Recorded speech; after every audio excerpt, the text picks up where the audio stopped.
Welcome you all to the stream. Appreciate you dropping by. What few we got. Uh, got Echo with us. Glad to have him as always. We're going to go over some test weights on Lyman today and just chit chat and talk. Whatever you all want to talk about. I'm not that picky. As long as we don't go to politics, we get crazy. So, but hey, MK Joe, how you doing, buddy? Uh, so what's up with you, Echo? What have you been doing, buddy? I've just been messing around with this 300 black brass and doing a little bit of research on minimum, Sammy minimum, and Sammy maximum. Hmm. And I was noticing that I was pushing the shoulders back a little too far. So what I'm going to do is what I noticed was I was getting a number and I think I had the die too advanced too far, and it just because the bottom line is the 300 blackout has hardly no shoulder whatsoever. It is nothing. So to get a reading off that shoulder off of a Hornady bullet headspace comparator, it's Right. very difficult for the tool to do that because you're matching up a couple millimeter of the comparator tool to like 3 or 4 millimeter of actual shoulder. So it becomes an issue with getting an accurate reading. So Hmm. that's why I was looking into that SAC. I can't remember what it stands for, but it's a headspace comparator tool. And bullet, also do bullet ogive. Hmm. And so basically it's made by a company called SAC and Armament. Uh, what is it? I can't remember the abbreviation, what it stands for, but they make some really high end comparator tools that match up really well to the shoulders, so that you Right. don't have an issue of it being a little bit you getting weird numbers. You're getting the same numbers all the time. So you think that brand's going to work with a 300 blackout? If you Yeah, look I at. think it's just work better as just as a comparator kit altogether because of the precision. These guys are into getting stuff. What in the heck are you doing? Plotting a fly. Apparently, a Oh, fly got in. I thought you were like I said praying to Allah. I thought you were I praying to Allah or something there almost for a said minute. farting. I almost said farting a fly. Swatting a I thought fly. maybe you were having a stroke. No. No. Yeah, I won't look at that. I haven't looked at that close. What's up, Uncle Milty? How you doing? Good to see you. He's in the chat. Ah, So, CW, I hadn't heard from since a long time ago. What was it? 2:43 today. I think yeah. actually. Yeah. Yeah, that's what I was gonna say. When you set the chat, and you wait hours or days until it goes on, sometimes what'll happen is like they'll go to their YouTube channel thing and they'll have to look back multiple hours. And if they're on their device like a phone or a tablet, it's just a big long Hmm. list. Right. So if they don't see it within the first page or so, they're never going to come. Yeah, I'm just trying to experiment. Just to, Yeah, I understand. yeah, I'm I'm gonna do just I'm both. just letting Just you to, know. yeah, yeah, yeah. I agree to a point. Yeah, I'm gonna try both just to see. I do see some of the bigger channels posting 3 and 4 days in advance. Of course, they got probably 80,000 subscribers or a quarter of a million. Yeah, when you've Yeah. got that many subscribers, basically YouTube's going to push your algorithm so that when you come up to go live, it's going to post 30 minutes an hour before it will show up again, and it will also be giving, live now or live in 30 minutes coming up. This, like Iraq veteran 8888, YouTube will push his channel more than it would a smaller channel like yours or mine, just because they are able to market that to a bigger sales audience I used to and watch get him back. ad revenue. I used to watch him back when he was with a pawn shop in Atlanta, south side. I Yeah. think south side of Atlanta.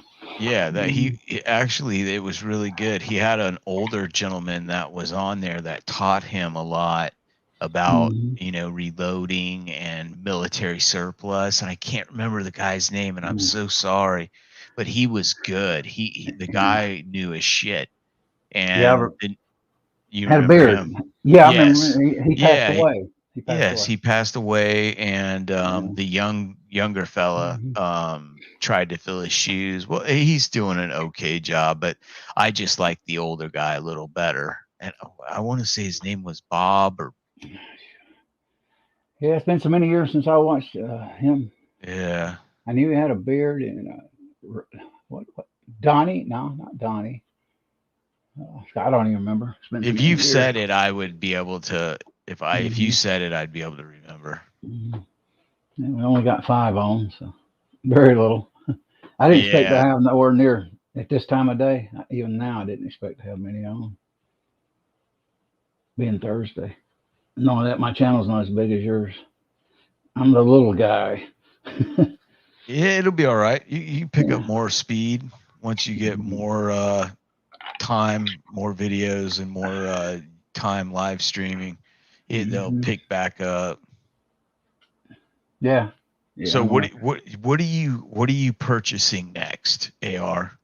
I'm purchasing probably the Lee bench primer press, and then the Okay, so that's what you're going to use to prime, unless yeah, you're on your 650. yeah, and then I'm gonna buy the 9mm Lee die set too. So Okay, I'll so probably. that you're going to get the bench prime, some extra plastic L pieces, both large and small, and you need also the shell holders for the bench prime. Oh yeah, I keep forgetting that. Yeah. Yep, and the Lee die set from Midway. So we're talking. Let's see, 60 for the die. The shell holder is probably what, $27 to 30, 90, and then the bench prime 30. So yeah, about 130 bucks, 40 bucks, depending. Yeah, I'm gonna wait another couple of weeks. I hope to have it all 2 to 3 weeks from now. Anyway, depends on if I close on this house. Quicker I close I got a feeling we're gonna close here quick before the end of the month. Last time I dragged the closing out on this house for the whole summer. I went in and did floor covering. Man, I did everything here. Tile, porcelain tile in the kitchen,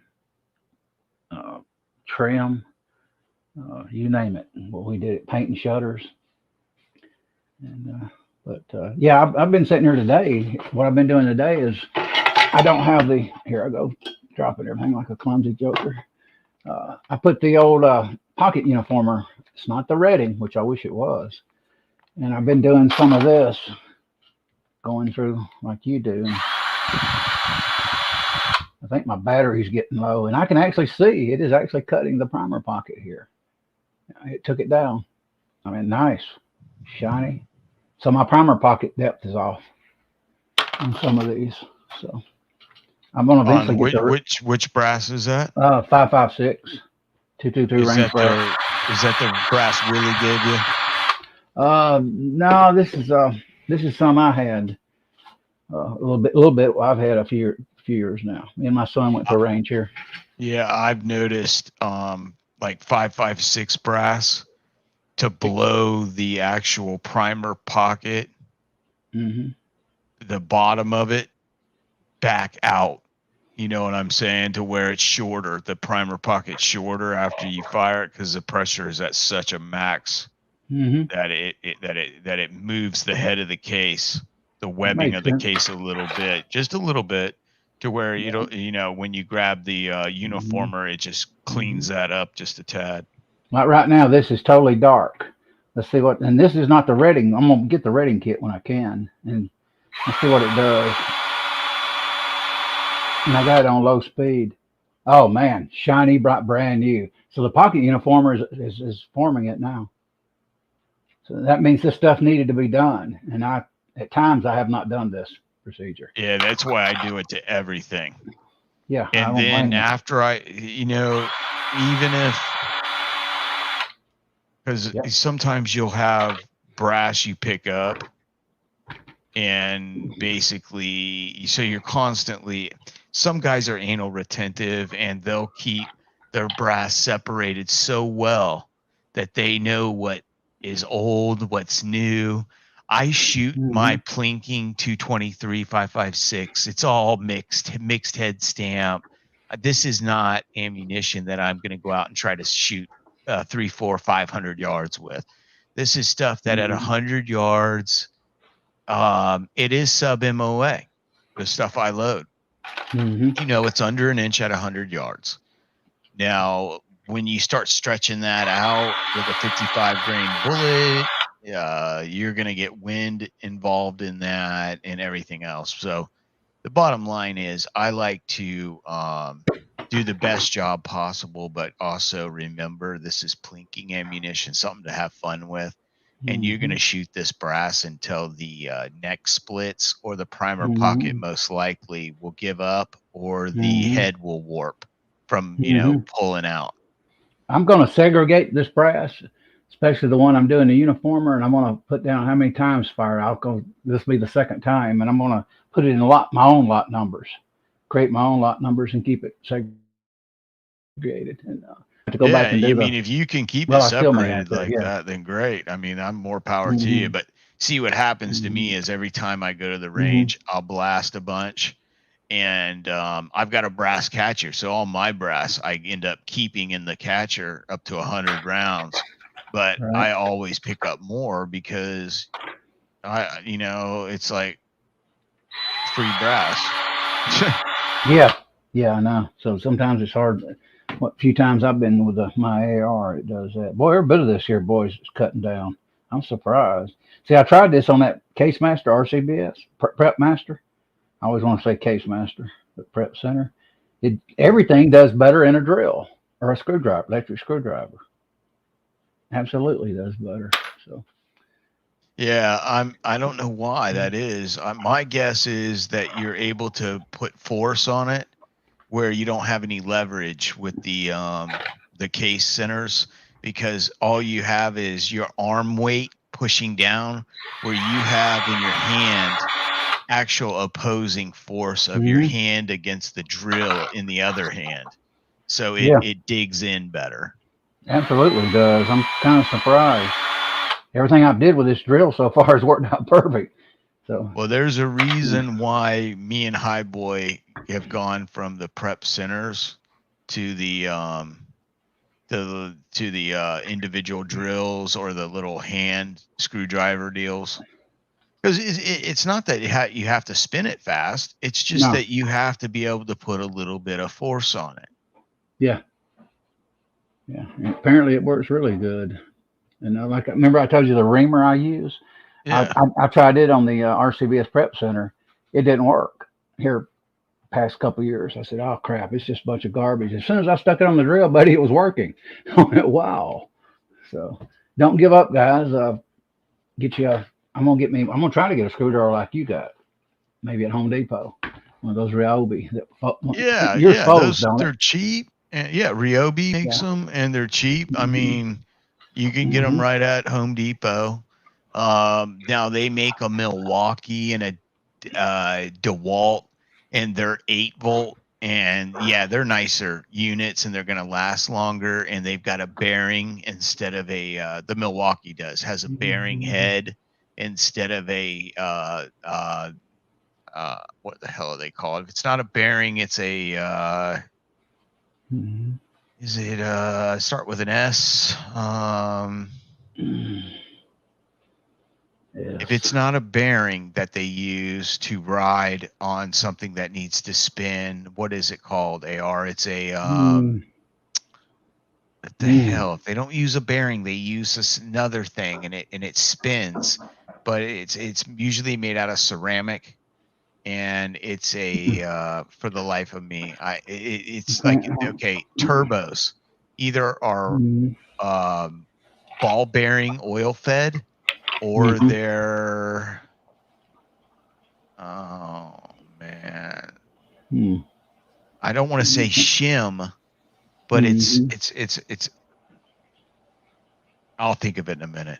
But anyways, the bottom line is, it's what Redding uses on their turret heads for their T7. Instead of a bearing, they use the bushing. The bushing. Oh, Yes. okay. The bushing. When you use when you manufacture a product, you can, if you go high dollar, you're going to use what they call roller bearings, and then they've got what they call roller pin bearings, and it's like what they use inside of a watch.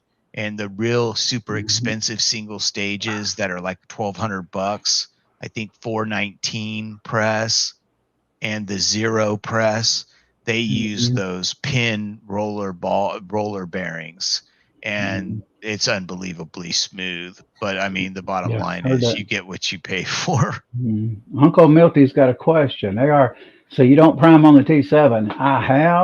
I don't like it. It don't prime that well. I have heard the assembly you bought does better. I think Squatch may have mentioned that, or somebody. I don't recall now, actually. But I just don't. It don't prime well. It don't go past flush enough, in my opinion. And then occasionally you get a piece of brass and it puts a ding in the primer, the live primer. It just does not do well for me. As far as debris, that's another reason I don't like priming on the press or depriming on a press. I don't want to wear my RAM down and get a bunch of corrosion and end up getting my specs off. I know I'm probably OCD too, apparently. I don't want a bunch of grit from primers on my RAM. So I deprime on the Forester or the 650. And on the 650, I can be prime, man, 1,000 in no time. Boom, boom, boom, boom, boom. Yeah, just wide open. So either a Forester or that. I never deprime on a T7, Big Boss 2 or anything. I just don't like the way it corrodes the RAMs. So, but that's my personal way I do it, though. So. Yeah, thanks guys for yelling bushing at me. Bushings. Yeah. And I've just had a brain fart there. I'm like, what is that called? I'm like, my gosh, I've only known about them for years. Jason's with us. Hey, Jason. Yeah, Jason Stewart stopped by. Andy's see what's going on. Andy Z28, 79 Z28's here. I'll just call you Andy. Andy, brother, what is going on? You want to come on, Andy? Let us know about your boat. What's happening to it on your rifle? Yeah, see if you received that yet in the mail, because I know you were able to get that shipped to you by one of your friends who's a gunsmith.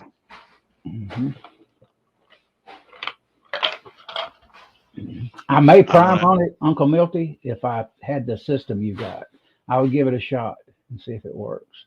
I know Highboy uses it, so. What system does he have? He's got the add-on primer. You can buy the add-on primer system to this, where it's got the knob and the spring right here. But it doesn't come with that? No, you got to buy that extra. You get a little. Oh my gosh, how much is that? About $50-$60. So basically, that puts that press at almost $400. Right now, it is 400 something. Plus, that would be about $450. Oh my goodness gracious! That's a lot of chunk of change, because I remember those presses being about $350. I thought. I gave $289 for mine 5 years ago, maybe. Oh, I remember that special at Brownells. Yeah, they had a special sell for $289, down from $359, because Brownells is always a little bit higher than everybody else because they give a lifetime warranty. But yeah, that's a good press. If I didn't have a turret press, I would definitely buy a T7. Yeah, it works good. I have no problem with it. I don't like priming on it though. No. It's the priming system on the T7. Sucks. But to be fair, and this goes for every manufacturer in the U.S. Most of the presses, priming on them is a dumpster fire. And the reason behind that is that when these companies make these presses, they'll get a group of engineers together with ideas that they'll have, and they'll, go back and forth, and then they'll start making like beta setups and trying them and working it out.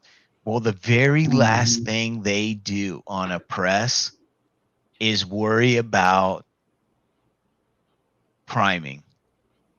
They actually handle decapping before they worry about priming. And if you look at every press that's on the market and you see how the priming systems are set up, you can realize by just looking at it that that was an afterthought. Like they got done with the press. They figured out where it decaps, where the primers are going to go, how it's going to catch all that. And then how it's going to hold the shell holder, how it's going to hold the die, how it's going to be set up, the linkage that they're going to use, whether it's dead stop or cam over. And then when they get all done and it works, they're like, hey, let's get together. Okay, we need to make a priming system. And everybody's like, oh, because they never thought about it. And you can tell that if they would have incorporated this system, and they always try to go the least expensive route out. And Lee's been good as far as with their on their turret press, the priming system on there, it works. I mean, it's kind of janky because you've got this thing, big plastic thing hanging off of it, but you go up, you size your piece of pistol or your rifle piece of brass, and then you push the little primer doohickey over and push it, and it leaves a primer upside down in the little primer deal. Then you run that piece of brass down, and when it gets to the bottom, the primer arm flips over underneath it, goes up, and it primes it. I mean, they work. I mean, if you want a little automated semi-progressive press, the Lee turret press will do that because it'll self-index, which is kind of neat. Yeah, Andy says the desktop primer works great. Yeah, that's the one I'm gonna get, Andy. Most likely, get that primer system by Lee. The ACP, I'm not that familiar. I've seen Uncle Jim, I think, does messes with one. I don't really have a need for another press right now. So. And that's a chunk of change because I mean, not a lot. The ACP, I think, I want to say, is it 150? Is that the press or is that the little new thing they did? No, they've got two. They've got the APP, which is for sizing. You can actually size bullets, right? And you can I think I might be mistaken because I'm not real up to date on the APP and the ACP, but I thought the ACP would prime like automated prime with the collator, and I thought the APP was mostly for sizing bullets and something else. What are they saying? What are they telling us? And he What says is decap different and prime between those two presses? Vanessa wants to know what's the difference between those two Lee presses. Andy would know that. I don't. So, and Echo probably knows it too, but I don't really know much about it. I just see it occasionally. Say under 100. Okay, so the ACP is under 100. Andy, what does the ACP do? I know the APP will size bullets, will size brass, and you can let's see, you can size bullets and brass, and I don't think you can actually seat a bullet in that press, but I may be I don't have either press. We'll watch your videos, Andy. We'll take a look at them on those presses. I watch your videos from time to time, but apparently I ain't watched I've seen a few of them, seems like, with the presses. It says the ACP will prime and deprime. Okay.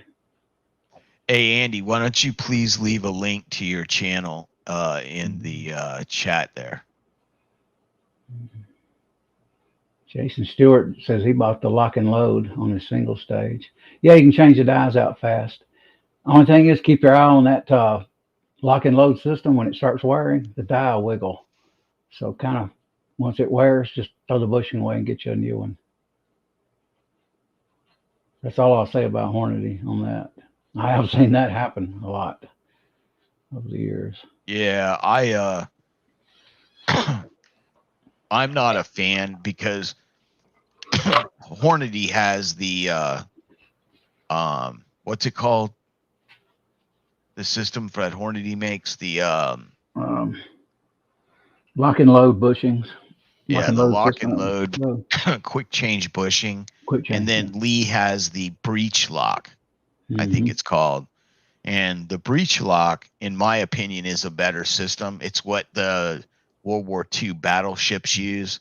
Their actual main turret guns use the exact same system as the breech lock. Andy says he cannot post links. I wonder why. Oh, you're gonna have to post a link. Me? Yeah. What you need to do is just okay. go open up another window, go to his channel on another tab, and go to his channel, and it'll have go to the little description, and it will have a link to his channel, and just copy and paste it into the chat. Let me see.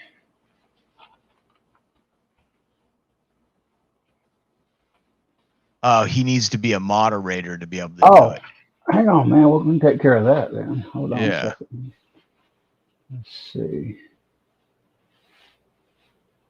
Yeah, Andy, we will get that taken care of real quick for you, buddy.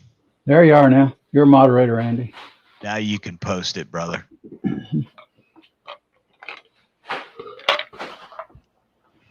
I got CW moderator. He don't know it, but I went ahead and did him earlier. So, thanks a lot. Yeah, AR. I think the only person on my channel that's a moderator status is Vanessa. Got you, Jason, on that. Yeah, they're good bushings. Hornady. It's just after a while you need to kind of watch them because sometimes they'll start loosening up a little bit. But outside of that, they work and they work good. Yeah, just make sure you have them tight. When you lock them down, because what happens is, I think that wears them out is people don't have them locked all the way in, and they start resizing, and it starts wearing out the bushing threads. I'll tell you something else you can do that I had forgotten about on the lock and load. You can also put a little bit bigger bushing O-ring on that thing too, and it'll tighten it up a lot tighter, very tight.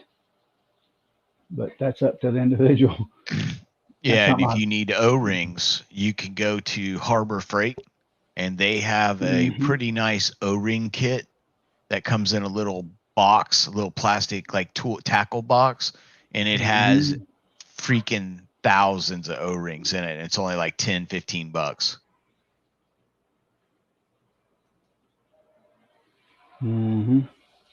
Yeah, I actually got that back there in my trunk. Some of those O-rings. Yeah, that's what I figured. It's always good to have. Yeah, we see you. We see you, Vanessa.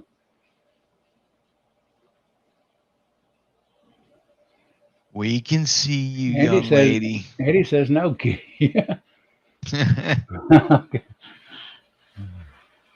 Oh, yeah, we see you. We always see you. I'm glad to have you. You're one of the first ones a long time ago when I was just test. Vanessa was watching me. Nobody else was back then. But yeah, I'm surprised this thing works as good as it does. Like I say, I didn't do this system at one time. It don't work good, but it actually does work good when it's in a drill.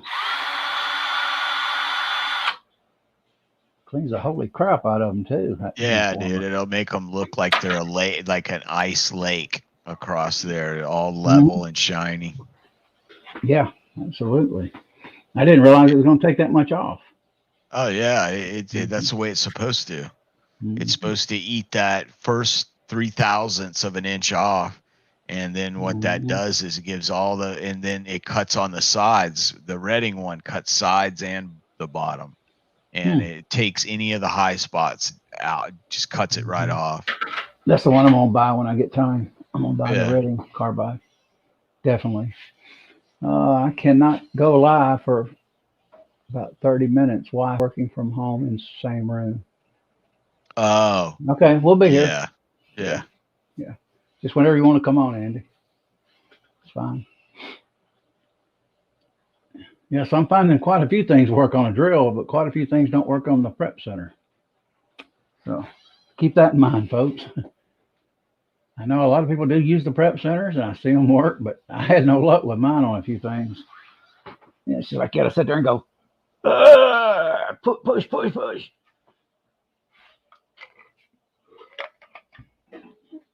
I like the leverage on the drill because I'm pulling it into me. So Yeah. yeah, like that. So it just works better for me. It definitely works. Uh, yeah, Yeah. I here's my. mean, if you're doing, I mean, if you're doing a lot of cases, the only thing I can recommend, and I haven't gotten a pair yet, is a set of mechanics gloves. Those gloves that you use, I used to wear them when I drove tow trucks, I when got a I'd get pair. out of my truck to load a car or whatever, Hmm. and they actually keep the brass from tearing up your hands. Cause I did about 300 pieces of 300 black, Hmm. and I tore in between between the index finger tip and the second little pad, in that joint, that knuckle joint where it bends and it goes left to right across there. I had tore across that, and I've still got this big callus there, like chunks of like skin coming off, and it's Hmm. just from holding. I got a callus from holding that brass and Hmm. pushing on it, and you just hold it, and a lot of AR-15 brass will have a rough edge on it because where the extractor grabbed it, Hmm. you know, and it is not good on your hands. My 9 millimeter dummy round, XTP 115 grain, falls in there perfect, falls out. No powder, it's just a dummy round. Yeah. And I put it in the box. That way I know where it's at. So, and I'll keep all my dummy rounds after I keep going on the pistol. I started out on rifle. Unlike most people, I started out on 5.56 and ran into a few little weird oddities of it. But one time I got a steak uh, uh, case stuck in the Dillon die using Imperial. I also got a case stuck using the homemade lanolin. And I made the lanolin a little bit stronger than what you normally would, and it still stuck. So I started. Yeah. So I started using uh, the unique, and then the actually on that situation, I quit using the Redding sizing die. I went over to, not the Redding, but the Dillon. I mean, I quit using the Dillon, put it away, and started using the Redding on the 650, and I haven't had any problem. I suspect my Dillon needs polishing a little more, so I'm gonna get some frets and stick a mop in it and polish it down the road. So, Did you get the stuck piece of brass out? yeah, oh yeah, Dillon dies are designed to get stuck brass out the way they make them. Like a lead. Weird. I can't remember on what now. Like a lead die, you can Oh, actually is it? loosen up the decapping ball, and then take the top of the decapping ball collet off of it, and Mm-hmm. then just set the die in a like an O press, Right. screw it down in, and then you can take the decapping pin assembly and hit it Mm-hmm. straight down with a hammer once you've centered it through the flash hole, and drive the piece of brass out of the die with the decapping ball assembly. Yeah. But, I don't think nothing's wrong with the Dillon die. I just think really it's probably wasn't polished enough, is what I suspect.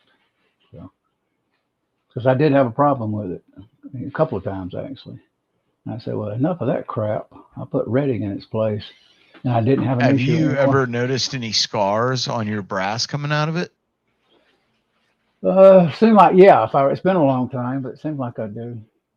If Jason it's says, got any kind of scar inside of it or any type of rust where it ate some um it ate a little bit of where you get what the hell is it called pitting, where you get pitting when right. you basically stick that cartridge up in there and it's squeezing it down. Those pitting will let the cartridge flow, the brass will flow into those pits, and it's Right. like brakes. So when you try to pull that cartridge out, Mm-hmm. it's like having a damn emergency brake on that cartridge, Mm-hmm. and it will, even with lube, it'll just rip the head right off. Hey, what's up, Julio? Hey, Julio.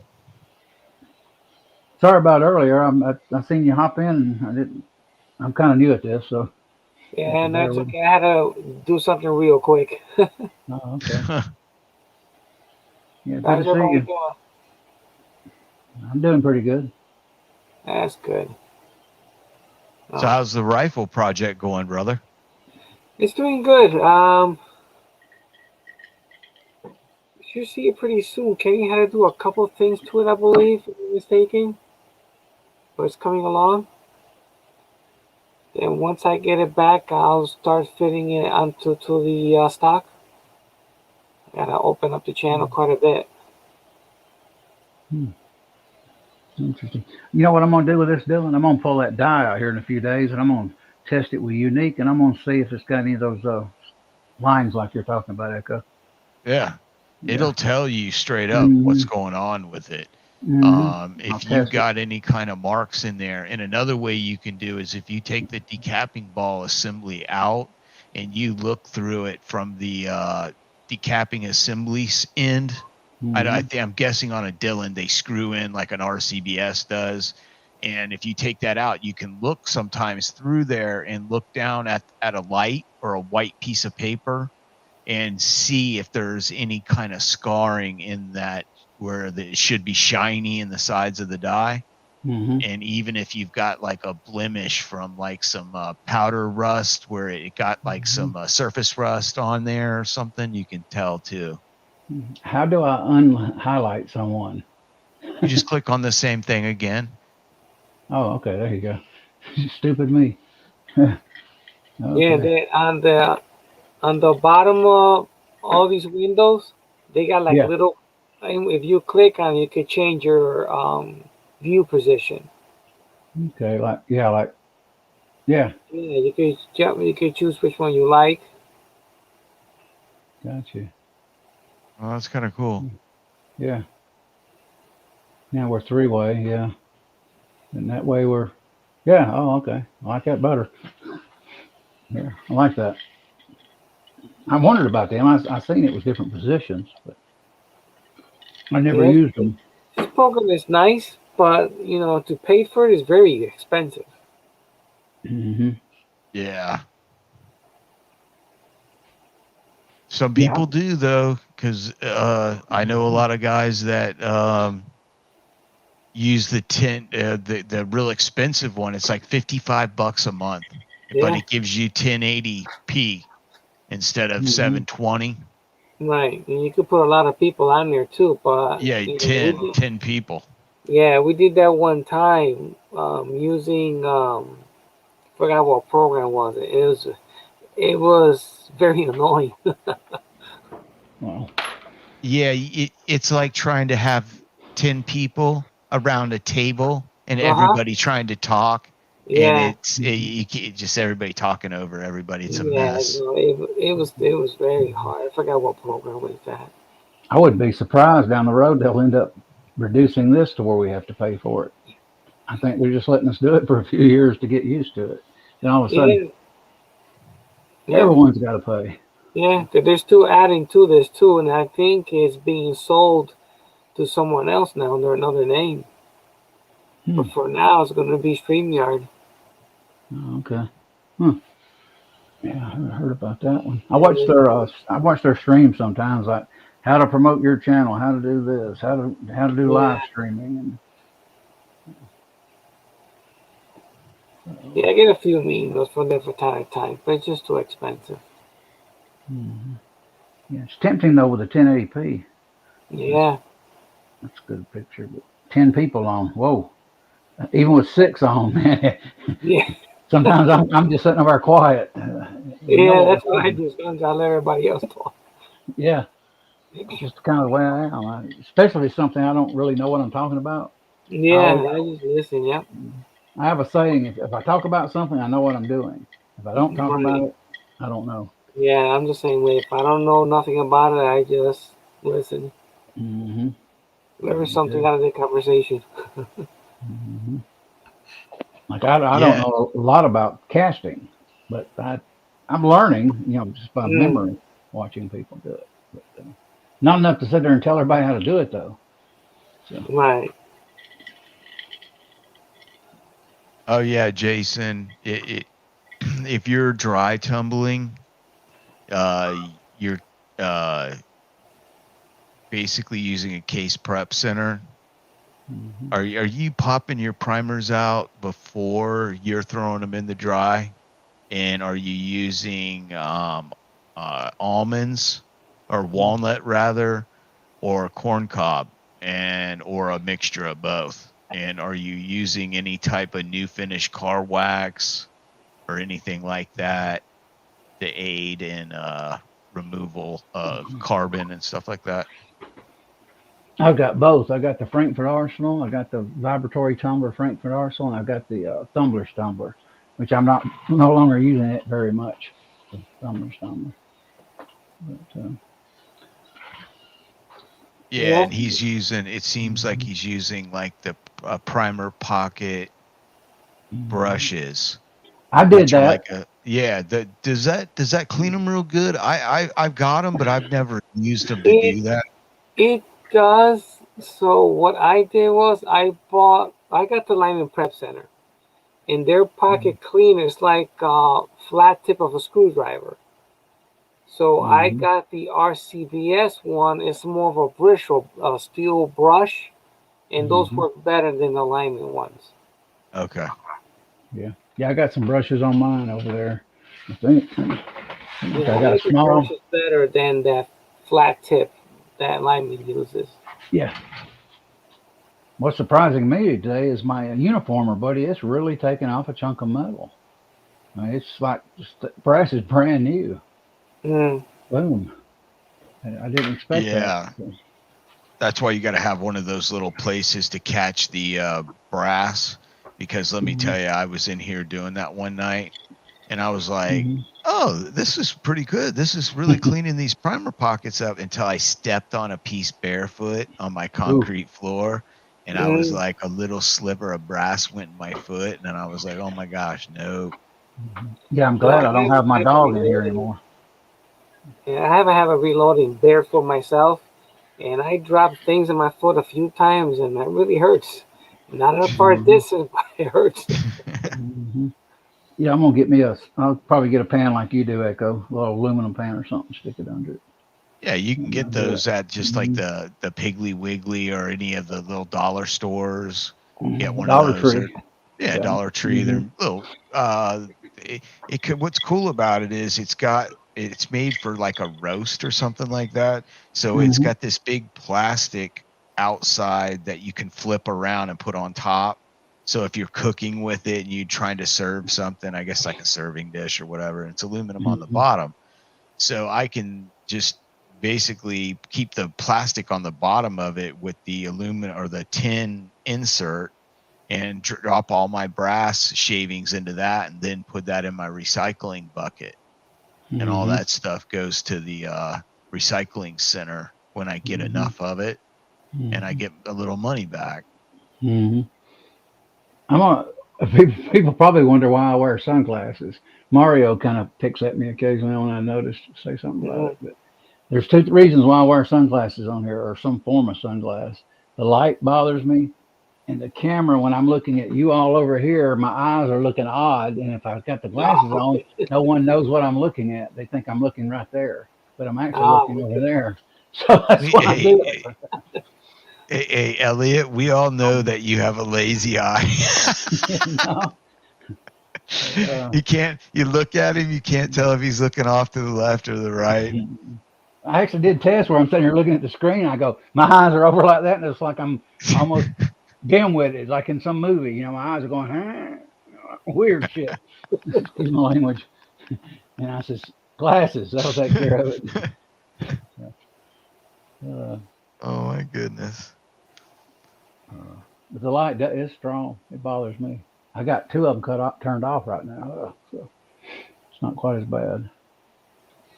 Usually I've got like, let's see, that and that. So then it's really a little bit brighter anyway. Yeah, I have 2. I got the big what the 4-quarter is it? The it looks like fluorescent, but it's actually LED. And that's pretty bright. And then I have a little smaller one they use like under the kitchen cabinet, and on the side there, and then that's pretty bright also. Yeah, like a 24-incher. Yeah, about 24 inches. Yep. Yeah. I put them both on, and it does a good job brightening up my work area. Yep, that brush does work. Yeah, Jason.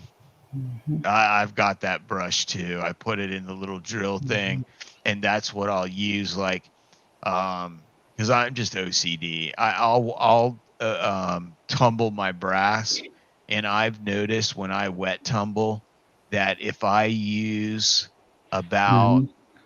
probably about little less than half of a quarter teaspoon of Lemmy Shine, hot water, and a tablespoon and a half of Dawn dish soap, and my 4 pounds of stainless steel media, 45 minutes, and my brass is pretty clean. I mean, it's inside out clean. Now the primer pocket's right around the flash hole, like just right there, maybe have a little bit of blackness. So if I've already uniformed them, I'll just hit it with that brush, and it just blows that stuff out of there. Yeah, no, since I started wet tumbler the media, I enjoy it more than the corn cup. I use the corn cup from time to time. Like I'm doing a very small batch of brass because I just washed it, from taking lube off or something like that.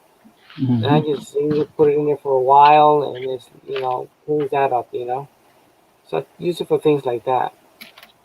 Yeah, for removing lube and stuff like that. Yeah, that way you're not getting small batch, like a contaminants. handful. Yeah. Yeah. But when I do, I fill the whole thing up with brass, and I use all the pens, and it does a great job. Yeah. I've never did the pens yet.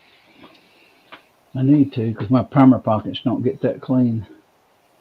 Yeah, you just need to get the right pins, though. Yeah. You don't want to get the. Trust me, don't use those Frankfurt Arsenal pins. Yeah, I still got them in a. Oh, I got them behind me in the filing cabinet in a little bag. It came in. Bag, yeah. What happens? They get stuck. 2 of them will get stuck coming through the flash hole, or in 223, it gets stuck in the neck. And I've actually seen them get stuck in the neck, and I almost missed it. I was putting powder in, and I saw it, and I was like, "Oh my gosh!" And I was like, "Because you don't want a stainless steel little pin to come flying down your barrel. You want to talk about destroying your rifling." Yeah, no, I always double check it before I load any powder or primer into the brass. Make sure there's any pins stuck in there. Willie said that one time he went out and he shot one, and he saw a bunch of little tiny holes on paper. Oh, geez. Oh my gosh. I've heard of that. Actually. Yeah. Oh, that would be horrible to see that and just wonder what the inside of your barrel looks like. Yeah, so I always make sure look at it good just in case everything's stuck in there. Yeah, I'm sitting in actually a leather chair. It probably was a judge's here in the government where I bought it from, a thrift store. And the gas goes out of it occasionally. I have to pump it back up. And I bought another. Now I got 1, 2, 3. 2 stools and then 1 luxury chair. I sit in. Yeah, I've got this one, Jason.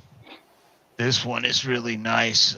Dead Horse bought this for me, and Let me see. How do it's a let's see here. blow you up there? Well, blowing me up. Hang on. It How do I click on you to blow you up? you Yes. click on the little thing that it's got like On a the little little- person icon. Yeah, the little 3 dots Yeah. on the same picture. Says edit name Kit from studio. Edit my band. No, it's right on the picture itself. Oh, I see. Yeah. Okay, I got it now. There you go. Thanks. There you go. Yeah, this little stool right here, and they sell these on Amazon, and it's really built really nice. So when I'm sitting at the workstation, it's the right height and everything. And I like your gaming chair. I actually sat in your gaming chair at Sam's a few weeks ago. Yes, my son got me one, and I love it. Yeah. It's very comfortable. Oh yeah. Hey, everybody should have one that sits in front of a computer for a while. Let me try to get this back to where it looks like it. There we go. Yeah, it's even tall.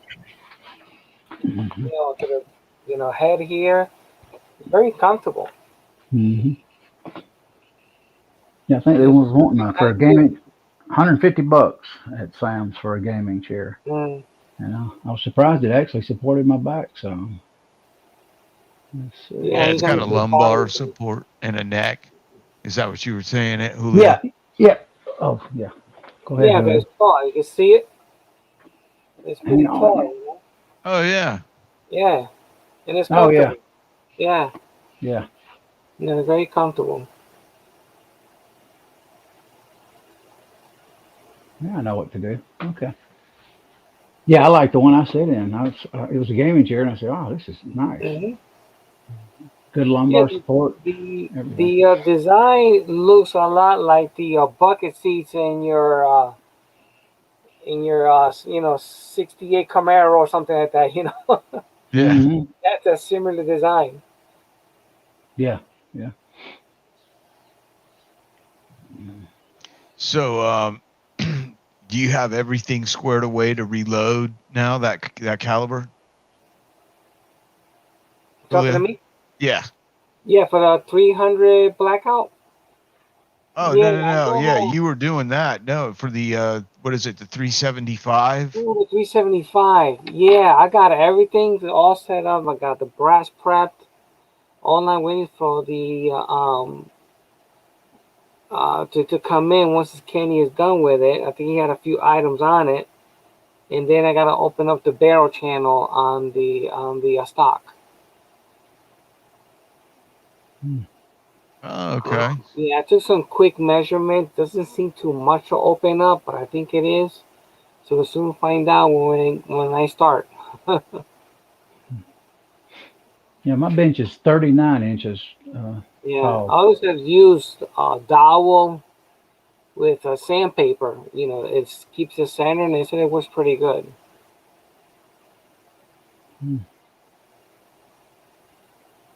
Because I've been looking for the those channel, I guess you could call like the gunsmiths use them to open up the channel on the stock, and those things are pretty expensive, and a lot of them are too small. My barrel is thicker than that. Yeah, I think you're talking about one that's got like a wooden handle, and you. Yeah, it's got like a wooden handle. Yeah. Yes. Yeah, I know what you're talking about. Gotcha. Yeah, no, a lot of them they make them like thin, for thinner contour, and mine's pretty thick. Mine is like .830 at the muzzle. So I need something pretty big for that. So I'm gonna do it the sandpaper method with a dowel. Yeah, I got a 30-06. I want to do that too. Got a standard barrel ADL 30-06 Right. Remington. I pondered free floating the barrel. Getting that tool. But, haven't got around to doing it yet. I was telling everybody the other day on a stream, I think I want to get that lightweight Savage rifle. with that. What is that? What's that barrel? Echo. What that oh that the Fiber. light oh Yeah, no proof barrel. proof. Yeah, That yeah. Well, that carbon yeah, fiber the wrap. carbon fiber barrel wrapped. Yeah, they got that at Savage at Athens for $1,300. Mm. And, man, it's light. I mean, you take their one arm and just hold that rifle out, and you're fine. And I don't have big Yeah. muscles Mm. anymore. Those barrels aren't cheap either. I Oh was no, looking they're at them. expensive. Yeah, I was looking at Mhm. one, and it was almost $900 for the one I was looking at, and I was just like, yeah, Mhm. just gonna go with a $600 Krager.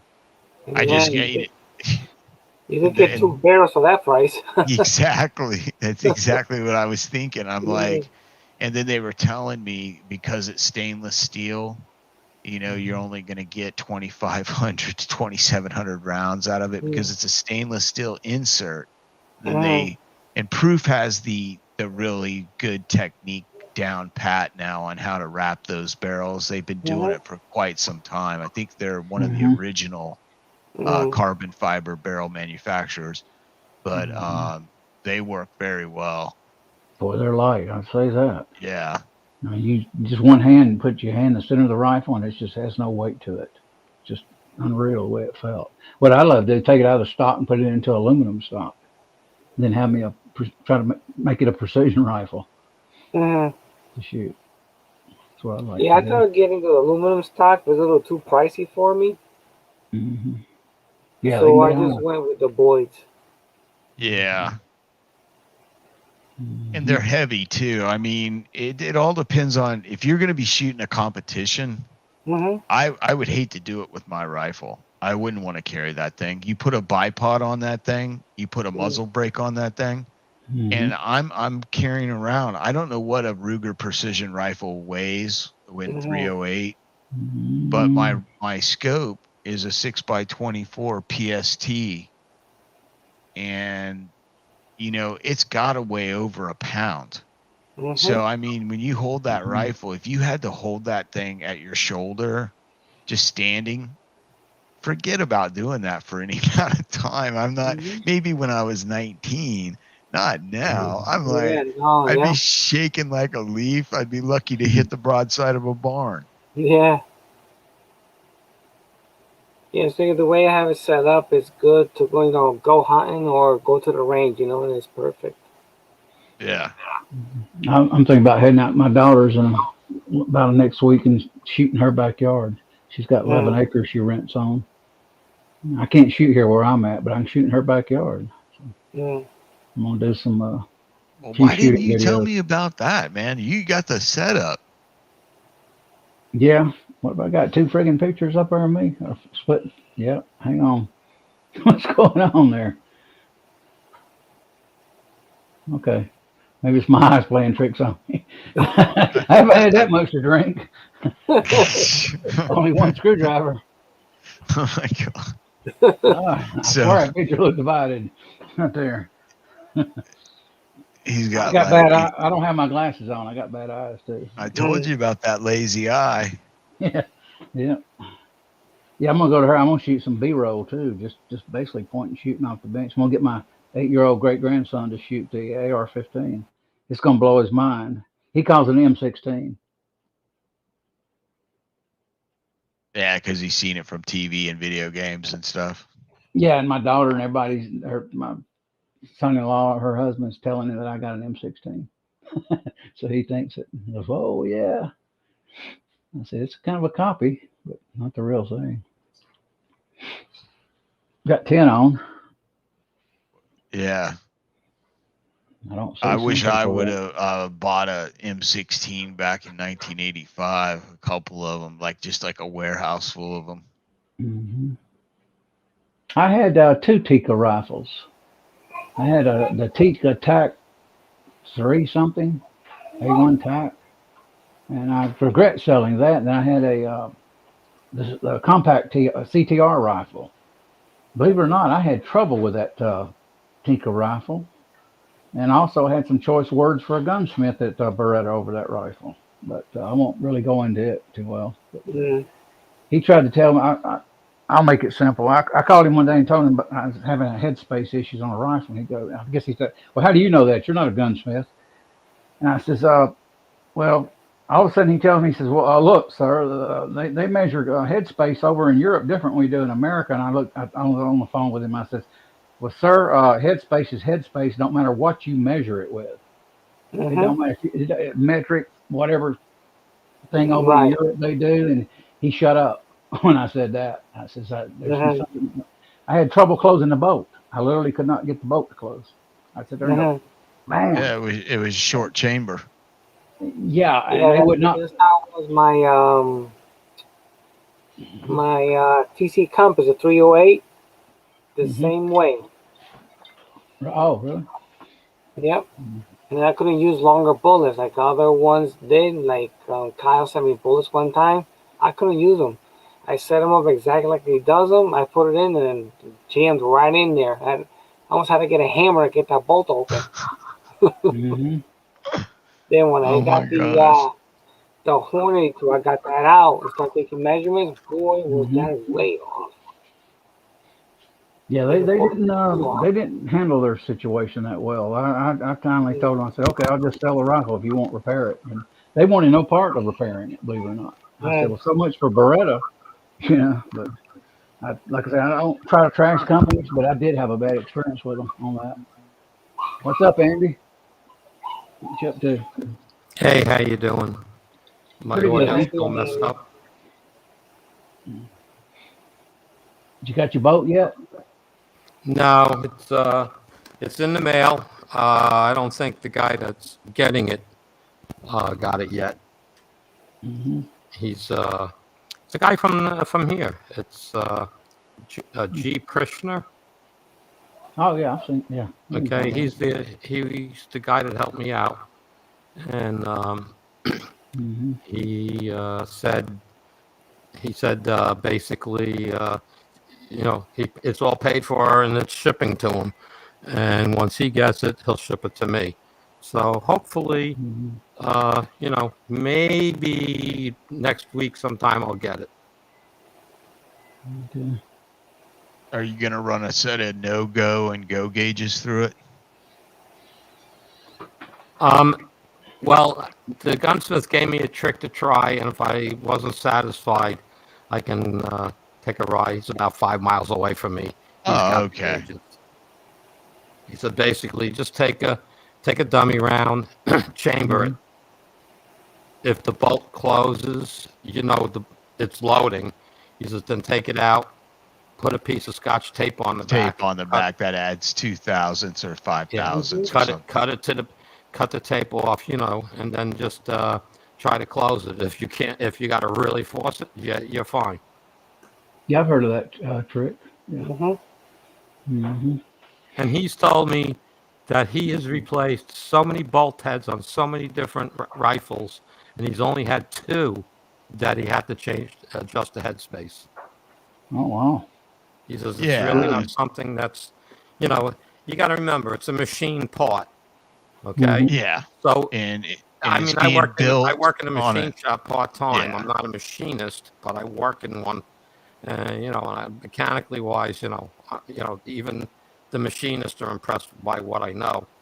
But they said it's machined. I mean, if they make 500 of them, it's made on a machine and they're spec.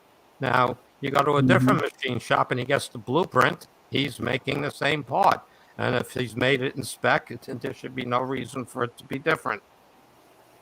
Right. Yeah, exactly. Like when they build those rifles, they have parts bins where they actually, for that stage of the rifle, is built by, possibly 5 or 6 people that do that one step, depending on how big their assembly line is. But they can even have one person doing that one particular job. He'll have a whole box of bolts and he'll just put one in and basically close it down. He's not checking headspace there. That's double checked when they fire the case for the proof round.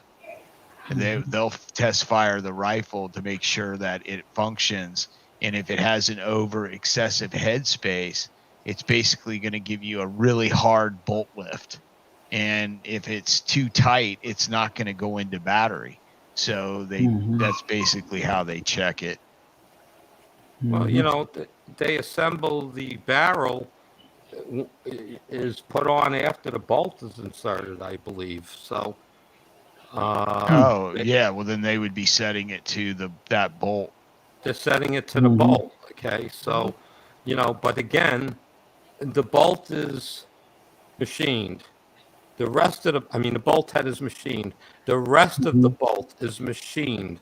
Okay, so if they hired a machining company and they made it, you know, let's you have a plus whatever the spec is, 0.1, 0.001, whatever the spec is.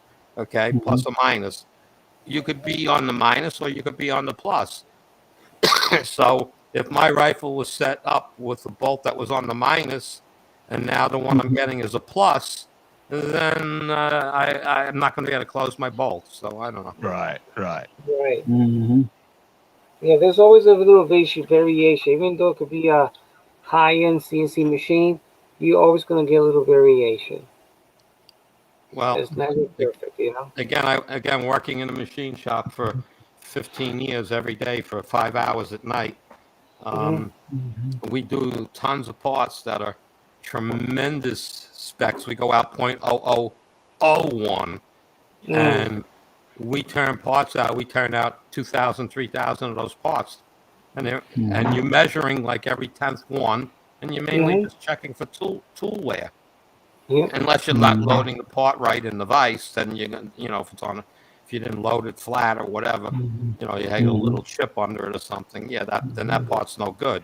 But you're testing like every 10th one, real accuracy. But everyone gets tested. We have little dial indicators set up for the different side. You just flip the part and put it in a dial indicator and see where it is. So it's really not that hard to make, you know, gun parts are not made to those specs. You know, I don't even think they go to 0.001. Is my audio garbled tonight, or is it better? Yeah, you sound a little bit. Yeah, but see, everybody's crackly to me when I turned on StreamYard. Well, if I turn StreamYard off, then YouTube is clean as a whistle. Okay. So I don't know what the deal is here. Hey, let me ask you this. Are you going from an icon on your screen, or are you typing in StreamYard.com on your browser? I'm putting in the link you guys sent me. Okay, and it's just taking you straight over. Okay. It takes me to that. I do the setup, turn on the mic, turn on the video, and then say join, you know. Right, okay. Hey, I'll be right back, Echo. Keep talking. Yes, sir. Yes, sir. Hang on, guys. I'll be right back. So, yeah, that sounds like you'll have that gun put back together and fire, and I can't wait to see a video of you shooting it. Hey, Willie. Well, yeah, that, you know, I mean, I have all the other parts of the bolt. He's just getting me the blank bolt. I already bought all the parts. Didn't think I was going to have trouble buying the bolt head. Okay, if I knew that, I would have let them put it together. Yeah. You know, I mean, the bolt head is $35. Wow. Okay, I spent for the little parts that go on it $89. Oh my gosh. Ooh. Yeah. That's pricey. And Yeah, that's a Tikka or a Savage? It's a Mossberg. Oh, a Mossberg, and it's that much? Good grief. I'm trying to. There's what they call a case pusher. It's something that mounts on the side of the bolt. That was $35. And it's a nothing piece, but it's a curved piece of metal that has a pin that goes through it, so it like flaps on the bolt. Okay, that was the expensive part. Everything else was $5 for this, $8 for that. So by the time you added all the stupid little parts together, it was about $80. Wow. You know, I'm not using any of the old parts over. None of them. That case pusher looks like it's bent. So, I wasn't taking any chances on it. And the only reason I'm ordering a new bolt is not the ejector, but the case pin, the ejector pin that pushes the case from inside the bolt head. One is an ejector pin. The extractor had to be replaced too. The extractor is the side piece, but the ejector pin, I can't get it out. It got bent sideways. No, it broke off, but it's below surface, and I can't move. I can't take the tension off of it to take the pin out. It won't move. Oh wow! Yeah, that's so why it that's broke, why and when it did, it probably dug in to the side of the metal there. Something, I don't know. I didn't want to. I'm going to play with it after. I'm not, Willie, I didn't order a new bolt, just a bolt head. Okay. Yeah, I had to. When I get the new one and it's in the rifle, I'm going to take the old one. I'm going to go down to the machine shop. I don't want to do it here because I can be more accurate at the machine shop with the tools. I'm going to find out what size hole that is. I'm going to use a drill bit, and I'm just going to slowly go down and go down and go down, and maybe it'll pop. Maybe it'll pop loose, and I'll be getting the pin out. And probably, I can measure and mic it up the whole bolt head, and compared to the new one, because if there's I don't see any damage to the bolt head. I can save it as a spare. Mm-hmm. So hey, how you doing, Walter? Oh yeah, Walter's here. Walter's here. Willie's here. You want a link, Willie? Hey, Walter, if you want a link, Willie want a link, either of you gentlemen would like to link, just let us know.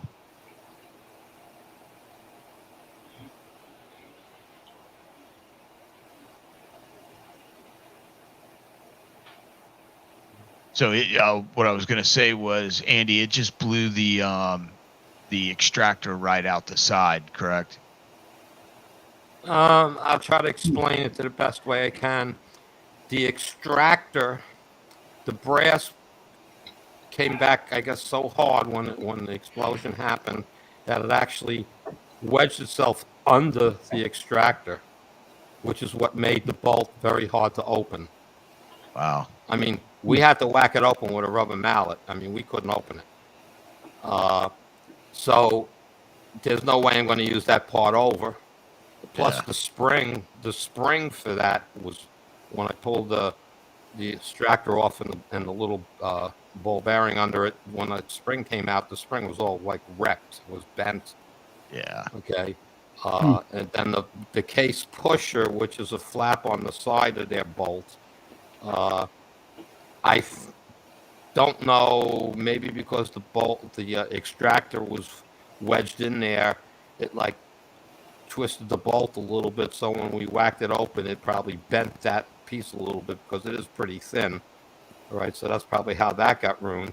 But then after, we got the brass wouldn't come out. I mean, we had to work the brass to get it out of the bolt.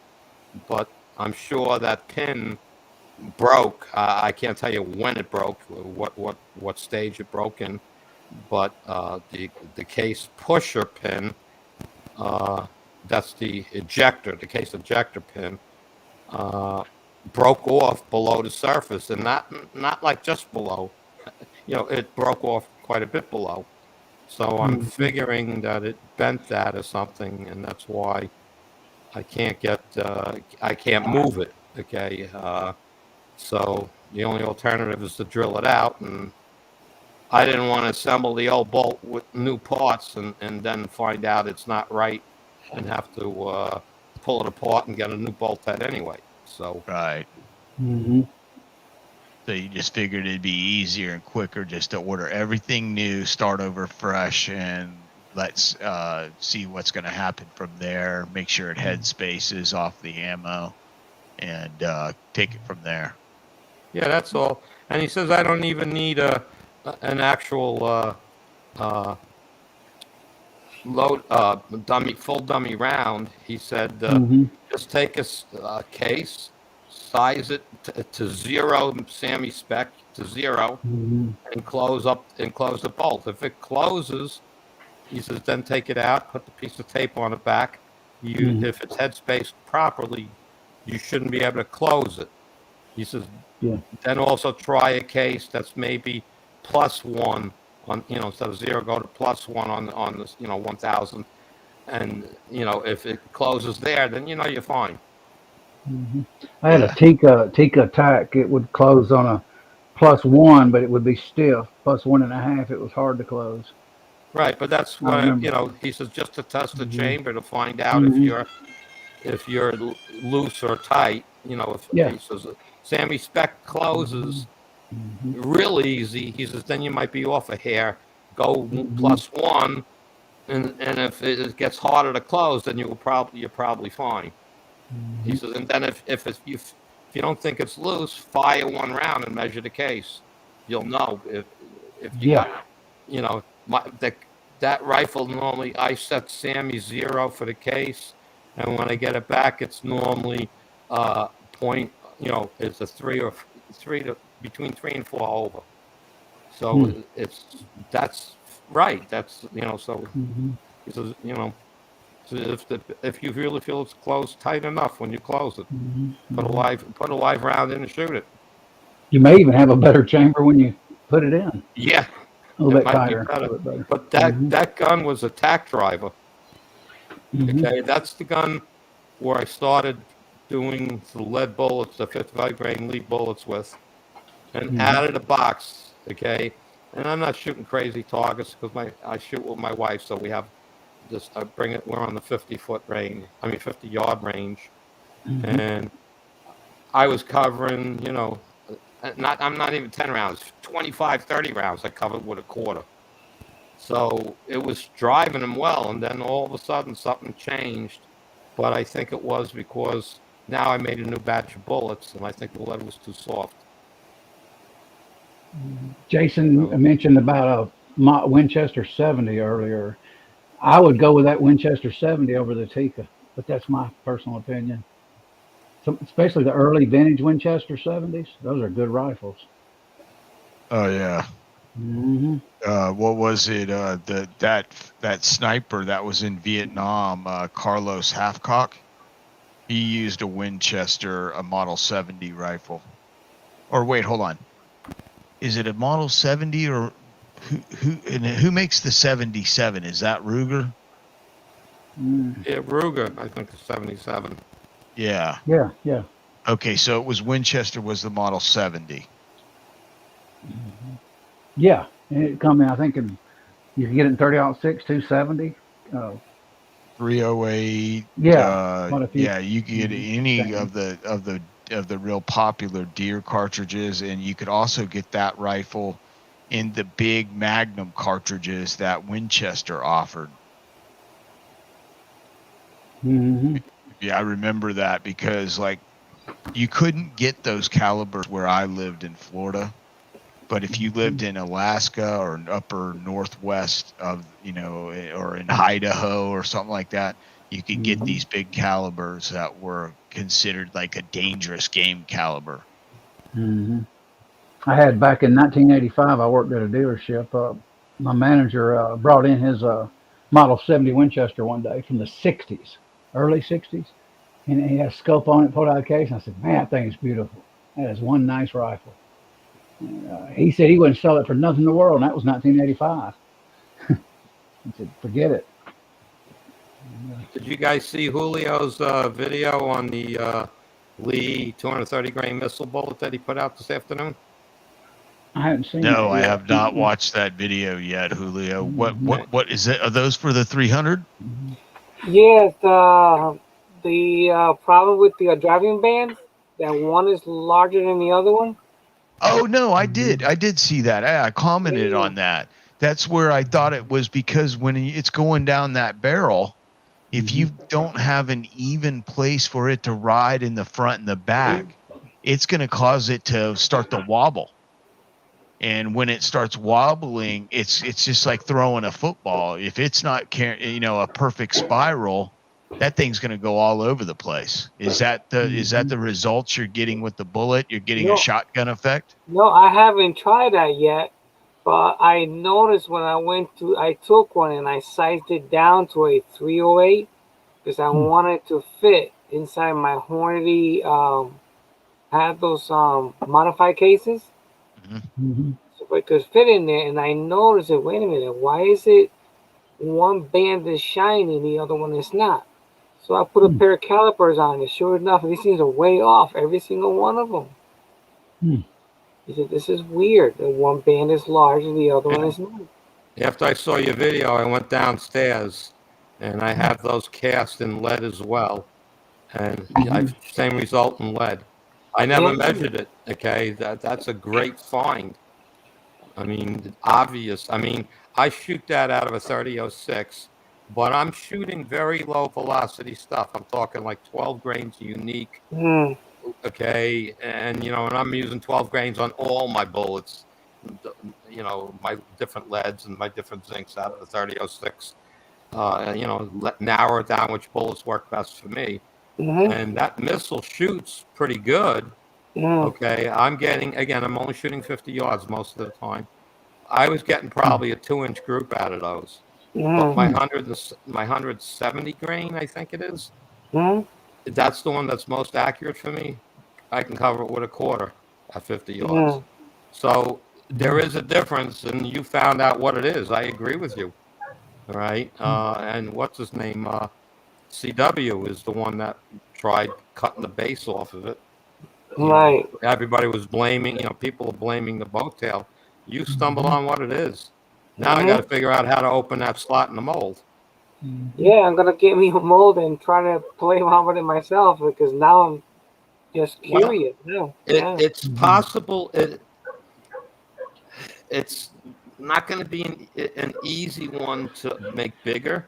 Okay, because what'll happen is you're gonna change the shape of the end of the bolt. If you're drilling into the mold, it's the bottom cavity, so it's you can't just drill in there and do that. Right. Okay. Because the part before it is skinnier, so you can't get a drill down in there. So you're gonna have to almost like, I want to say, take a little whiz wheel to the groove. You got to find a small whiz wheel on the end of a polishing wheel, even on the end of a Dremel tool, and get into that groove maybe, and just like zzz, zzz, zzz, just a couple of shots, and check for a burr or something, and then you cast a couple and see what happens. I mean, the mold's cheap enough. It's a 2-cavity mold, $25. It's not a big deal, right? Because you know what, though? I have a bad one of those molds that I ruined originally with zinc. That'd be a good test for that, Until I figured out the zinc, the hotter temperature. I could not believe that the temperature made that much of a difference on how easy the mold opened. Okay, so I mean, all those, I sent a bunch of those 230 grains out to people in zinc. I probably cast close to 300 of them. Wow. Okay, and that mold opens up like butter.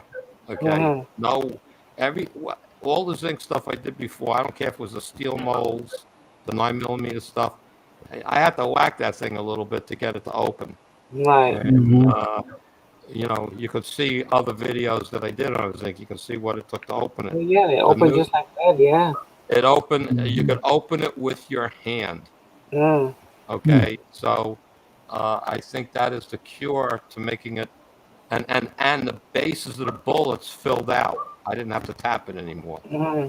So that's almost like when you have some of the molds. What's the molds I have? MP mold? No, not MP. The guy, I can't think of his name. I have a few molds that were 223 molds, and I had trouble casting them after I got them because the aluminum blocks were so big. The trick to making them work was get the temperature up. than the bullets worked. And I said, well, wait a minute, let's apply that to the zinc. And because I wanted to make those 223 bullets from, because I have a 67 grain or something, and it comes out like 35 grain. Okay, whatever exactly it was, 64 grain bullet comes out 35, and I didn't care because like the lead bullets were worthless to me, so I didn't care if I ruined the mold, and I casted probably 800 of those once, in the zinc, and not a scratch or nothing on the mold. Whereas the 30 cal, when I ruined that mold, it was only the base area that was ruined. It became oblong, and that's from whacking it. It has to be. So, Hey, welcome, CW. Good to see you. hey, CW, you did a lot of movies, a lot of videos today. God. Yeah, it was very busy today. Yeah, CW, did you see Julio's video today on the 230 grain Lee missile? Oh, yes, he did. Yeah. He saw it. Yes, he did. He commented on it. Yep. Oh, okay. Yeah, I wonder what his thoughts are on that. Well, I mean, if this is happening on multiple molds, somebody should call Lee and be like, "Hey, you need to check this mold. I can even send you some bullets that I dropped out of it, and this is happening on multiple people that I'm in contact with. All their molds are doing the same thing." Yeah, well, the ones that you got, Julio, were out of a brand new mold. Those aren't from my old one. Okay, and anybody that I sent to CW, I sent some of those to CW, I think, in zinc. He can measure it too. He can see exactly what we're talking about. I seen a weird mold today in a video. It kind of folded like that instead of like with a Lee handles. M8, some kind of M8 mold. I can't remember. Well, some of the lineman molds were like that. They folded like one of the things, they're both right in the front. Yeah, that's something I need to get into is casting. I don't have a clue about it at this point, except listening to you guys. Save a lot of money, that's for sure. Hey, Yeah. Walter, I didn't see you out there. Walter, did you see Jim's movie? Uncle Jim, he's got a new 380. What? He's got a new 380. Yep, go watch Uncle Jim's video he posted this afternoon. Yeah. Ruger. I gotta go check one out to see how it is. If I do, I'll probably pick one up also. It's perfect. You can put it in your pocket. I Is have that the LCR Browning. or something like that? Yeah, Or LCR. LCP or something? LC. Yeah, I have an old Browning. I have an old Browning BDA from 1978. I love that gun. Oh, is that one of the pop tops? No. Or is that just no, it doesn't do that. That's only on the 25 and 32. But you've got one of the old, it looks like a little miniature 92. Yep. Yeah. And they made the BDA in 380 and 9mm. Yep. Which it is. It's the it's the other companies. They just put Beretta's name on it. Right. I mean Browning's name on it. Beretta's putting Browning's name on it. Yeah, that's a cool little pistol. I remember seeing a lot of those back in the early 80s. Yeah, they were very popular. I mean, I can't tell you how many rounds I have through mine, and I really enjoy it. And I went nuts though because I decided, what if I shoot out that barrel? I got a useless gun. It took me a while. I think it was Midwest Gun Works. They had the barrel in stock. It's $200, but I got it. I got a spare.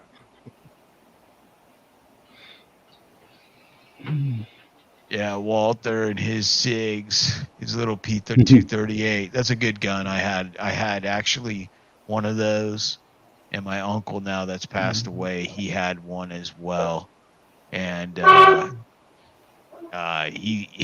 and him used to go and shoot them. And I had nothing but good things to say about that little P238. My aunt had one time a 32 revolver a few decades ago. I looked at it one day and says, "What are you doing with that?" She said, "I carry it." And I go, "Yeah, that's good. You ever shot it?" And she says, "No." I said, "You need to practice." But yeah, I was like in my 30s or 40s when she had that thing. She just carried the gun and never tried it. Somebody broke in her house in Paulding County, Georgia, and made their way down the hall with the alarm going off and almost got to her bedroom. I think actually they may have got to her bedroom. She got That's kind of scared. scary. Yeah. That somebody would be ballsy enough to continue on down into a house with the alarm squealing, knowing Mm-hmm. that the police are on their way. Yeah, that would bother me. I would be like, "Uh oh, this guy's serious about something." Oh yeah, my Well, aunt was they know scared the to death. cops at least 10 minutes out, so. Yep. Mm-hmm. That's the only time I know my aunt's ever had a gun carried. My uncle, he got me into shooting when I was 10 years old. Handed me a 22 Speedmaster 22 rifle and said, here's a box of bullets. Take off cartridges." And I took off the woods, started shooting everything in sight. As a kid. That was back in the days that they would just be like, "Here you go. Now look, don't tell your mother I let you do this, and don't Mm-hmm. shoot yourself or anyone." And Mm-hmm. they would tell you, just shoot the targets. Get Mm-hmm. some soda cans out of the trash barrel and go out there and shoot some. Mm-hmm. Yeah, I shot squirrels. I've actually ate squirrels though. I've shot rabbits with shotguns and Yeah, I skinned shot a a rabbit. squirrel. I shot a squirrel on my grandfather's mountainside, Mm-hmm. and my grandmother made it for me. And let me tell Mm-hmm. you about the worst horrible experience of my life was eating that poor squirrel. She didn't get, because she was old. He was in his 80s and she was in her 70s, and there was a lot of hair left in it, and that Ooh. hair is real wiry, and I mean, you could literally floss your teeth with it, and basically, yeah, it was horrible. So yeah, that was the squirrel experience. I was staying at my friend of my mother's house in Doraville, waiting to get on at the contact lens company back in '89, around '89. And I walked. The guy I'm staying with, and the couple, they're from Alabama, so they're country. I walk in the kitchen one day and open the lid on a pot, and this squirrel staring at me with his eyes, with eye sockets and all that in his head. And I'm sitting there going, "This squirrel still got his head on it." And that's the way he would eat. I go, "Good Lord, I'd at least take the head off and take the meat out of it. I wouldn't put the whole squirrel in there," but he did. And, I never did that. It's kind of like eating a fish with a head on it. I've never did that, but some people do. Definitely. Yeah, that's common in the Asian communities to buy fish with heads on them. Like, even Yeah. when if you go anywhere, like if you go to big fish stores that deal just primarily with selling fish to commercial outlets like restaurants and stuff, and you go in there, they'll have everything iced down, and it's kind of cold in there, and you get to pick it. And the fish, if you buy a big mahi or something like that, it has the head and everything on it. It's just gutted, and it's just the fish. Yeah, I could probably eat a fish with a head on it. I didn't like a squirrel with the head on it though, because it showed its eye sockets and everything. His eyes missing, the whole entire skull. I said, "Oh, geez." Yeah, that kind of made my stomach a little uneasy. I was like, I don't know about that. Yeah, I like catfish sometimes, deep fried.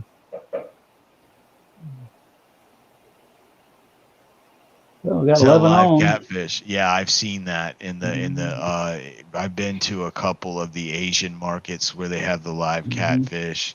And what they'll be is, if you've ever noticed, a lot of those fish are from South what do they call it? They're from there is a specific type of catfish, and it's from South America, and they've got very pretty. they've got like big red fins on them and stuff, and a lot of the Asian community will have those, and they're like a specialty catfish. They're very expensive, and they'll sell them for people to eat.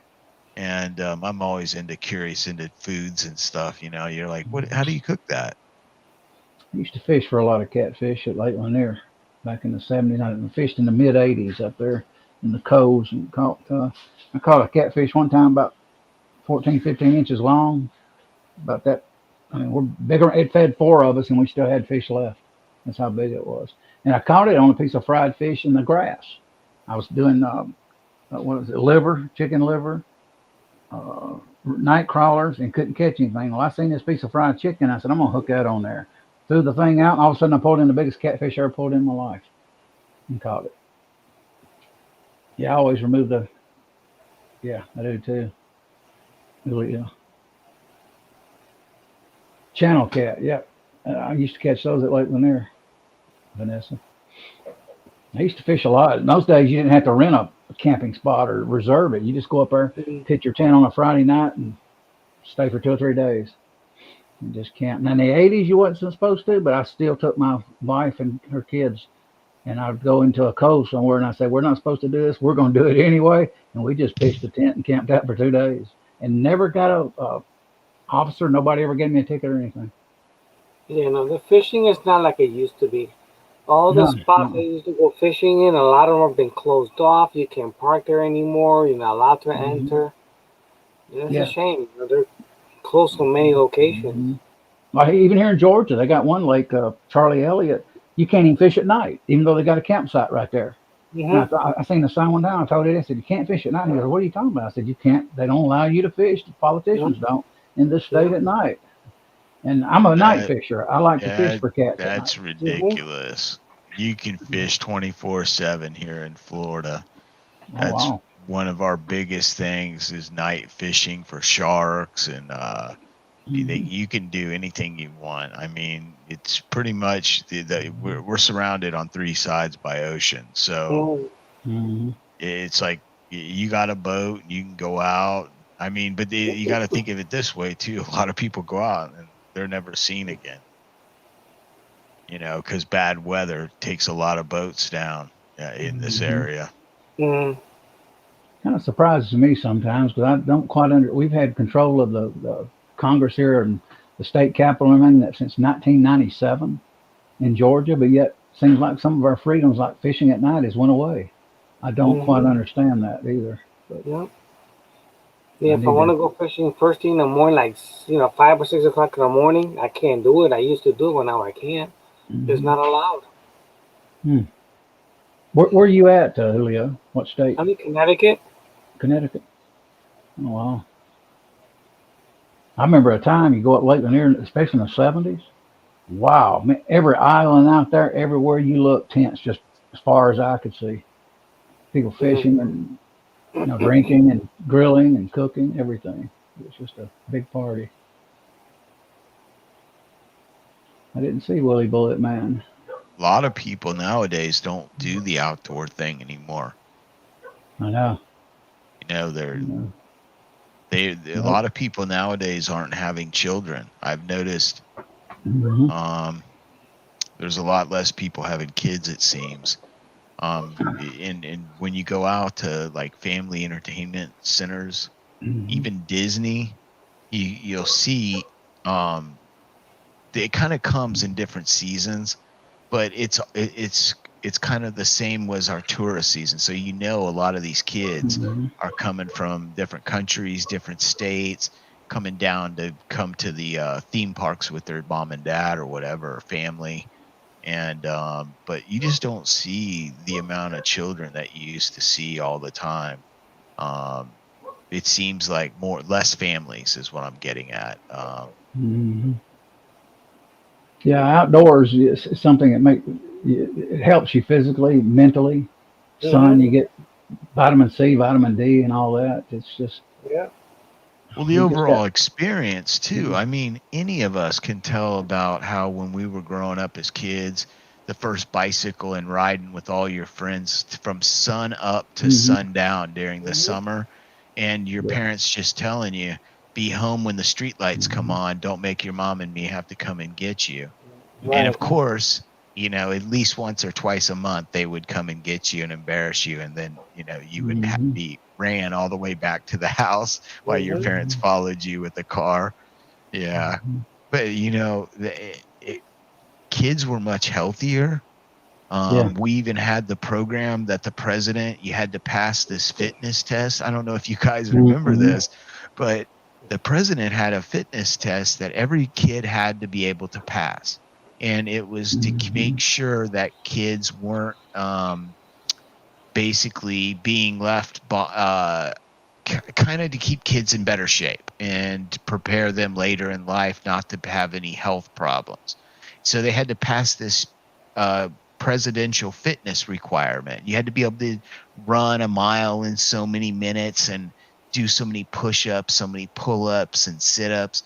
And, you know, it wasn't really that big a deal for me because I was always on a bicycle when I was a kid. So it was like nothing, you know, but I mean, and there was always the one kid that'd be a little heavy set that would have a little bit of a hard time, but he'd still get through it. Nowadays, I'm here to tell you, I go by a school and I see kids going to high school and I'm like, oh, those kids, they're going to make it about 10 years out of high school and they're going to have heart problems. I'm like, they're overweight, they're obese. You see these kids that are like, you're like, oh my God, do you guys even have physical education anymore? I read here months ago said that the newer generation now that, you know, I have great granddaughters, 24 years old. They said their life expectancy now is lower than mine. Oh, wow.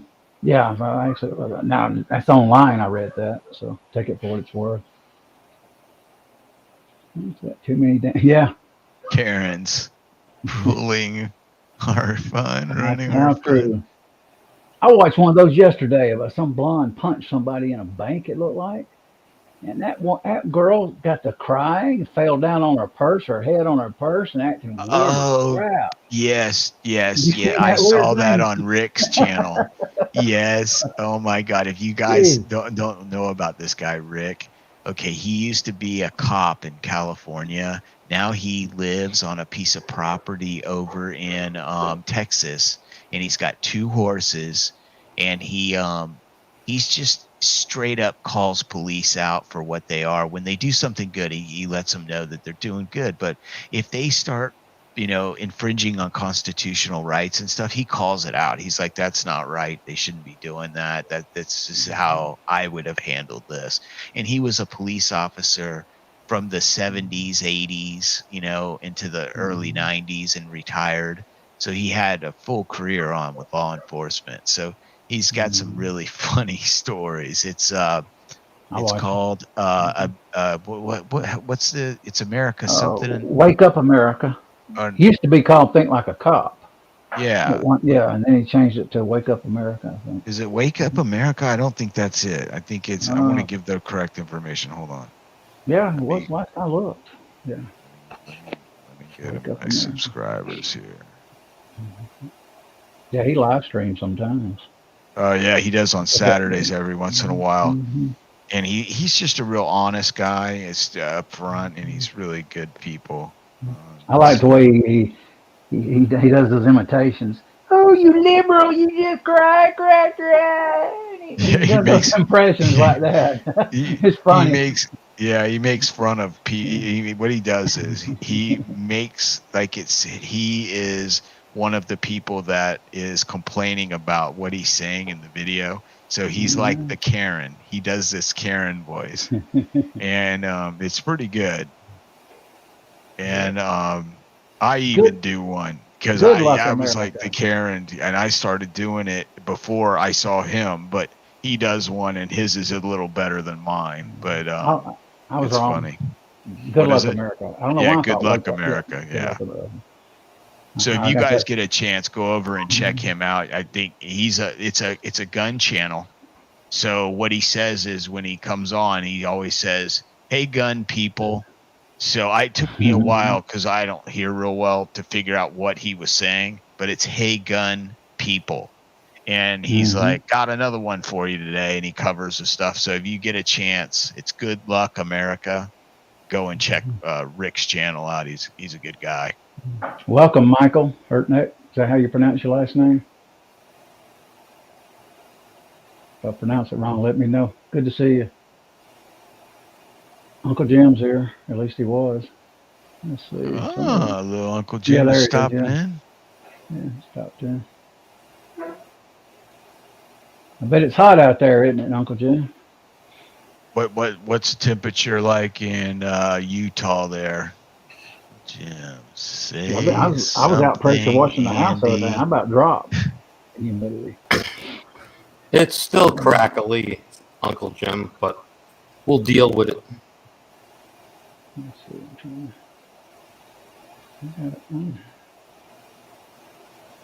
Trying to figure out how to unhide him. Oh, there we go. Just have to scroll up. Got it. Yeah, I've been working outside, painting, trim, and this, that, and other for the appraisal. And it got so hot, I literally come down and lay down on the living room floor and just took a towel, a wet cloth, and just put it on my face and laid there.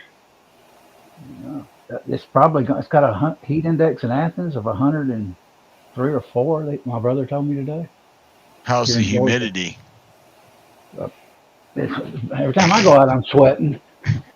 Probably 100%. He's like, when I go outside, I could carry a butter knife in front of my face and it cuts the air. Let me see what it says. Feels like, yeah, they want to hit me with ads here on my phone. Get out of here. Feels like 95, 86 now. Not too hot. Nights are still fairly decent here.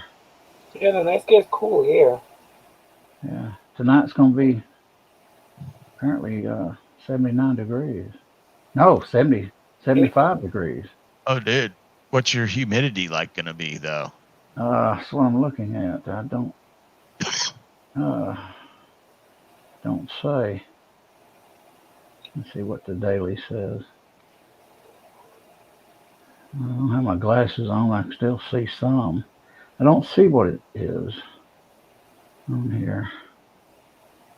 Let me see. See what tonight. Click on it and maybe it'll show me more. No, it don't say. For some stupid reason. Be careful. Some of those ads just say, show me more. Yeah. Right now it's 72 here, but it's 96% humidity. Mm-hmm. Yeah, it stays pretty high here in Georgia. I know I was sweating like a dog the past few days here. It didn't seem that hot, but it was just humid as crap here. Hey, Elliot, have you been getting rain at night? Yeah, we had some showers. Yeah, it rained from about 12:30 to 2:30, 3 o'clock in the morning last night, and it has for the last 3 nights. Just perfect, so that when the sun comes up and starts cooking the asphalt hot, all that water on the ground turns to humidity and just goes right up into the air, and it's like then all that grease and oil that's on the street just gets on your skin, and it's like nasty. Boy, Walter, 72 degrees, 55 humidity. Good Lord, that's perfect weather. I mean, if you were to ask what would be the perfect temperature, I'd be 72 degrees with 50% relative humidity. Yeah. And Walter, that's his spot. But the only problem is that it's California. If it was, if they had no gun restrictions, I think we'd all live there. What's up, Kyle? Kyle's with us. Mr. Lusk. Long time no see. Sorry I'm late. What do you mean, man? Ooh. Yeah, I was hoping he'd drop by.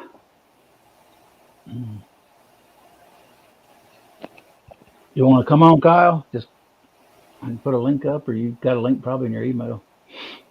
Probably got a link in your email. And if not, you have an ankle picture coming.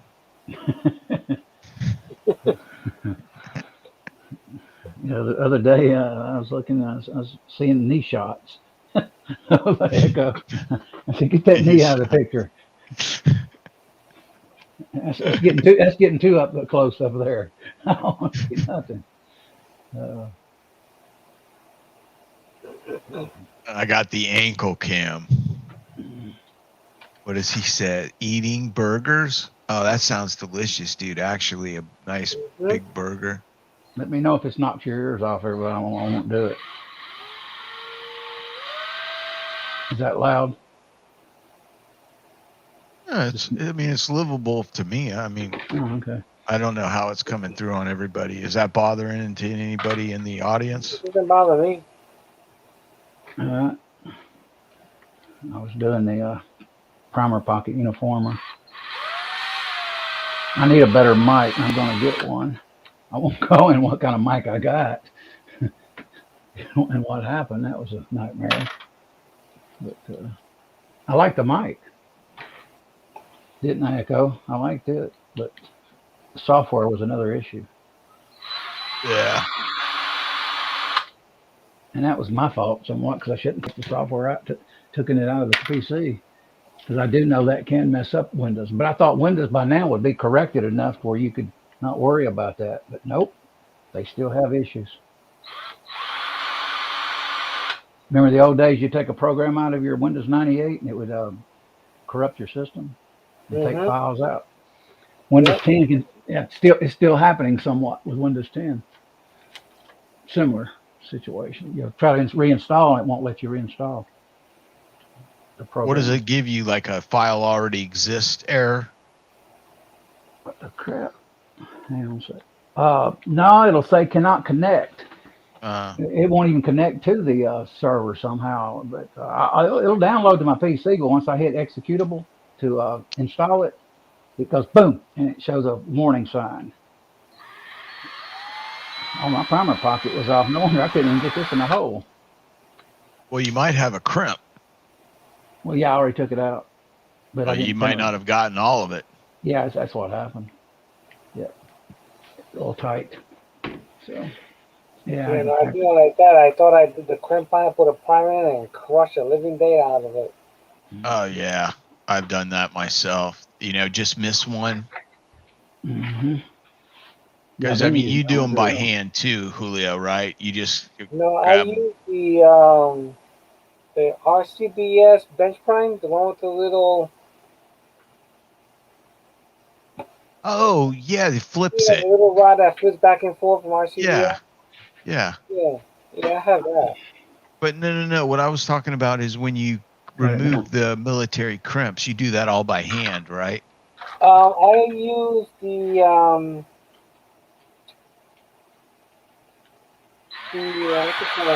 RCBS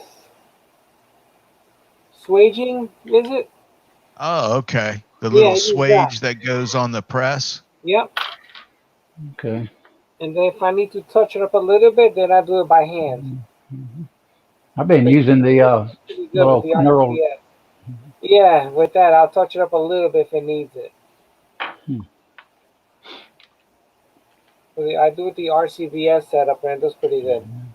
Yeah. I've been using a little neural thing, putting it on a drill. And even though it's just a neural, call it just a reamer, it works. It literally works on a drill. It don't work as easy with my wrist. But. Yeah, I tried it with the Lyman Prep Center because they have a bid for that on there. But, you know, it depends. Sometimes if it's too tight, it kind of spins on you, you know. So I just think I take it to the press with the RCBS and do it that way. Yeah. And it goes by pretty quick. Ankle cam.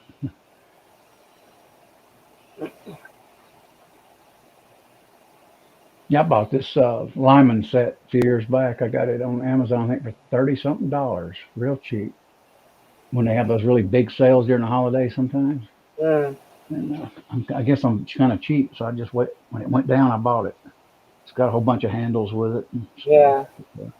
I never thought also, you know, I need something. If I need it bad, I'll get it. If not, I'll make a list. And then into the holidays, you know, they come on sale, and whenever they got this free shipping offer, I'll put together. I do that. Save some money here and there. I'm having a hard time hearing the drill. That's just me. Did you see what Andy put for his name? Yeah, Oh yeah, the yeah. robe. Leo's older brother. It's hilarious. Oh, okay. Yeah. Oh, okay. Yeah, I didn't pay attention to that until just now. I seen the robe earlier. Kyle's talking about the ankle cam. As long as you guys don't pull out your wigs, I'll be all right now. No, I got a tripod that's 6 inches, so it'd be perfect for ankle cam footage. Just do reloading video and me talking about what I'm doing, and just all you see is the feet moving back and forth in front of the bench. It's weird. Last time I had a mullet with long hair in the back, probably 8 or 10 inches, was 1997. What Yeah. was I had what long hair. 7 weeks ago? 7 No, weeks not ago. 1997. I had permed hair, short on the side and long in the back. Yeah, all business up front and party in the back. The mullet. The mullet. Yeah. The mullet. Shoot, man, it was weird, Dad. Now I can't stand long hair. It gets stringy and hot in the summer. It bothers me. But I used to have long hair several times.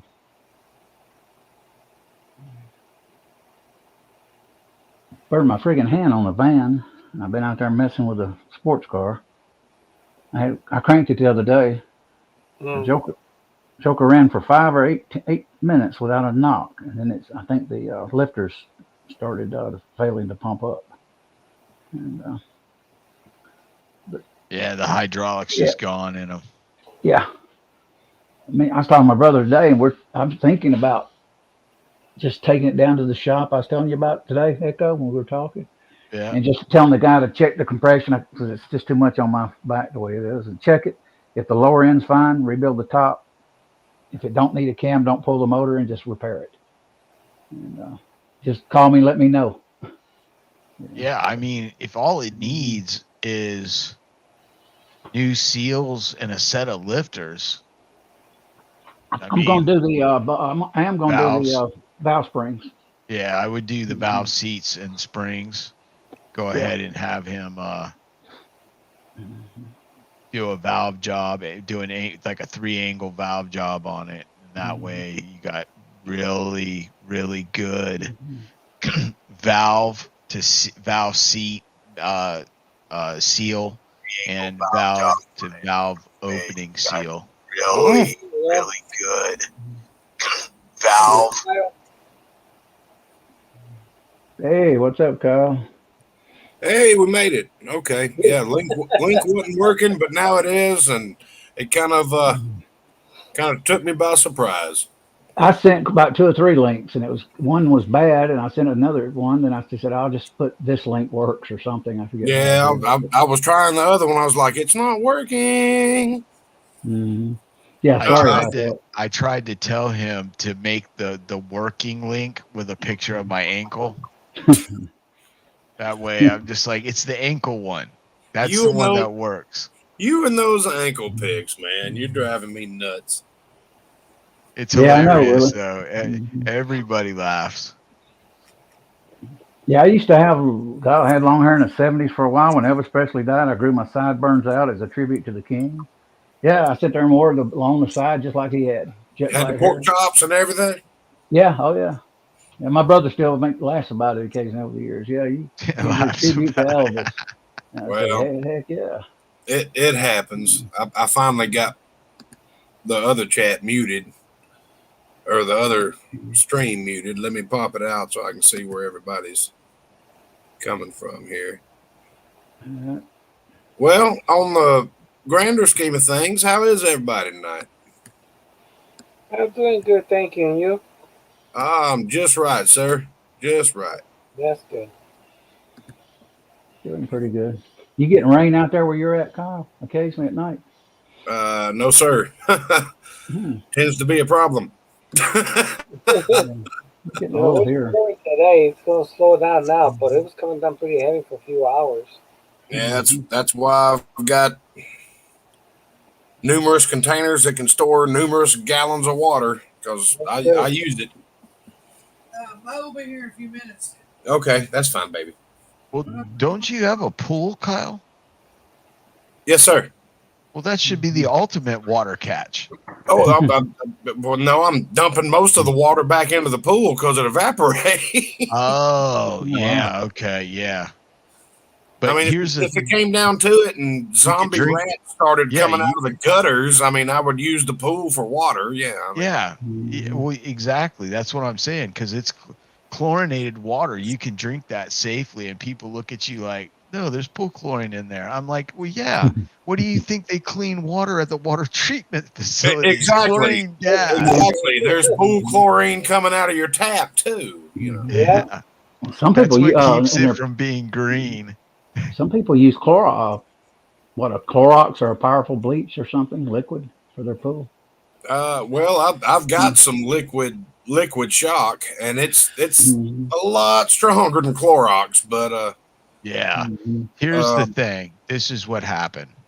Back in like 2000 in Florida and in many other states, they used to be where you could go to a pool supply place and you could buy your 2.5 gallon yellow containers, and you paid like $5 per container, but when you brought them back, you could get full ones and only pay for the chlorine that was in them. And that saved you some money, and you could get a lot more than a gallon container. Nowadays, they've banned those big 5,000 gallon chlorine tanks behind like shopping centers and stuff. right. So without special insurance and permits for hazardous material and all that crap. So they've gotten rid of them. So now they buy, all the pool places have the 1 gallon that they buy from a company that, is a chlorine manufacturer, and they sell them in the gallon jug. So you dump it and throw the gallon jug away. But the thing is, I don't think it's as strong, because the chlorine that I used to, when I worked at a pool supply place, you didn't want to be breathing when you were filling those 2.5 gallon jugs. Oh, right. And yeah, because I mean, if you accidentally got a hit off of that, it would literally, I'd be smoking a cigarette, and every once in a while I'd get a hit a little, because the wind would blow and it would blow those fumes, and my eyes would start watering, and then I would hit the cigarette and it would taste totally horrible, because the chlorine would go into the cigarette, and you would just, the flavor would damn near kill you, and you'd be like out there coughing for like 20 minutes, and your boss is like, it's terrible. I mean, it really is. The problem is right now, it's a good thing that I think the way that I do, you can't find chlorine. And my salt, I had a saltwater pool, but the chlorine generator went down, and heck, that's $1,000 in dollars. Oh yeah, I know all about pools, brother. But so what you can do, you can use large blocks of salt and buy it. You can buy rock salt. You can buy anything you can get at Tractor Supply, right, or something like that. Large amounts of salt. But the problem is my chlorine generator doesn't work. It doesn't matter. Salt in the water, as long as the water is being circulated, a high salt concentration is going to keep algae from growing in the water. Well, I might throw some salt in there. I've got salt.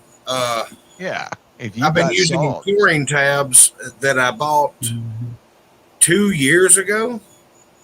I don't know if any of y'all have a pool, but have you tried to find chlorine?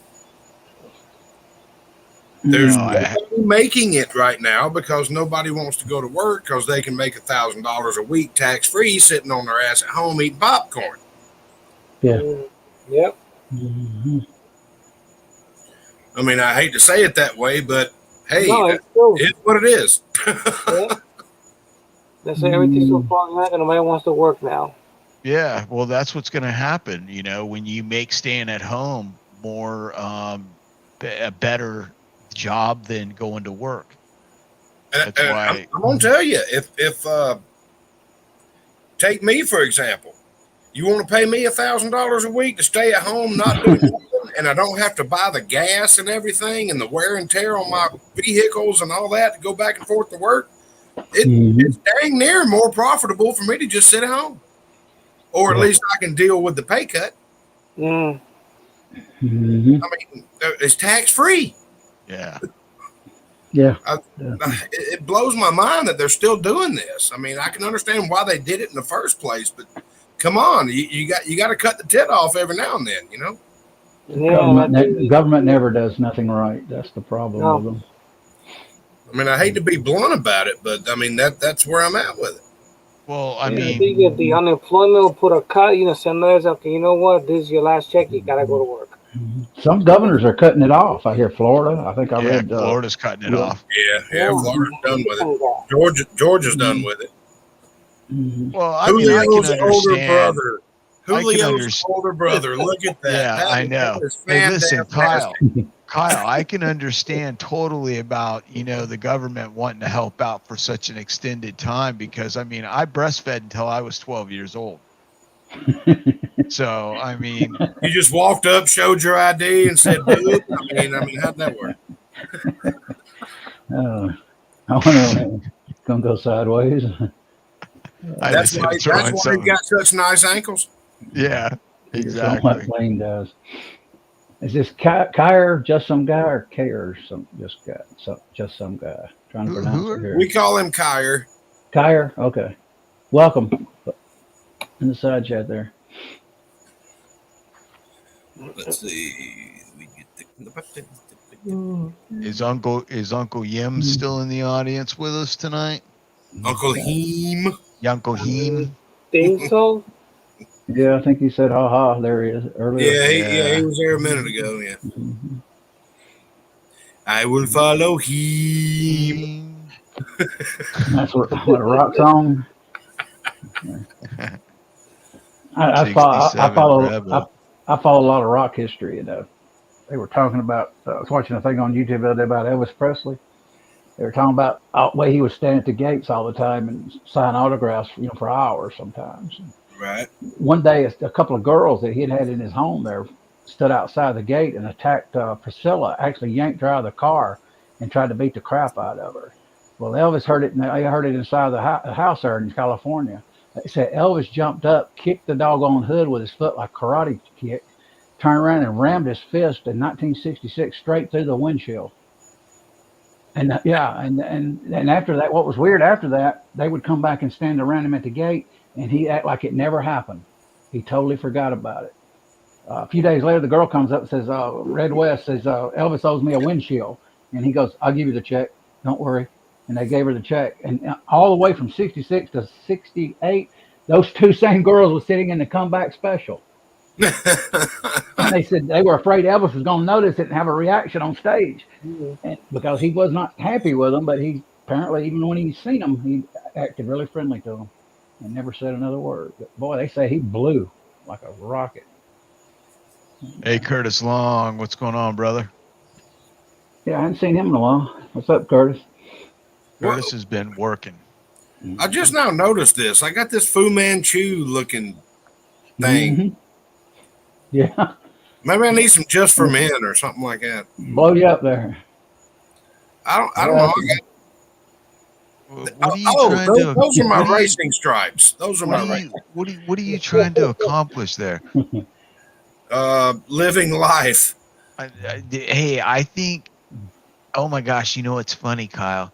Is it looks like your lips are gray because my vision sucks. So when I look at you, it looks like Chewbacca, and you're like your lips are gray because you're old. And you got those two, dude, you got to do he's got to do the Wookiee. That's awesome. Yeah. I haven't had a beer since 1985. One of my parts drivers at work said, "How did you make it where you have those two stripes?" I said, "I quit shaving." And she just looked at me. I'm like, yeah. I mean, it happens. That's why I keep it so short up here. I mean, look at that. I think you trim it off the top and just like somehow mysteriously reattach it to your facial. I graft it and then I dye it gray. Yeah, that's what I do. It's time for me to get a haircut. Mine's starting to curl in the back. Yeah, mine too. I'm starting to get all kinds of goofy looking too. I've got like this, and I hate it. It's like in the back of my neck. It starts like growing little curls like along the back, and I look like a fruitcake or something. I'm like, I need to get on the Wheaties box or something with this long hair in the back. I'm like, what's going on? Here comes 1960s. I always thought when I was younger, my mother would refer to it as a cow lick, and it was right here at the top of my head all the time. Yeah, still got one right there. As I grew up, I started noticing that my hair is doing the same thing down here on the back of my neck. And I never noticed it until I was laying down and asleep, and Baloo was licking on me, and she had perfectly groomed all my hair into like a pencil thin mustache going up the back of my head. Wow. I was like, that's what she meant. I never knew what she meant. Angel was like, what the hell's going on with the back of your head? I'm like, what are you talking about? It'd be like my stylist was working on it earlier. I'm telling you, it's hell living with a shepherd with a foot-long tongue. Golly, bum. It's different. She was looking at your hair and she's like, man, it's all messed up. I gotta fix that. I can't let Dad be having hair all looking like that. That's apparently what it was like. I mean, yeah, Angel was like, what the hell's wrong with the back of your neck? Like, what are you talking about? And she took a picture and I was like, oh my God. That's custom. I'm gonna start wearing it that way. If I was you, I'd start wearing it that way. Yeah. All right, guys. I'm going to get out of here. I got some things to do before bed. Hang on. Before you do, check out the shirt. Hang on, let me blow you up there. Oh, yeah. Cool. America. We were out at the lake the other last weekend, and I caught it out of the side of my eye. Hey, give me 1 second. Caught it out of the side of my eye. I went, is that what I think it is? There was a bald eagle sitting up there on a pine tree. Wow. I was like, man, that's awesome. Is she here? Yeah. Give me 1 second. I'll be right back. Let me kill me. I'll be right back. Her co-worker's here to pick up her car. Okay. I'll be right back. Yeah. Me too, Echo. If you want to keep talking, I'm gonna be right back, guys. I just keep running my big fat mouth. Me and Julio. That's why I say Echo, because Echo can talk. He's like, yeah, just to put you on the spot there. Talk. I'm like, it's like, be funny. It's like, you meet a comedian or something. You're like, hey, man, be funny. And they're like, I do that for a living. I'm not funny all the time like that. I'm like, well, that'll be the last CD I buy from your collection. You're just horrible in person. How do you close this? What are you trying to do, Julio? That stupid pop-up here came up. A pop-up? Hey, how you close this damn thing? Not a pop-up. It's Windows. Okay, there it is. It's gone. Okay. Oh, it's like their little notification where it comes out from the right side of the screen. Yeah, so now they have it with the weather, and they popped up. It's the first time I ever popped up. How the hell you close that? Yeah, it's kind of crazy. They've got all these little things that pop up and stuff now. And like when I get like a YouTube alert, it like pops this whole screen up and it will say going live, this person, and it'll be like you're in the middle of a video chat and you can hear this big ding. And you're like, what is going on?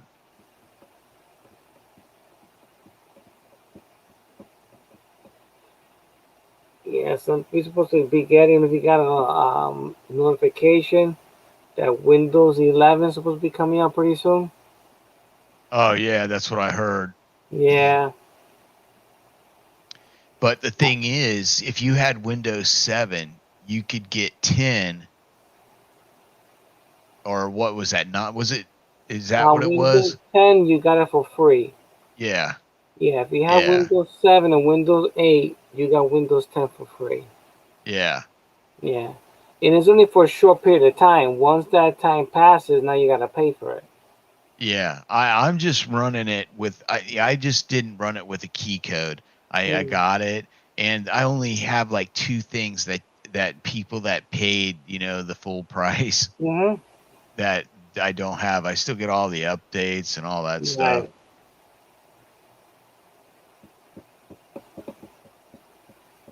Listen to Walter. Yeah. Walter, I knew you're being funny there. You're trying to be funny.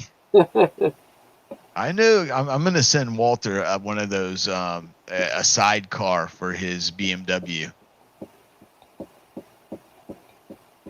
Yeah, it's a nice BMW. Oh yeah, he's got a nice motorcycle. Yeah. Walter's always been a motor guy.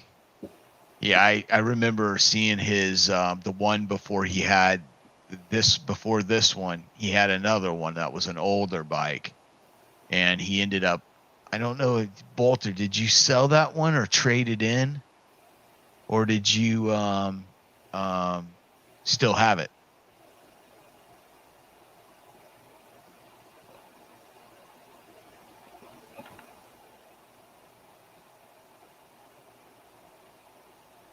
I haven't purchased on eBay for a while now. They got too expensive.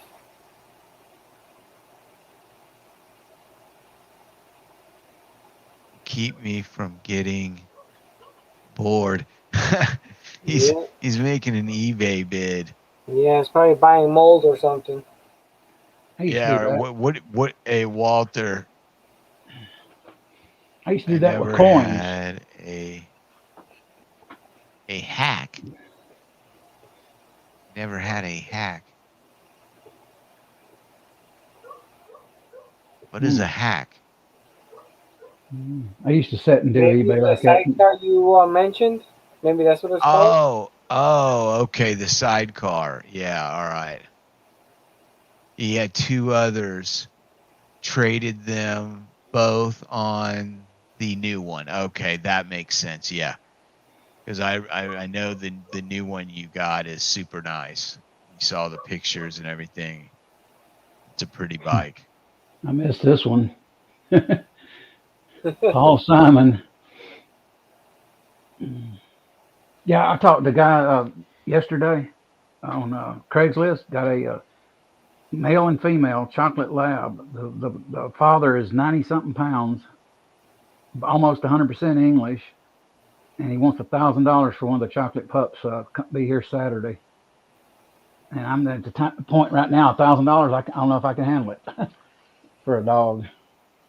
Well, you also got to think, man. But, You got that motor coming up. yeah, I know. That's why. But man, it's hard to find a good English or part English lab. Oh, I believe you, brother. I Mm-hmm. believe you. But what I'm saying is, usually they're usually high dollar. I mean, they're like oh $2,000, yeah. $3,000. But I mean, you want to know. get that vet going. I know. Yeah, I know. I keep thinking back how great of a dog my other dog was. God, he was half English, and he was a trip. That dog, Right.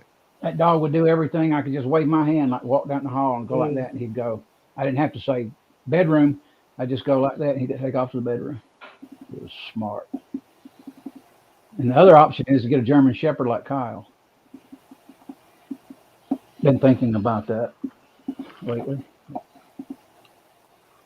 All right, guys. Let me get going. Let me get You my taking off? vacation. Yeah. Appreciate you dropping in. Yeah, Julio, we really right. appreciate you stopping by, brother. Yeah. All right. Always welcome. Thank you for the invite. Mm-hmm. Great having you here. All right. Good night, guys. All right, take care, brother. Right. Take care. Bye.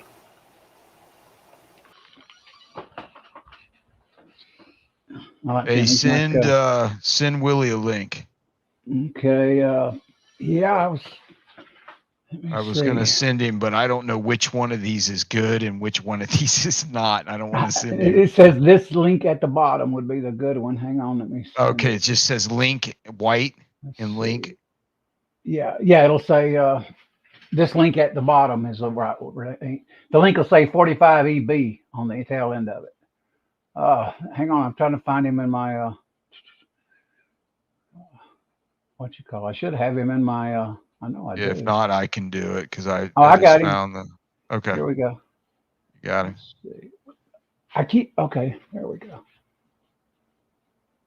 Okay, I'm gonna have to borrow the link. I just want to pop up another window, so let me put the link in there. Hang on a second, Willie. Copy. All right. It's just gonna say link, Willie, in the email. Should get it in about another minute. Actually, everybody else may get it too, because I forgot they're up in the recipients. So.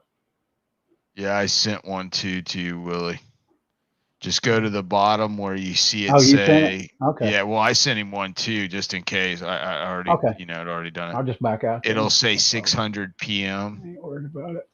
And then you put, and you'll see it says link, and then it'll say, what does it say? It says. I thought I actually had you in the list.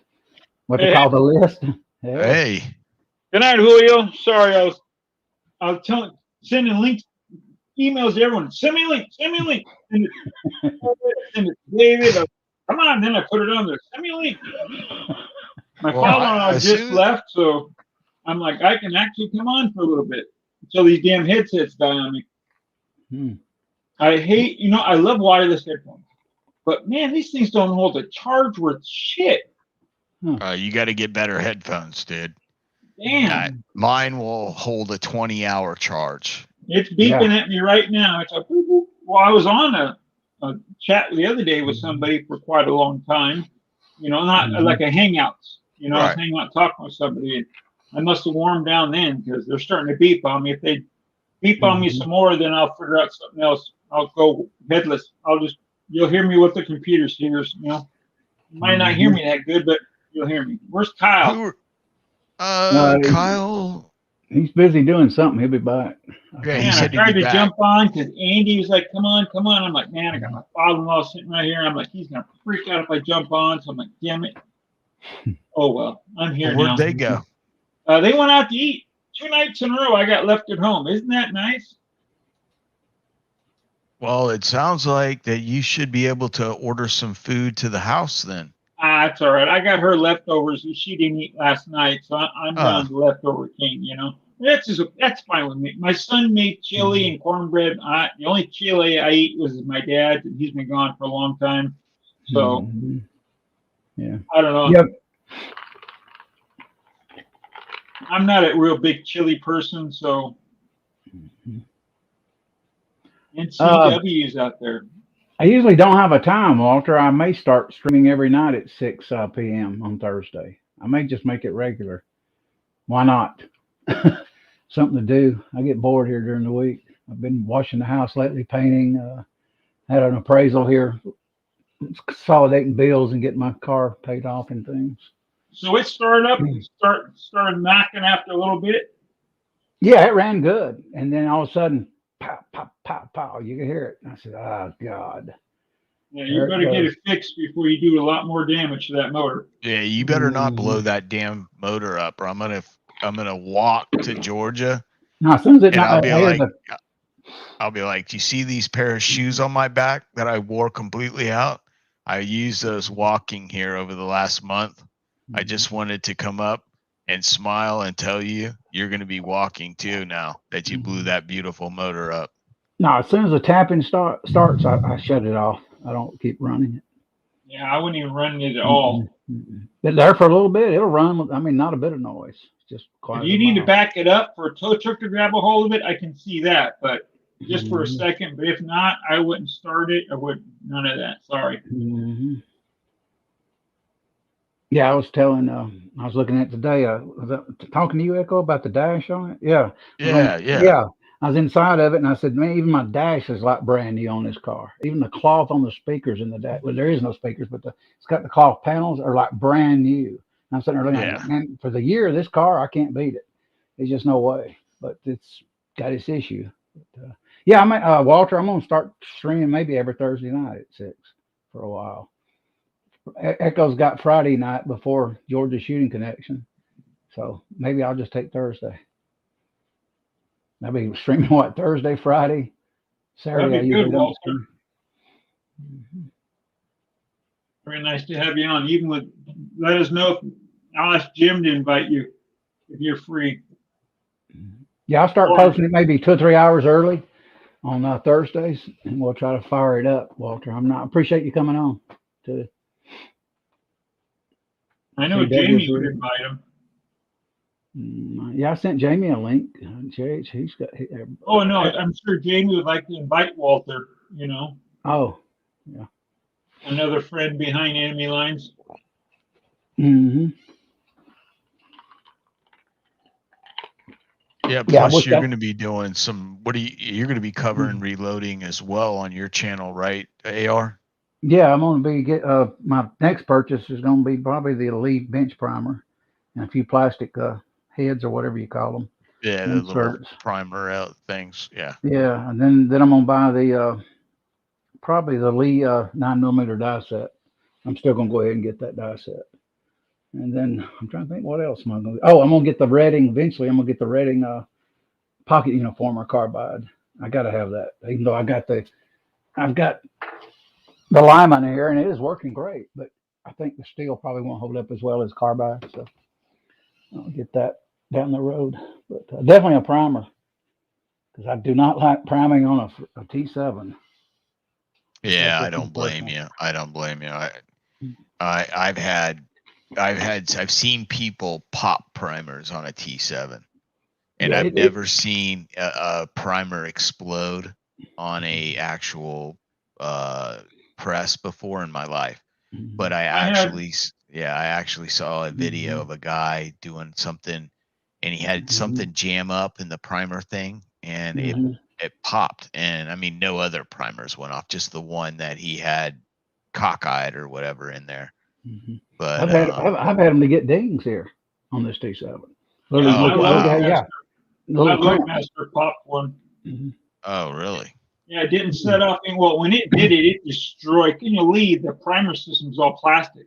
So it destroyed all kinds of pieces when it popped. It didn't set any other off. It just set one off. It happened to be a Magnum primer, and it blew the shit out of everything. Well, that's what it's supposed to do. It's supposed to absorb the shock, and that's why Lee uses that plastic, because if they have something explode, it's not gonna blow your face off. Well, also Lee gives you a shield if you mount it, or when you're priming it, if it does go off, so it's just a metal shield, but it absorbs the impact also. Yeah, I agree, Walter. It is tough. It is tough. But I never prime on press anymore. Hey, Walter, if you want to come on, you're welcome. Echo can send you a link anytime. You're the master. I've watched you for years on High Boys channel. Yeah, I've seen them where they've gone in sideways too. A little goofy. Yeah, I thought it was funny one night. High Boy, bless him. He was like, oh, these turret presses, they work great. They prime great. And I guess he hadn't really had any issues with it, but it's just so that we had the camera on, and I think Walter might have been on there too. And he turned the very first primer he goes to prime, turned sideways because the YouTube video was rolling. You know what I'm saying? It's always like video screw everything up. Yeah, it'll screw up anything. I mean, you could do 400 rounds and not have one problem. Turn the camera on, and the very first one he did, it went sideways in. The YouTube curse. Did it pop or just go sideways? It just went sideways. It didn't pop. Yeah, I've loaded on the Lee Safety Prime, and everyone kept saying, oh, they dropped primers. My small priming system's flawless. The large, forget it. It drops primers everywhere. Is it the new system? Huh? Is it the new one, or is it Yes, the sir. one? It is the new one. Yes, sir. Yeah, anytime, Walter. I don't have you're that. welcome. I don't have that problem. He said he may come on next time. So. I'm just lucky. But I mainly, when I do, I only do smalls mainly.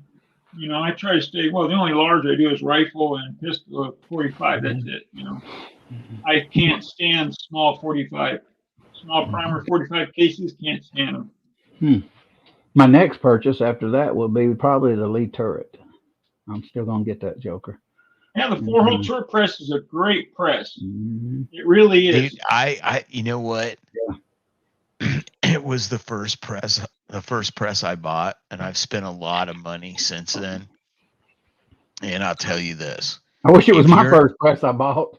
Yeah, listen, if I wouldn't be loading anything bigger than a 223, 556, or you know, something in that size, you know, 1.5 inches, 1 3/4 case length, you can't beat the Lee turret press. I don't care what anybody says. You just can't beat it. But if you're going to be loading bigger stuff, I recommend, just because the turrets are made from aluminum, that you look at something with a little bit like that made out of steel that you're going to be. Well, there's a guy selling forged turrets for the Lee 4-hole. Oh, that might change things considerably, because you're talking big money for them, but they are forged. Wow. Yeah, that would be that. Now, I would love to see one of the. I would love to have one of those, because you don't only want one. How long does it take to wear out a Lee turret aluminum, though? I've never wore one out. I've never worn one out. Okay. I've seen one break before, and a guy was trying to do 30-06 brass in it, and I just don't. I don't recommend anybody do that in a Lee turret press. That you're doing. Yeah, I bet you have. I know. And with Jamie, I did 308 on it also, and I had with the concentricity gauge, I had 1 to 1.5 thousandths run out with the 4-hole turret press. And when you ram it up, the turret will actually bend up a little bit, you know. So you got to get it set just right. But it's a great press. But I take the rod out. I manually index. I hardly ever put the rod back in.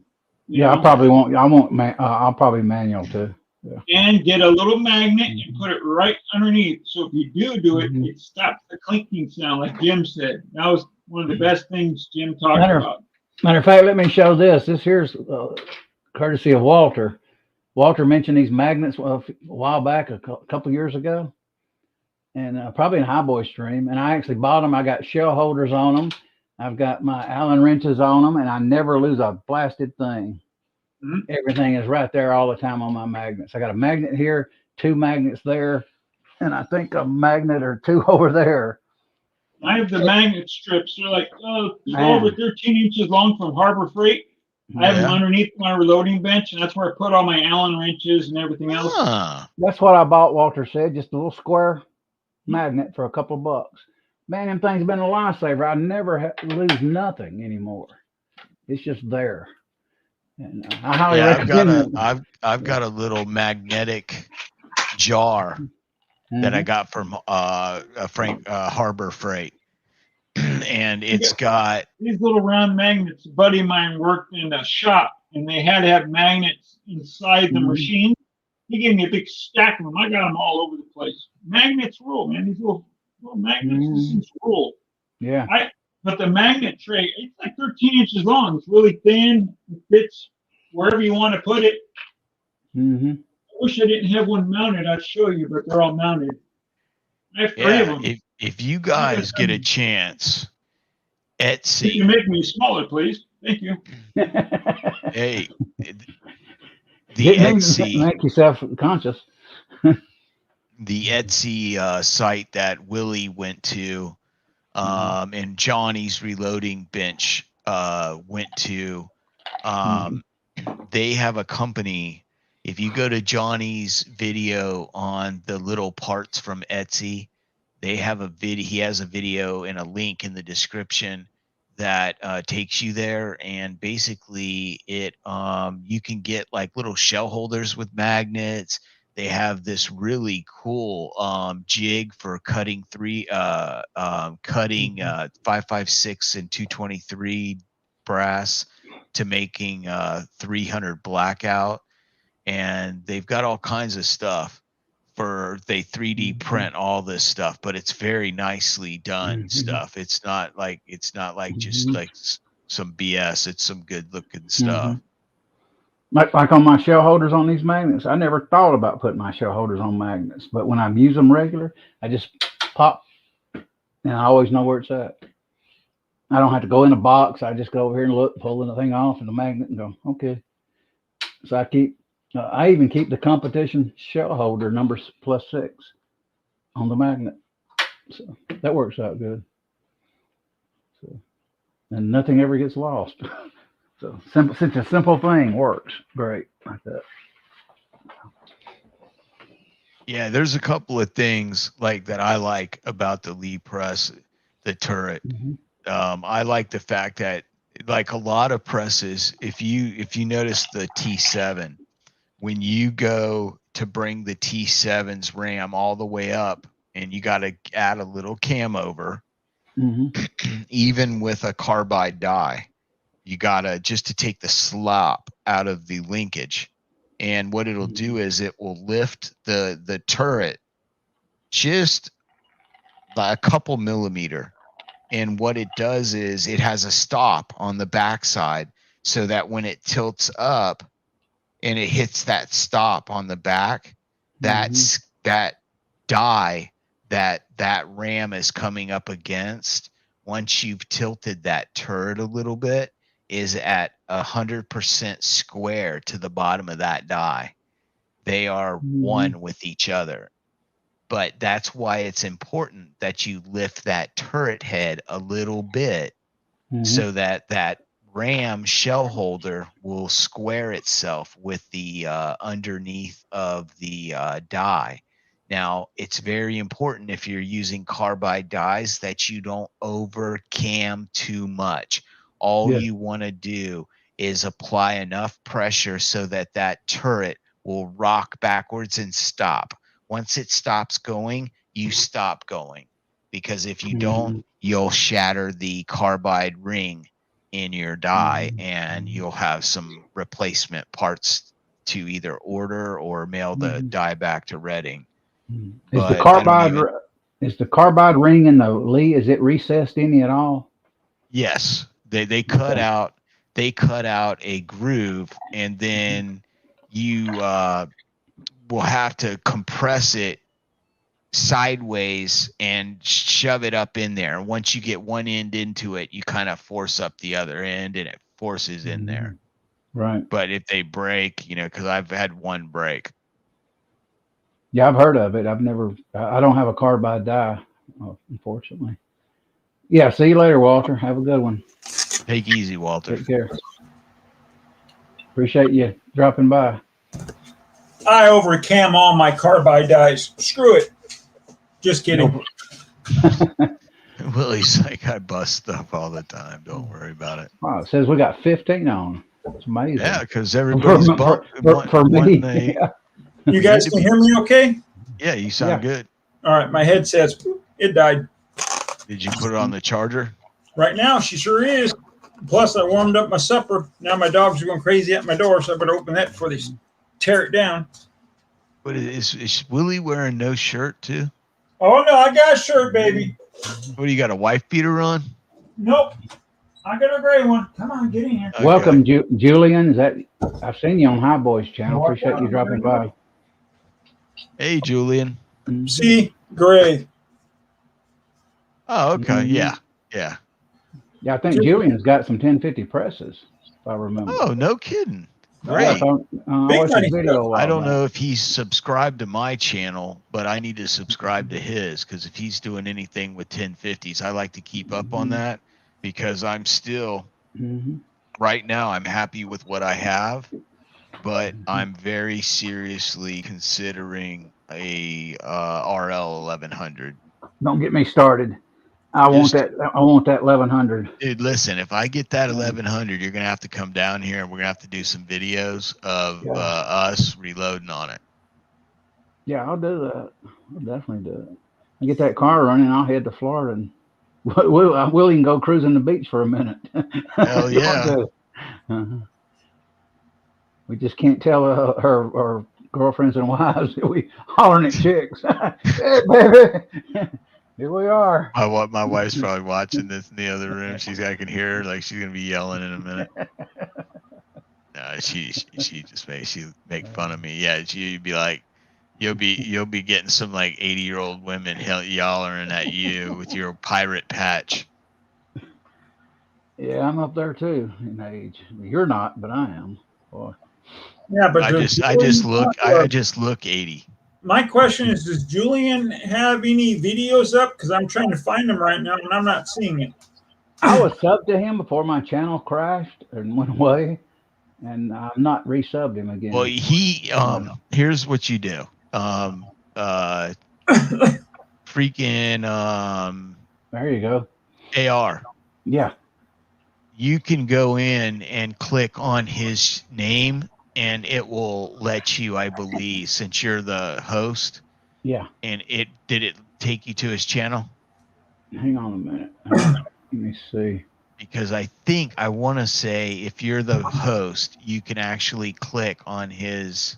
I can't find it, unfortunately. On the YouTube, so you might have to do it on the YouTube side. I'm on there. It's not working. It's not working. No, I can give him privileges, but I can't. Yeah. Julian, why don't you drop it won't let him drop a link in there. there. Julian, I'll make him a moderator. And make him a moderator, and then you can drop a link to your channel in the chat. Yeah, that'd be easier because I'm sorry I can't find you. Julian, I made you a moderator, man. If you want to, drop a link in there. And we'll all sub, because I'm not sub to you with my he's got a fully auto 1050. Awesome. He's got it automated. Sir William. I hear something. About time you're back, Kyle. Yeah, ooh-ah, buddy. Yeah, I want that 1100 while I eat my supper. You just can't beat that. Willie, what happened to your little icon? No idea. Don't have an avatar now. Avatar, he went woke and he went broke, I guess. I don't know. I don't know. I don't know where it went. It went bye-bye on its own. I can't see Willie going woke. It's like does. Oh boy. AR, you gonna come up here in a couple of months? Yeah, I'll try to get up there. I got a van now running, and got the AC charged. I bought an old van for my daughter because my other cars broke down in my truck. Willie's talking about staying for a minute. I'm hoping to get the engine in my truck, and we'll go down to the shooting property and burn some gunpowder up. Sounds good. Yeah, I'll you guys sound like you're about to have a blast. Literally. Yeah, I love it. Exactly, dude. See, this is what I hate about being a cripple and freaking hey, I'm a cripple too, so knock it off. Well, dude, you can drive though. You're just not missing. Legally. Well, I don't care if it's legal. I mean, I could idle going down the street. Hey, you guys want to hear some funny crap?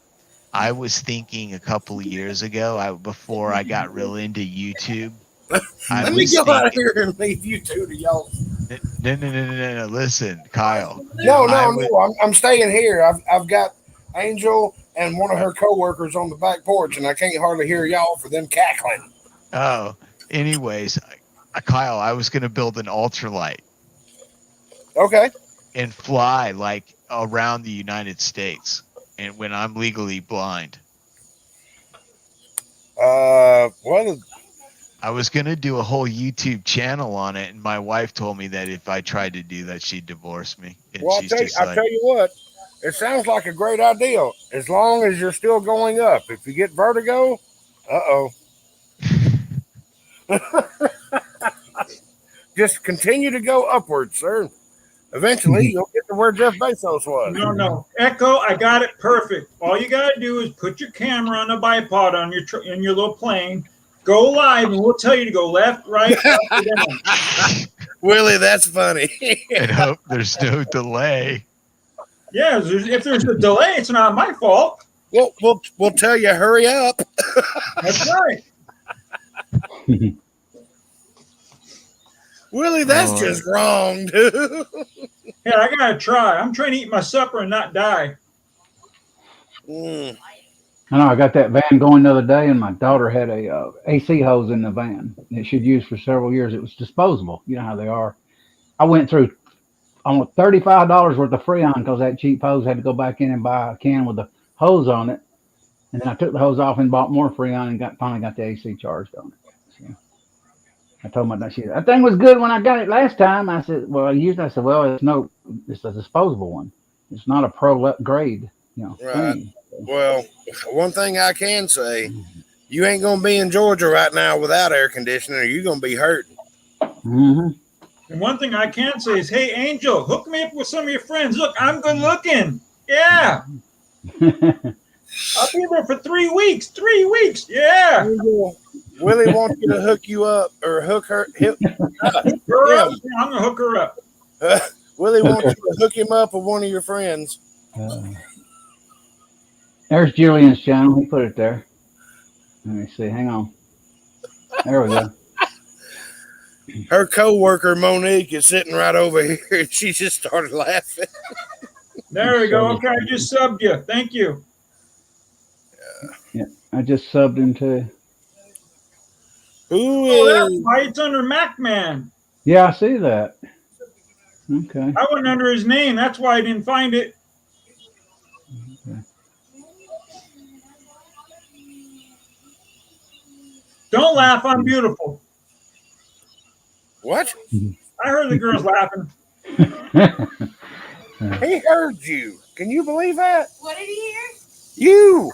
Dad? And Really? I'm not bad ears. You were damn deaf, just like me. How the hell did you hear that? I have no idea. I guess it's a good microphone. It must be a good speaker. I'll tell you that much. Hey, It you never guys. gets used. Uncle Jim just uploaded a video, mount plate drama, 9 minutes ago.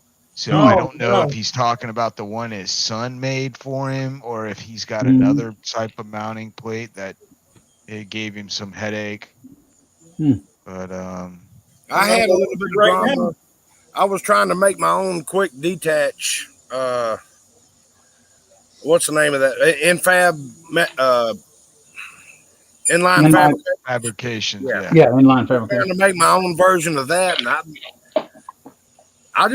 got fed up. I couldn't forge it and beat it and put everything where it needed to be. So I said the hell with it and used vice grips.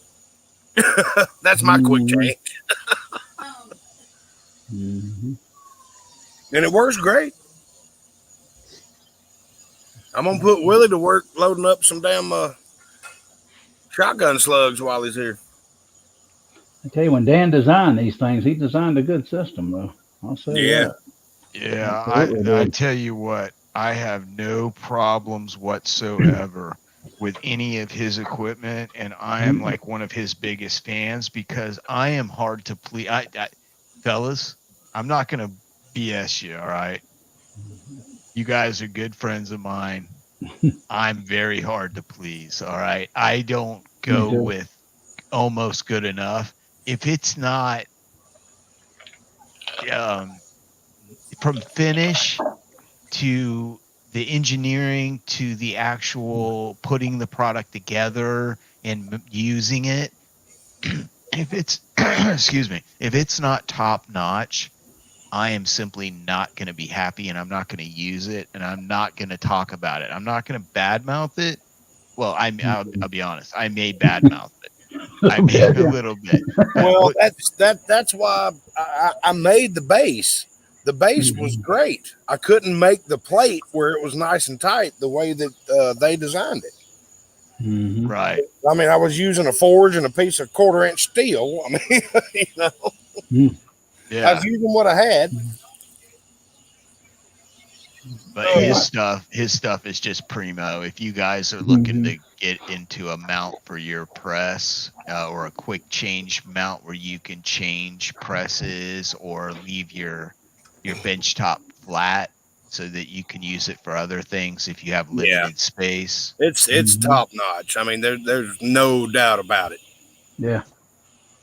Yeah, they are. Have you been working on your make press any? Doing any loading, Echo? Yeah, I've actually did some neck sizing of some brass. What do you neck size with? Lee die? Lee neck? Yeah, my Lee Collet die for 308 Winchester.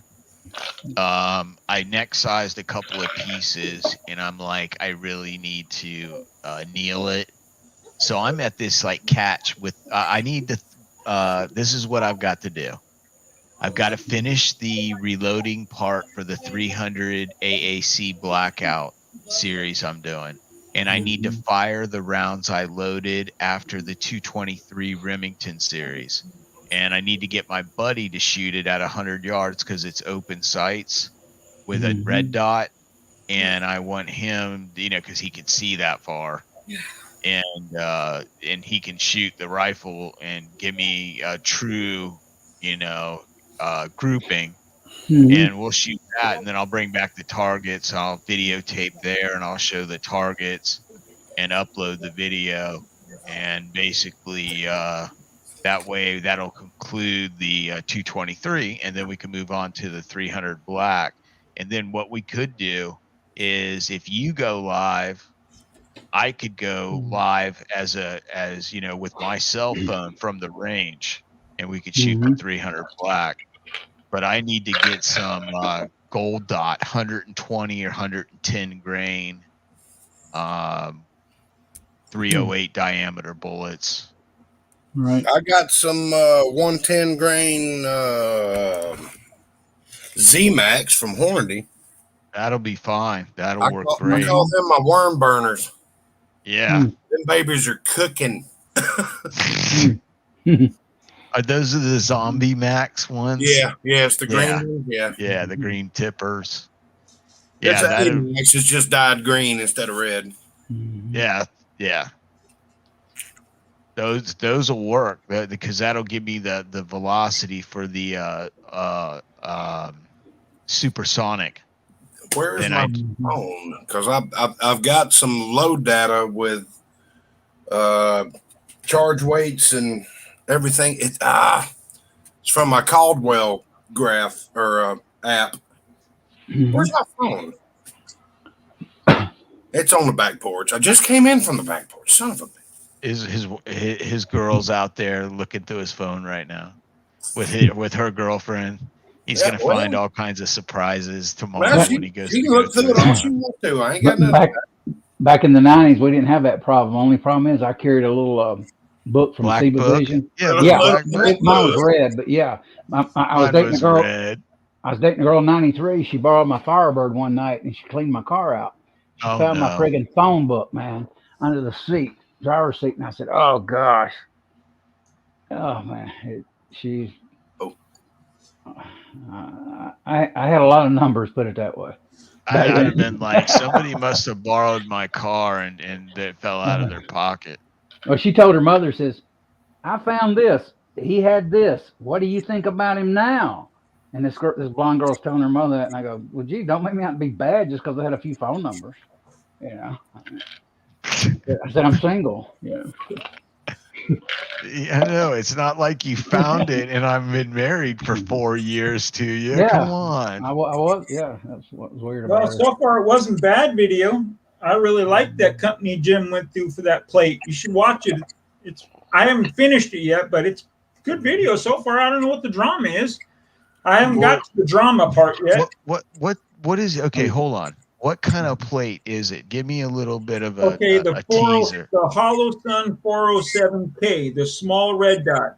He got a red Ah, dot plate. Okay. The Hmm. way this company designed it is really cool. I like the way they designed it, but I haven't got to the drama part yet. So as of right now, I'm really liking the plate he ordered, you know?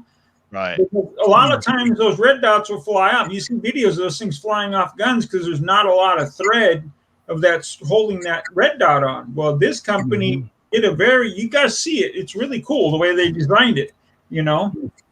Yeah. I just like the drama part. I haven't found the drama part of the video yet. The thing is, there's no problem with the Smith & Wesson M&P series. They have a considerable more thread that goes into the plate and into the gun than the Glock MOS system. If you look at both plates, that's why I went with the M&P when I got that system, because I looked at both guns at my friend's gun shop, and I was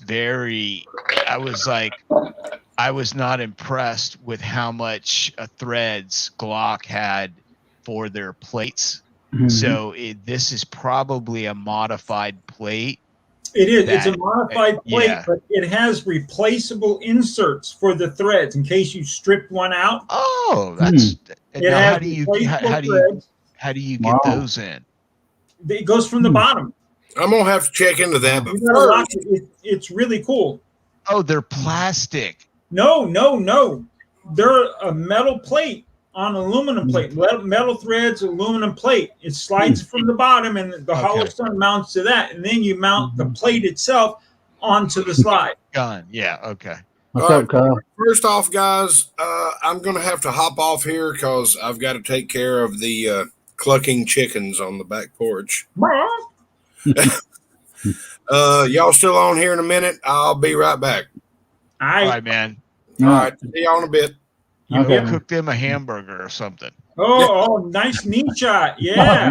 Knee shot. Oh, my goodness. The trend is getting worse. He was giving us the trend is getting worse. The trend is getting worse. We went from ankles to knees now. Damn. Miss Kitty, I'm sorry you had to see that. Oh, boy. But yeah, I haven't got to the drama part of the video, but so far everything I'm seeing looks really good. I mentioned this before. I had a core years ago, 40 M&P before it became 2.0, and it had the insert for the optic. It was a good shooting gun too. I just never bought an optic, and I traded it in for a 1911 stainless steel 9mm from Springfield. I haven't had that gun out in a while. It's in the closet. That's what I got is the original series, not the 2.0. I'm going to jump out for just a minute. I got to go rub my wife's feet, but I'm going to just mute my mic and go do it. So. You do that, baby. You can tell who wears the pants in that family. Hey, Mama makes all the money. Mama makes all the money. So I ain't saying shit. I rub my wife's feet all the time. We're just picking at you. You know that.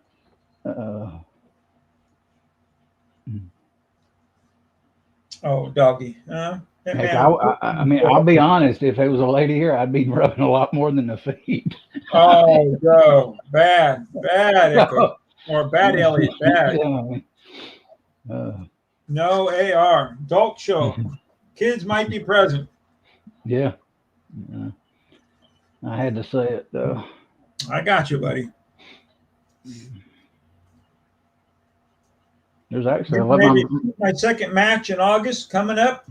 Yeah, going to be fun.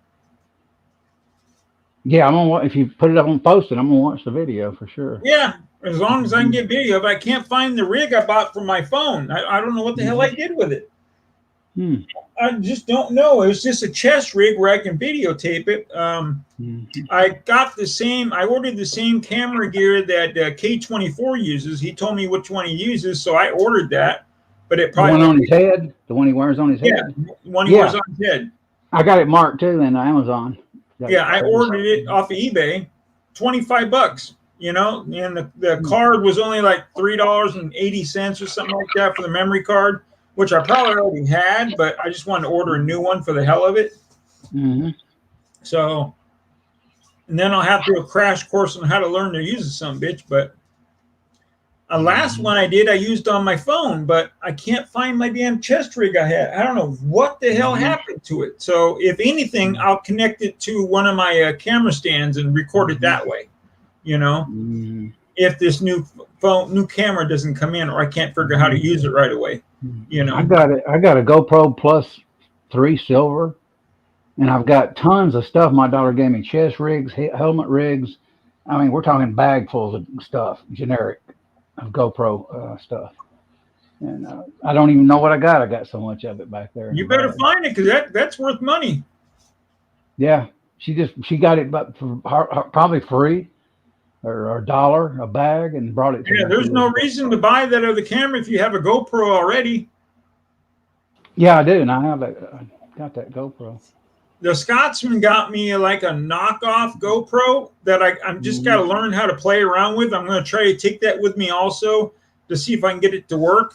You know, I don't know. I'm going to be playing with it before I go to this match on the 7th. Yeah, so one time, a few years ago, was back when my dog was alive. Me and him went for a ride, and I took the GoPro and stuck it on the dash and went around town doing the road, all the traffic, just to see if it worked. I did have the app on my phone, but probably not this new phone. Yeah, see, I got the app on my phone, but it's not working for some reason. That's what's pissing me off. Okay. The app for this camera, it just doesn't seem to be connecting all the way. Huh. And I don't know. Maybe it's going to finally connect. Okay. Yeah, I still like that. Over time, please make sure connecting DV device network. I just don't understand this damn thing. Might have had to give the company a call and say, what the hell is going on here? Yeah, I'm going to have to download GoPro because I can't communicate with my camera on my new phone. And it just reminded me of that tonight, stalking here. I'll be right back. I'm going to leave you alone for a second. I'm going to go grab that little SOB. Okay. Ow! Son of a bitch, that hurts. Lord, I've been abandoned by myself. Jeez. And I'm not a Rush Limbaugh, so I don't know what to say. No. Anyway, I'm glad you all have joined us. Oh, we've been going for 3 hours. Appreciate you all dropping by. Got you subbed, Julian, on your channel. And, I lost my original channel. I didn't have that many subs. Oh, come on. I didn't leave you that long. Yeah. I didn't leave you alone that long. I heard you. I heard the one. I heard the crying. You left me alone. What's crazy is I'm probably a bigger talker than Echo in person. Yeah, I mean, people tell me I never shut up. Even my family goes, "My God, he never stops." He just. Even my roommate says I got a talking disease where you never stop. But on here, I'm a little more, laid back on it. I try not to ramble on.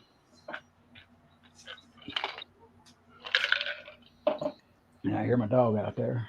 But yeah, I have a chance to get a chocolate loud, and God, I don't want to go in debt though, and I'm not. $1,000 is a lot of money, buddy. Yeah. Yeah. Well, I tell you, man, you get a good part English show or English. Wow, them dogs are smart as hell. Most of them. I'm using the little one he gave me, but it's not. I'm having a hell of a time trying to get it to connect to my phone. Okay. Yeah. And you got the app on there? Okay. Yeah, I downloaded the app and everything, but it just wants to be a pain in the ass. Does the app recognize any numbers or any string of numbers or anything? My phone recognizes the app and it's recognizing the camera, but it just won't connect yet for some reason. So I'm going to delete the app completely.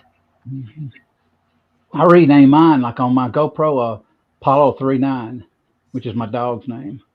That way, when it comes up, I just remember it's Apollo 39. I know what I'm looking at. So typically rename the stuff.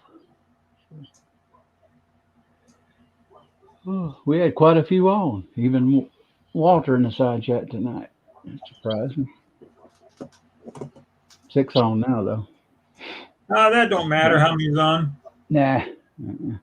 I'm amazed, considering I'm a nobody on here lately. This many people showed up. Thanks, I appreciate it. Let me see how many's on now. 5 on the YouTube side. Let's see. Yeah, 5. So what you been loading lately? 9. 9. I've been loading a crap ton of 9 because I'm getting ready for the match. I did some today. I didn't do some. I reloaded a dummy round for the 9. Yeah. Let's see, there it is. Yeah, right there. 100 XTP, 115 grain. I got 200 box of 100 2 times. 2 boxes here, and it passes the plunk test. Does it? Yeah. Good. Yep. The dummy does it perfect. Mm-hmm. I'm still gonna get a carbide die though to go along with it, and I'll probably just go ahead and buy the whole entire 9mm lead die set. Actually, that way I'll go ahead and get the what is it? Lee's finest crimp, whatever they call it. I forget the name of it now. Factory crimp die. Yeah. Factory crimp die? Yeah, the 9mm Lee factory crimp die. Yep. They say it irons out the brass a little bit. It does. If you have a little bump in it when you when you finish crimping it, it'll smooth it back down. It actually resizes the bullet. It's amazing how it does it. Wow. Yeah, I'm definitely gonna get the connect over time. Please make sure connecting device network. Oh yeah, I know what the network is. Right, bastards. Camera got power. Yeah, it's on. It's powered up. Okay, Julian says he wants a link. Hang on, Julian. I don't know his email though. I don't either. So he's gonna have to send it to you. Yeah, the camera has power. It's powered up, but for some reason it's not connecting. Julian, I'm gonna send you my email. I'm gonna go ahead and post my email here in the stream. So send me your email me your in an email, and I'll send you the link and reply back to you.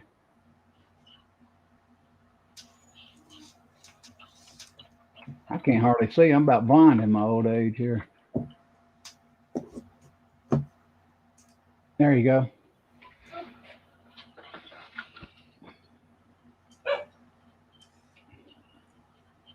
And I'll have to go on. I might have to go in my email.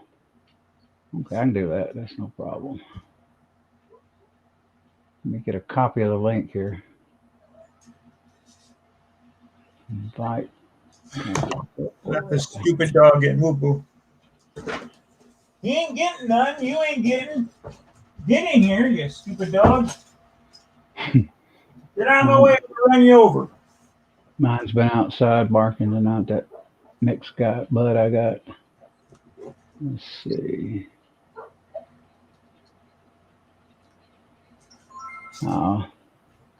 Yeah, Walter actually got in the email and said what time you plan on to do this. I didn't know he sent me one originally.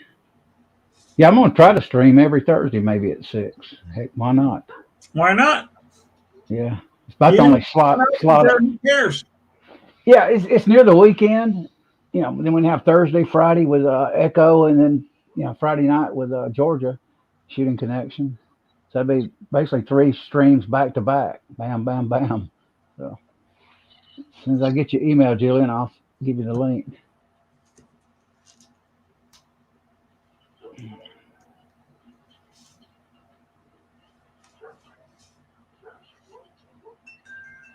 Okay, Echo, quit rubbing them feet.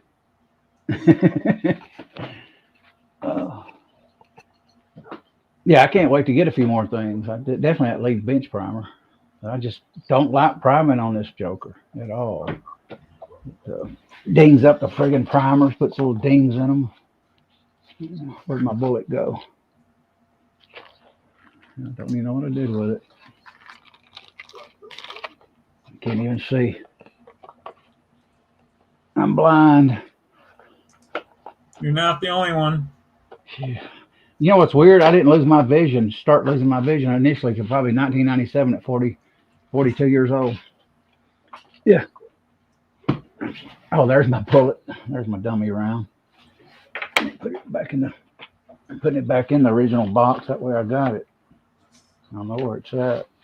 Yeah, I was at work one night, and I was looking at paperwork. All of a sudden, the paperwork just kind of blurred out. I thought, well, dang, I'm not drinking. I drank a lot back then. I was a heavy drinker at times. And I says, well, something's going on. All of a sudden, week after week, all of a sudden, my vision started blurring on me. Wow. But most of the time, at one time when I went to work there, I could literally hold a contact lens up in a light and tell you the engraving on it. And the engraving is very small on the contact lens edge. That's how good my eyes were. And no more. They're shot.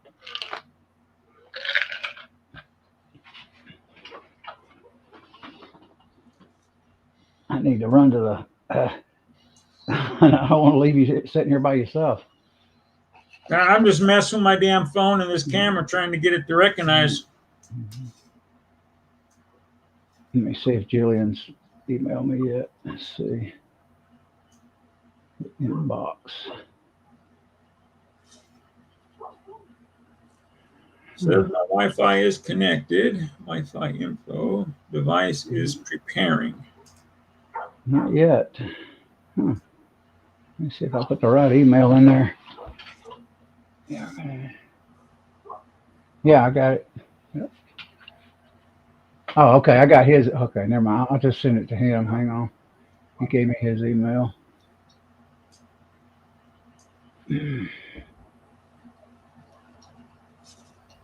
Well, crap. Yeah, that's what I'm saying about this thing. Oh, crap. The thing is, I got it to work before. It worked at one time, but... Let's see. Let me see. I gotta find a. I can't even find my own email. Hang on a minute. Let's see. Don't you hate that? Yeah. See, I know what I typed in it. What is it? Oh, here you go. I think I found it. Nope. Google's kind of weird anyway, the way they bury their crap, even in their email. I hate that. Let's see. Can you find my own friggin'? I might have got it. It might work now. Holy shit. Tell me it's going to work. It asks permission to detect it. Connect over time. And says the same shit. Connect over time. The fuck is that supposed to mean? It's weird. I thought I had it for a second. Yeah. Connect over time. Please connect to what? Check the Wi-Fi. My Wi-Fi is beautiful. What the hell are you talking about? This thing is sending a signal right now. I can see it. Yeah. Let's see. Trying to get this done. Hang on, people. Just a second here. Copy the clipboard. Okay. Got it now. There you go, Julian. You got the email, should be with you in about a minute. Oh, there you go. I finally got here, I think. Yeah, I finally did. I just sent you one with a link also. Let's see. I won't leave you by yourself. Only about 2 minutes. Yeah, no problem. Go ahead. Yeah, I'll be right back. I swear. Yeah. Hang on. So now I'm by myself, as he said. Oh, well, no big deal. So what's really going on, people? Talk to me on the side chat.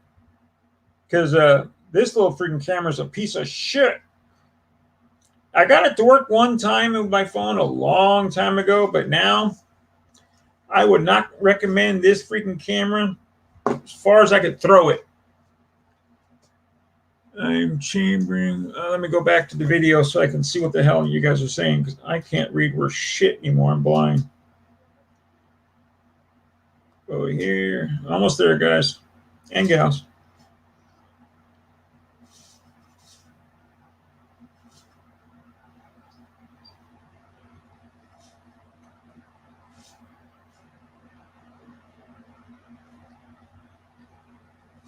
Wow, that's cool.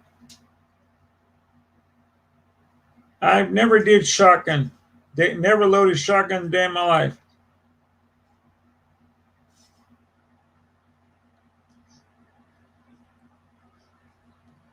.10 gauge homemade chucks and triple O's.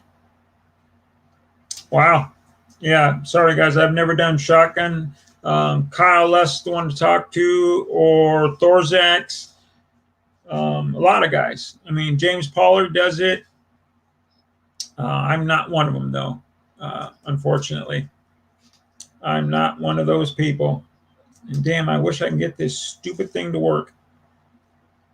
Pisses me off. I wanted to try to get this stupid thing to work to see how it would work, but I don't know. Hey, how are you? How are you doing, guys? Good. How are you? I'm Hey. good. I was trying to get back in because I figured you might jump in the backside, so I tried to rush. You did. You jumped right in. Yeah. Yeah, I watched your videos before, and I've seen you on High Boy, so it's good meeting you. Yeah, I've just started doing some videos and putting them on, and I'm going to try and do some more. Mm-hmm. How many 1050s you have? 2 or 1? 1 1050 and 3 650s. Wow. Good for you. Yeah, you're rolling. Yeah, I'm really pleased with my setup. Mm-hmm. I'm really addicted to it. Making ammo for people? Say again. Are you a corporation making ammo for friends, or is this just for you? Just for me. Good for you. Outstanding. I was lucky enough. I buy and sell a lot of stuff, and it brings in a bit of money for me, and I just put it back into my loading room, and I got some nice kit here. Really enjoy That's it. great. Mm-hmm. Yeah, I'd love to get the RL 1100. I'm really serious about buying it now. I'm gonna wait a while. I got other things pressing needs I gotta take care of at the moment. Yeah, well, you'd have to sell your 650, I believe you have, to help for the funds. yeah. That's what I was gonna do. I want that 1100 because I can swage at the same time. You know, bam, bam, knock that 5.56 out. But yeah, I still may sell it in time. It's a good press. I hate letting it go. I've had 2. I've had the Hornady, which I sold before I used it, and I bought the Dillon. I didn't rush to sell the Dillon at all. So that kind of tells you what I think of the Dillon. I don't like the swage feature on it. I prefer to do it with the RCBS cutter. Mm-hmm. Why don't you like on the Dillon, the swaging? Yeah, I use my 1050. It just doesn't seem to do the job. I've messed around with it and I've set it up, and it just doesn't do the job. Well, that's good to know. So I just do more by hand using the RCBS cutter. Mm-hmm. Yeah, that's what I use on my little RCBS setup over here. Plus, I have it on my Lyman. I cut bolt with it. Mm-hmm. I just use the 1050. It's on fully auto, and I use it. Mm-hmm. I know the 1100's got supposedly an upgrade swage or a rod or something. They claim a little bit more upgraded, but that don't mean it'll swage better at all. Here's the thing with swaging. You're basically you're dealing with brass that has been work hardened, because it's been either staked, which is a violent dimpling or staking of the primer pocket in position. You'll notice when you're depriming those, they require the most force out of a primer pocket that's been crimped, the staked ones.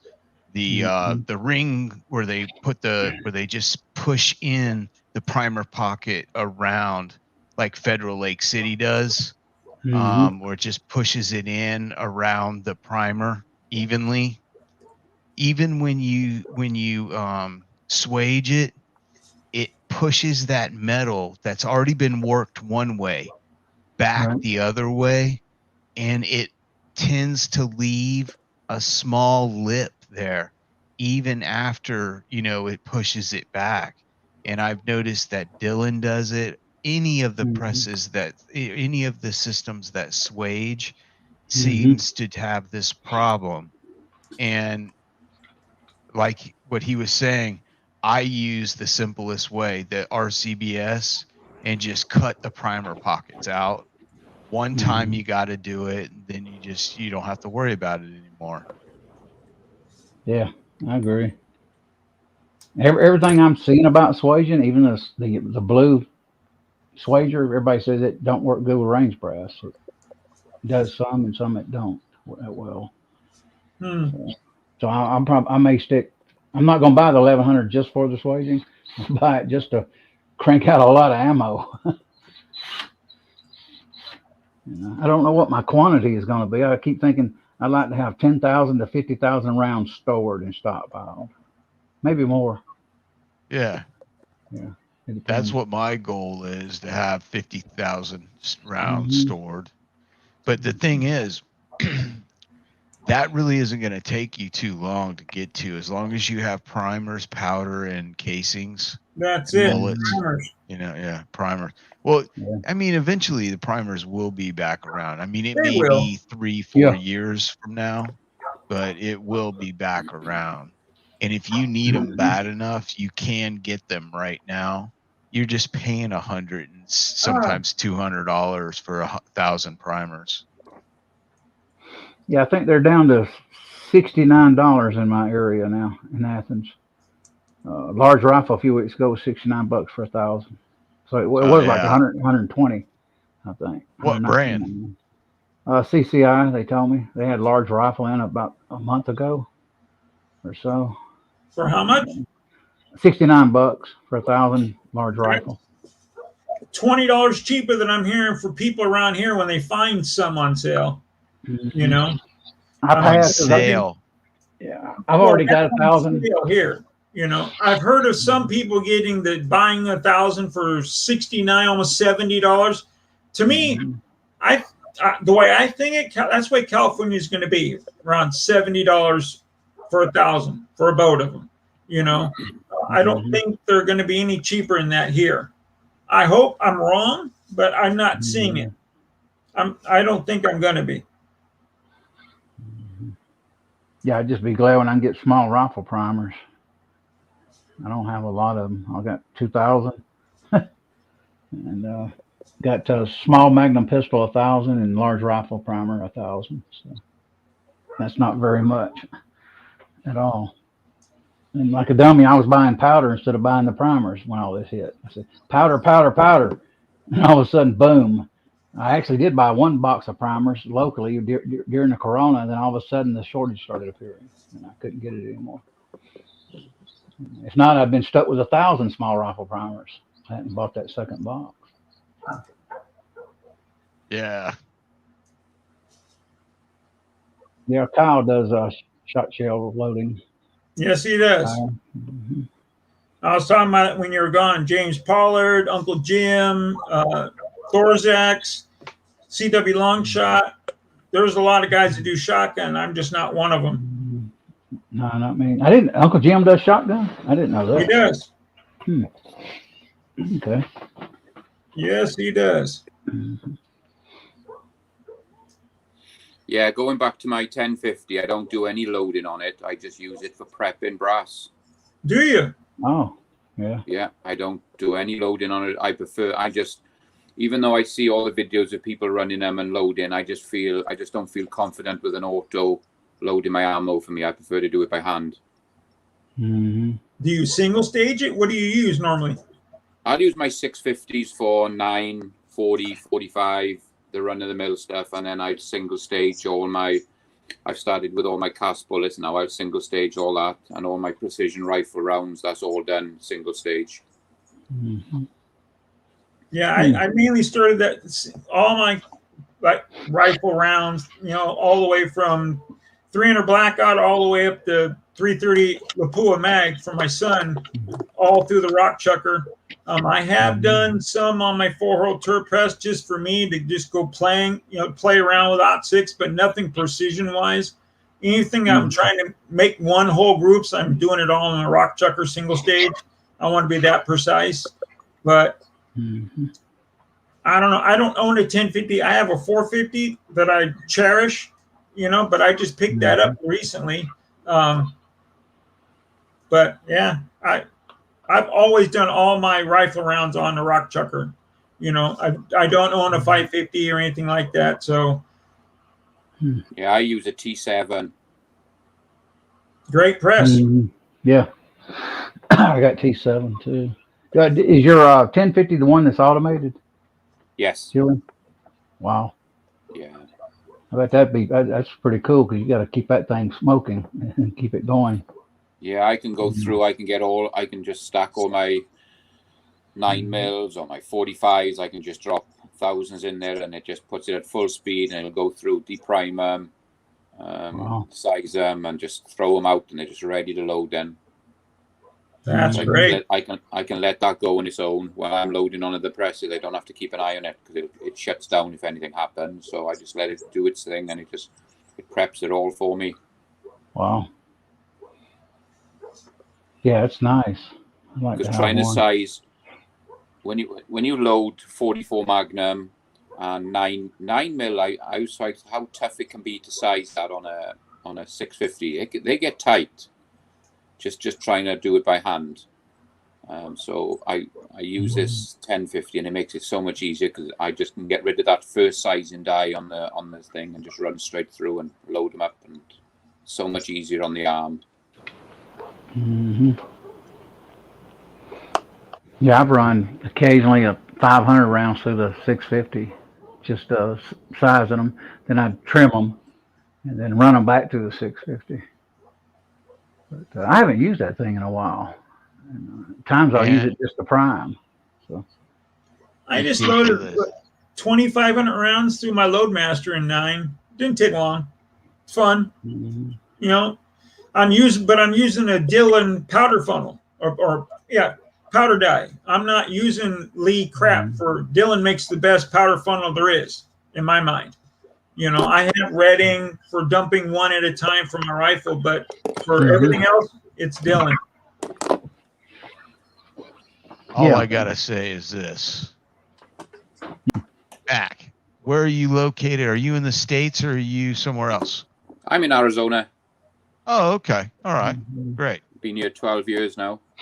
Oh, okay. Where you originate from? I'm from Wales in the UK. Oh, okay. Wow. Very good. Very good. Tom Jones, I think, is from there, isn't he? He is. And Catherine Zeta-Jones, the artist who's married to one of the, I can't remember who she's married to now. Douglas, or she's done left. Yeah, Michael the older Douglas guy. Yeah. She lives probably about 20 miles from me. I grew up listening to Tom Jones and Elvis Presley and all the Beatles and all that stuff back in the day. I mentioned back in, I think, 2006 or 7, I was in a bar here locally, and a 40-year-old girl was interested in me. And I mentioned something one day about, I was in the bar, and I said, Tom Jones is pretty good. And she goes, Tom Jones? And I knew there was an age gap. I said, uh-oh. I said, yeah. I said, he has a few great songs, man. I mean, what is that song I was trying to think? She's a kind... She's a lady. She's a lady. It was a fantastic song, man. Check out the new video version on YouTube. She's a lady. Whoa, it'll blow your mind. It's Now, Mac, do you shoot F class? I don't shoot at really any competition. I'd like to get into it, but it's just loading for fun and for hunting, really. I do some small competitions at my local range. I've got the equipment to do it, yeah, but just never got around to it. I like to do what Willie's doing. I like to eventually shoot still and do a match, but I need practice quite a bit, actually. Especially with polymer handgun. I'm not that accurate with polymer. I just get out there and start shooting, even if you don't hit anything. I got a custom.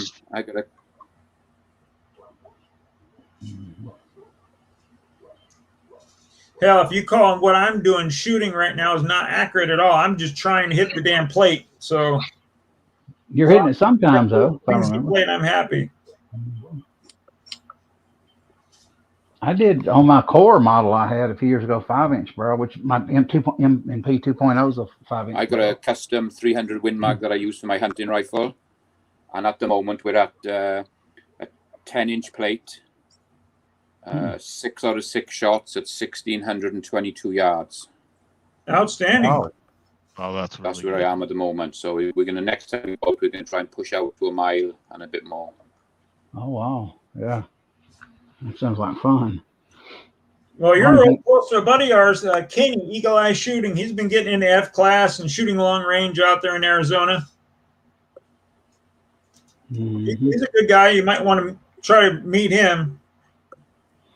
What's his name?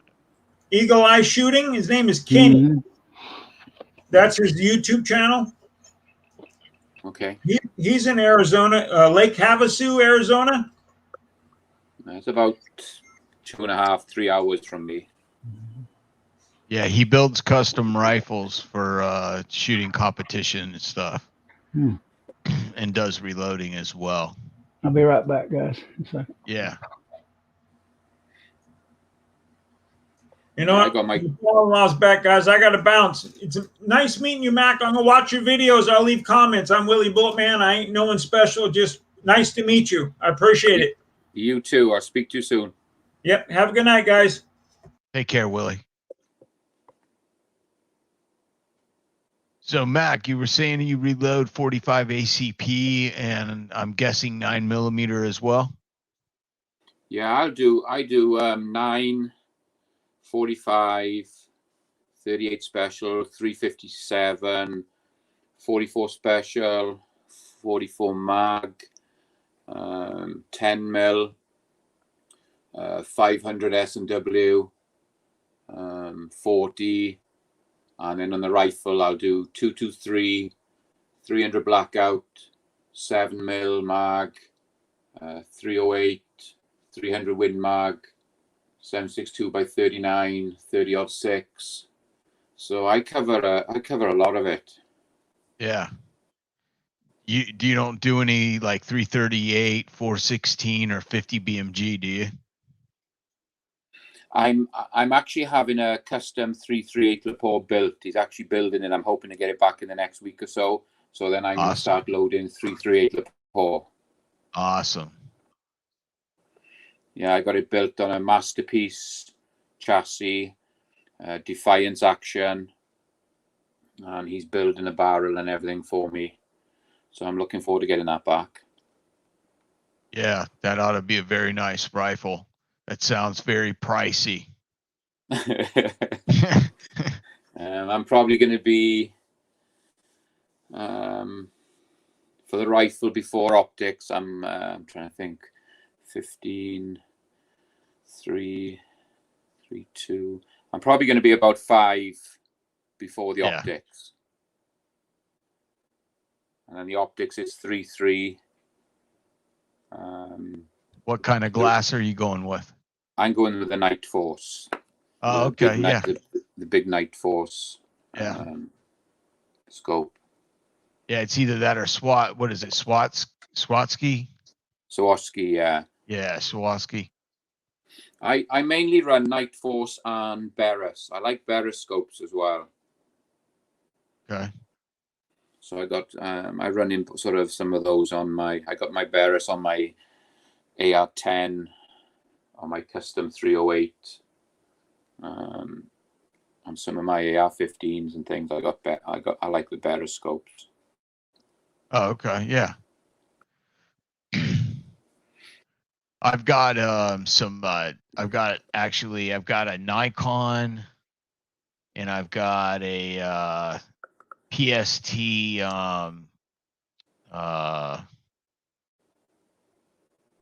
hell makes it. It's real popular. It's just it's I would call it a mid-range scope. Let's see, what in the heck? It's a Viper. Oh, I was going to say, is it a Viper? Yeah, it's a Viper PST 6x24 illuminated reticle, and I've got that sitting on top of a Ruger precision rifle, and I'm getting ready to rebarrel it. I'm going to be coming to Arizona, in fact, and bringing my rifle, and we're going to be turning a barrel out and putting one on it. I want to go to a 24-inch 308 instead of the 20-inch barrel, and I want to go with a little heavier profile. Who's going to do that for you? I'm going to have my buddy Eagle Eye do it, Kenny, Okay. out in, yeah. Mm-hmm. Yeah, I hear that Ruger shoots great when you put an aftermarket barrel on it. That's what I've heard. Yeah, I was either going to do that or put a Krager on it. I was wondering, Kragers are $600. I could do Bartlett. I could, there's a lot of different good ones that are out there that are quite nice. Mm-hmm. Hey, Lakeview, what's up, brother? Hey, Lakeview Outdoors, but Utah brother.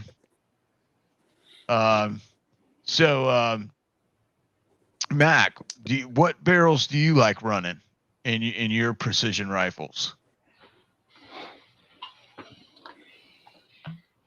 I got, I think they're Brax barrels. Is it Brax or Brox? Right. I think that's what my gunsmith put on the last one. And let me see what's on my big custom. Where's my paperwork? Not familiar with those. Yeah, I haven't heard of that. But I'm not a precision rifle shooter either. I mean, those guys are more familiar with that kind of stuff. So Willie cut out. Yeah, Willie did. Kyle said he'd be back. He's entertaining two young ladies, so when and if is Yeah, we've been streaming 3 hours and 37 minutes. Seemed like just a minute. The old man's getting tired here. Time to go lay back and watch the big screen. Listen to you. Listen to you. I know when I was young, I never would slow down. Now it's like, yeah. I am staying up later though. Past year, I used to, when I had my dog alive, I was in bed every night about 9:30, 10 o'clock. Up at 5:30 a.m. typically. Back in those days. Yeah, I think on my 300 Win Mag, I'm just trying to read the details of it, and I think it looks like Barrettine barrel. Oh, Bartlett. Yeah, Bartlett barrel is on my that's 300 Win Mag. Yeah, that's a great barrel company. That's a good barrel. I've seen them put in a Ruger precision rifle. Yeah, that's what I was thinking about buying, was a Bartlett, and having him run a reamer in it and chamber it, and then have him make me a headspace comparator gauge that with the same reamer that he turned the chamber with, so that it would be a dead match. Mm-hmm.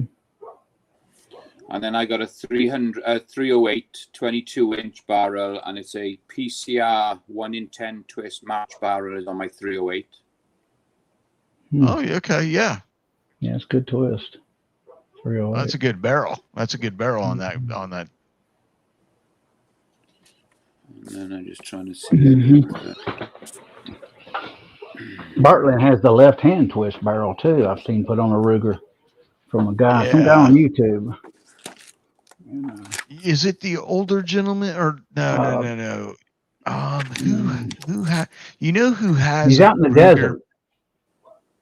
Looks like he's out in a field somewhere, and he talks about the Ruger. Does he have a big long beard? And he's an older gentleman. I don't know if his beard's long, but it seemed like he had a beard. And I think he's running mech marksman presses as well, isn't he? That I don't know. There's a guy that's running a Ruger Precision in 308 Winchester, and he's got he's a little bit elderly, and he's running mech marksman presses, and he seems very knowledgeable, and I can't remember his channel for the life of me, but he's got a real long beard, and he knows what he's talking about, but I haven't seen any videos from him in a while, and I'm wondering. This guy I seen was so good that he knew by the feet per second that the factory barrel on Ruger was too slow. Yeah, maybe too tight. Yeah, and he put the Bartlett on the left-hand twist, and boom, it started getting feet per second better. Well, yeah, you can't use a 20-inch barrel on a 308 and expect to get 2,800 feet per second out of the rifle. It's just not going to happen. I mean, 24-inch barrel on a 308 Winchester is really where you want to be at. 26, if you got a Magnum rifle, is 26, 28 inches is where you want to be at on a Magnum rifle. And that's just so you get full benefit of the added powder capacity you have in the cartridge. That's why I don't understand. I see a lot of these guys nowadays. They'll have these small rifle barrels, and they're like really trying to push the cartridge. And I'm like, look, man, before you do that, why don't you put a barrel on there that's able to give you a little bit more feet per second? You may not have to push your cartridge and everything else as bad. My Tika had a 24-inch barrel 308. Tika Tac 3X or whatever. I forget how you pronounce it now, but it was a good rifle. I regret getting rid of it. I look back on it. Had a good tight chamber. I'll try and get my camera on this one. Let's see if I can get on there. I got you blew up. Oh yeah. Yeah. That's super nice. So that's my. This is the 308 that I had built. I know who makes that chassis. I can't think of their name. I said it the other night. Masterpiece. Yeah. I think they're here in Georgia. I think. Yeah, that's a good chassis. I like their chassis system. Yeah, Masterpiece. Got a bubble level. Yeah, probably so that's my 308 that I had built. Wow. Yeah, that's pretty. Pumping out. That's probably I'm shooting 300 yards with that from the word go, from the first shot. I'm like an 1.5 inch group at 300 yards straight out of the box. Oh yeah, that's still running it in. Yeah, that's good. That's hot. That's shooting very well. Yeah. I use those Defiance actions in them, the Defiance action, and it's such a nice action. I've heard of it.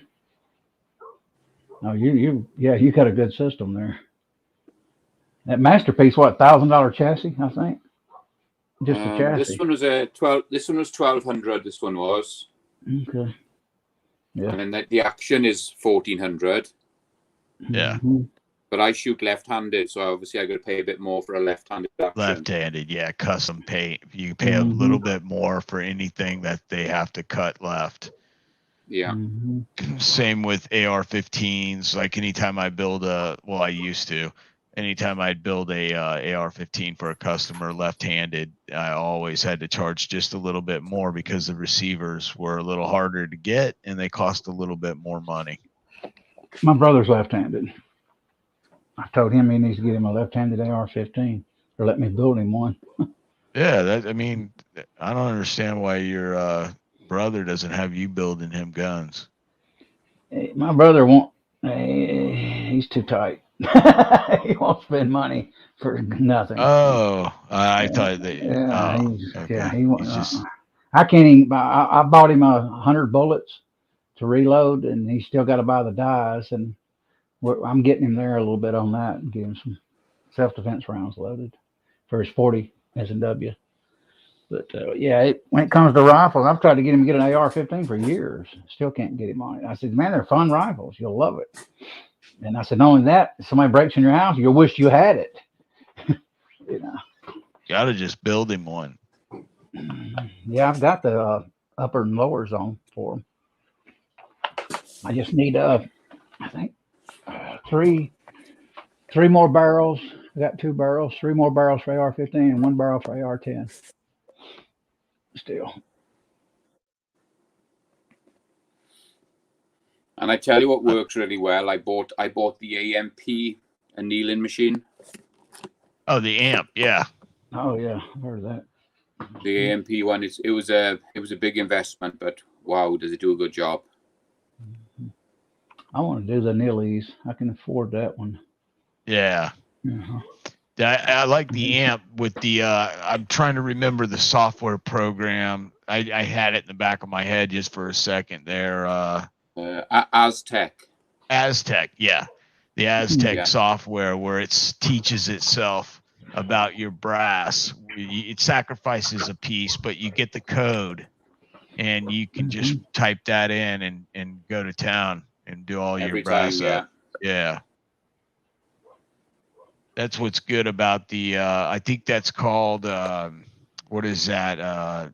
Where they have the little metal wrap around, and they call that something. It's conductive or something annealing. Conductive annealing or. Yeah, it's got the little coil in it. Yeah, a little coil that goes around there. But they call it a special type of annealing because of the way it does it. The system that it uses. It uses like a magnetic coil, and I mean literally it gets that case, the neck right there at where the shoulder meets the neck, it gets that thing hot in just a second or two. It doesn't take it long at all. Induction heating. Induction annealing, yes, that's what it's called. Yeah. And the other thing that is a must is one of these. Let me see. Blow you up there. For neck cutting. Oh yeah. I cut all the necks on my rifle brass. Is that 21st century? Or it is, yes. That's a super nice one. They make good products. I've seen over here. Yeah, 21st Century makes some really super nice stuff. When I buy my brass, that's it. Yeah, that's nice. Yeah, as soon as I buy new brass, I just size it to then size the neck with the with like the anvil they give us to get it exactly to whatever size you want, and then I run it all through and I get them all neck cut before firing them. What is your neck after you cut them? What's your neck measurement average? Brass thickness is what I mean. Hold on 1 second, and I will tell you. Is that Lapua brass? I'm going to be using the Pro brass on my 308 and 300 Win Mag, and then I use Nosler brass on my 7mm Mag. And my 300 Win Mag, where are you? Where's my 300 Win Mag? Is yeah, I'm on Norma brass for my 300 Win Mag. Interesting. Yeah. I've used Lapua and Norma in both of those brass and Peterson's, and all three of those were really good performers. I got 100 Lapua 308 right there. All right, 50 here now. But yeah, don't you be all showing off your big Lapuas. I've just got a couple hundred pieces of Starline now. That's brand new. The thing is, I don't have the 308 bolt action anymore. So I got the ammo. It sounds like somebody needs to get those. Yeah. You got 100 of those? I'll buy them off you. Oh, I ain't gonna take them off you. I'll buy them off you. If you want to sell them. If you don't, that's fine too. Yeah. You can hold them on it as a memory as your. Oh, but don't you wait a minute though. You have a LR308 you're going to be putting together. Yeah. So I'll eventually use it on that. I got to get a barrel for it. I kind of want more of a combat barrel than I do want a target barrel, because I want to be able to take in the woods if I need to go to war. Yeah. Even though I'm an old man. Ballistic Advantage, if you get it, it'll shoot inch to inch and a half at 100 yards. Okay. You know, with hand loads, you may get barely sub MOA out of it. But I mean, if you're shooting a man-sized target at 400 or 500 yards, you're going to have no problem. But it's just not a precision instrument. Yeah. And that's just because I've seen Johnny have the same problem I've had with their barrels. I just can't get them to shoot, and I've tried all different types of loads, and I've gone through.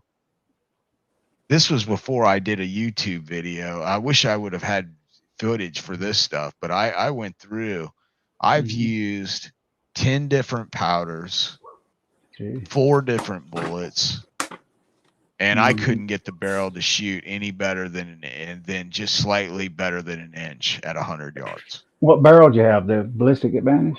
Yeah, Ballistic Advantage, stainless steel. It was their upper end barrel. It wasn't the plain Jane one. It was the one that is the thicker profile. I think it has a 936 gas block at the journal. So it was the heavier profile barrel, like an H bar barrel, but I just couldn't get it to shoot. What's your neck thickness? They start off at 15 thou. Right.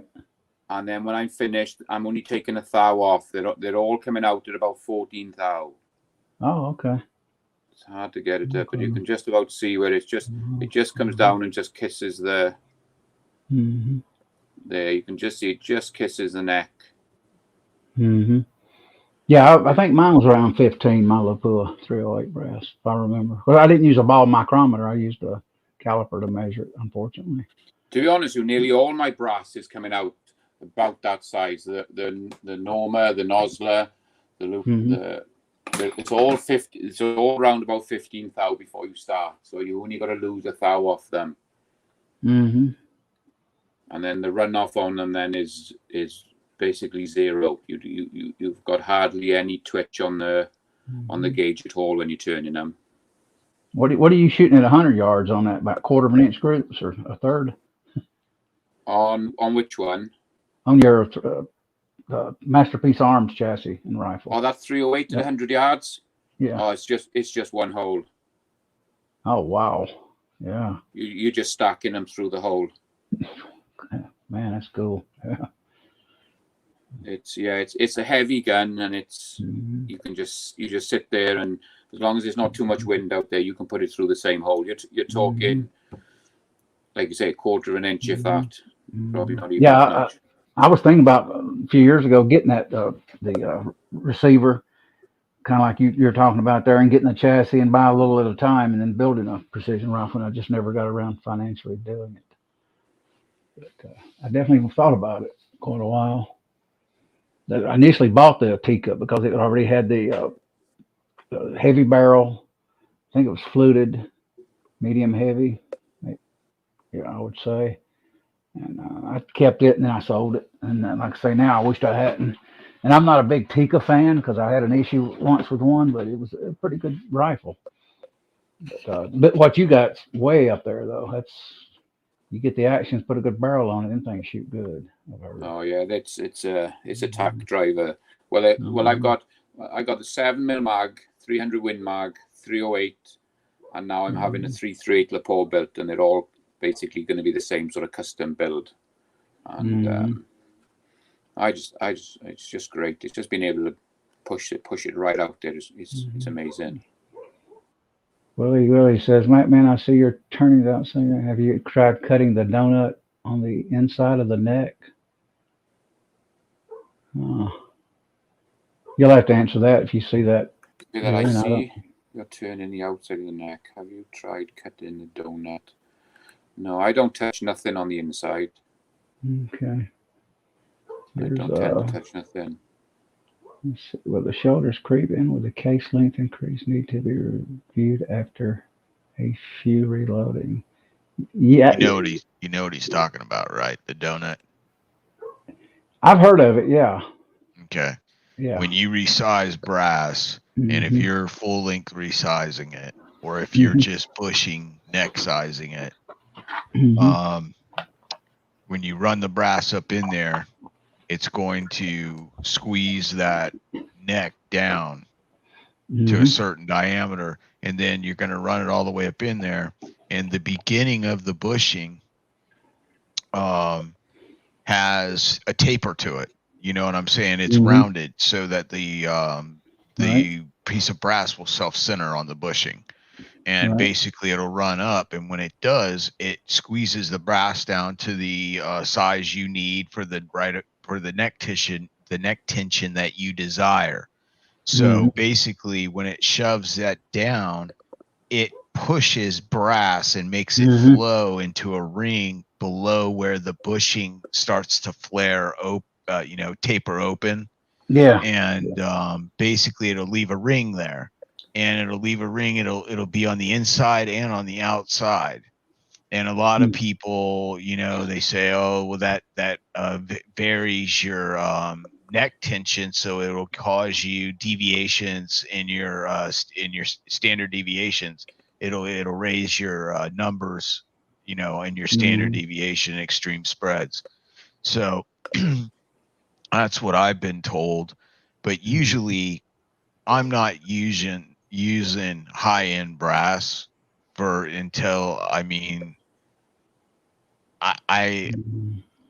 don't know. I see that little donut, and I can see it on the inside, and yeah, there's a few thousandths of an inch there, but the bottom line is when that bullet is being run back down in there, it's going to push that brass and make it run back into the shoulder a little bit. Not a lot, but it's still going to run it in where I don't know. I think if you anneal the brass, I think you're not going to have as much problems as, if you didn't. You know what I'm saying? I think it becomes more of an issue when you do not anneal the brass. I haven't noticed that ring. I anneal my brass after every shooting, and then I only neck size, and then I bump the shoulder back. And I can't say I've noticed that little donut on it. I'll take a closer look next time I do it. Yeah, you might, because of the brass quality you're using. I think a lot of that donut has to do with the brass quality people use. I know that Lapua and stuff like the higher end companies, you're still getting a real brass, whereas you're getting a lot more tin and other alloys in today's brass from other companies like Remington, Federal, Hornady, and stuff like that, just because they're trying to make it a little cheaper and not use the what they consider rare components to lessen the cost. And anytime you add more metal products that are alloy, tin, to a brass formula, you're going to end up with brass that work hardens quicker. And I have seen that. And me and let's see, who is it? Wayne, I think, from Mighty Armory. Is that? Yeah.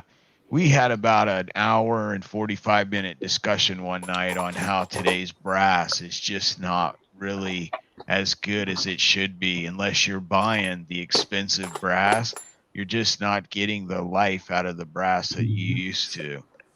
Is Peterson and Norma up there with Lapua, isn't it? Yeah, I mean, it's up there in the upper end brass manufacturers. Yeah, I mean, Norma, Peterson's, Lapua. I got lucky with this Lapua. I gave $60-something from Brownells free shipping. What? For 100. Yeah. When? 1978? No, about 2 years ago, 3 years ago. Yeah. Yeah. How much is it now? If you could even get it. Was about 90 something average. Yeah, about almost $100. Yeah. It was back then. I just Brownells just reduced the price. And my oldest son actually bought it for me and brought it here. And you remember I told you about that story with the barrel profiles? Yeah. Yeah. So he was supposed to get 50 rounds. I was gonna load, but he wanted to do well, you know what I'm talking about. Yeah. Weirdest thing I've ever experienced. I've just checked this Nosler 7mm mag brass, which has been neck cut, annealed, and then resized. But I only size it down about 3/4 of the way down because you can just about see that step. I don't neck size all the way down. You see that step on it? Yeah. I can barely see. Yeah, I can tell. So I only take it down about just over 3/4 of the way down. I don't go all the way down with my neck size in. So I can't actually see any sort of donut inside or on the outside. I can just see like a little bulge where I've stopped neck sizing it. So yeah, that little bulge is the donut where you stopped neck sizing it. It's wherever it stops neck sizing it, where it will bulge the brass. That's what the donut is that we're talking about. All right. And that I understand the theory. Yeah, it makes sense. Yeah, apparently just Lapua is a pretty good brass if you're not encountering that. Well, Lapua just makes, in a lot of people's opinion, not just mine, but that it is the best brass. But just because of the cost is so expensive, I just shoot Starline, their match brass, and it's not nowhere near the same quality. You know why he may not be experiencing that donut? He may be because he anneals every time he fires. That is another reason that will keep that to a minimum when you anneal every time you fire. It makes that that brass much more pliable and soft so that it will do what it's supposed to do instead of fight you and spring back. Yeah, that's what we think it is, Julian. You anneal every time. It's probably keeping that donut down in a way. Yeah, because that donut is probably going to be at the size of where it's been fire formed, and then obviously I squeeze the top down. I think I'm going down just 2 thou on these. I think I went down just 2 thou. On the what do you use? What dye do you use to neck size? I'm using the Red In competition bushing dies. Yeah, I got the Type S bushing die here with 5 bushings for 308, which is a lot of bushings, believe me. But so that's So I think my rifle I'm only taking down 2 thou, and then my ARs and things I take down 4 thou. What bushing do you use with your 308? Do you have a 308 bushing die with a pull brass? 308, I use. I know what I use. I'm just kind of curious what you use. That's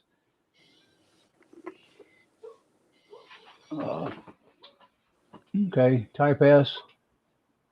You use like 30 with a pull up, what 35-inch bushing? Would that work? That's the competition 308 competition set I use with the Okay. like the micrometer seating dial. What bushing number you use is what I'm saying. Oh, what? Like Sorry, what bushing number? Sorry, hang on. 335, 334, 333. I'm just curious because you're one of the few people I run into that knows about this. A lot of people don't even know how to do this stuff on a bushing. Yeah, you got to figure out the overall thickness of the brass, the overall diameter of the neck, and then how many. If you want 1,000, 1,500, 1,500 of an inch, or if you want 2,000 neck tension. I like to run 1,000 neck tension on my 308. And that's all I do. That's what I did with the Sinclair mandrel. Yeah. And I like to run it about 18, 19 thousandths off the lands. And I push that thing hard. I'm pushing 168 grain bullet at 3,000 feet per second. Lakeview, I hear it's good brass. I don't know anyone personally who's used it. Echo may have. What? Peterson brass. He's one. Yeah, I've used it. It's excellent. I would brass. buy it in a heartbeat. Yeah. Yeah, it's excellent brass. If you get a chance to get some of that and you can buy it right now, do not hesitate. If you can get a good deal on it, that stuff is great. It says, "Hey Mac, what could you share what a needler uses? He uses what, the amp annealer?" Yeah, he uses Kneeling Made Perfect. It's about a $1,300 machine with the Aztec software.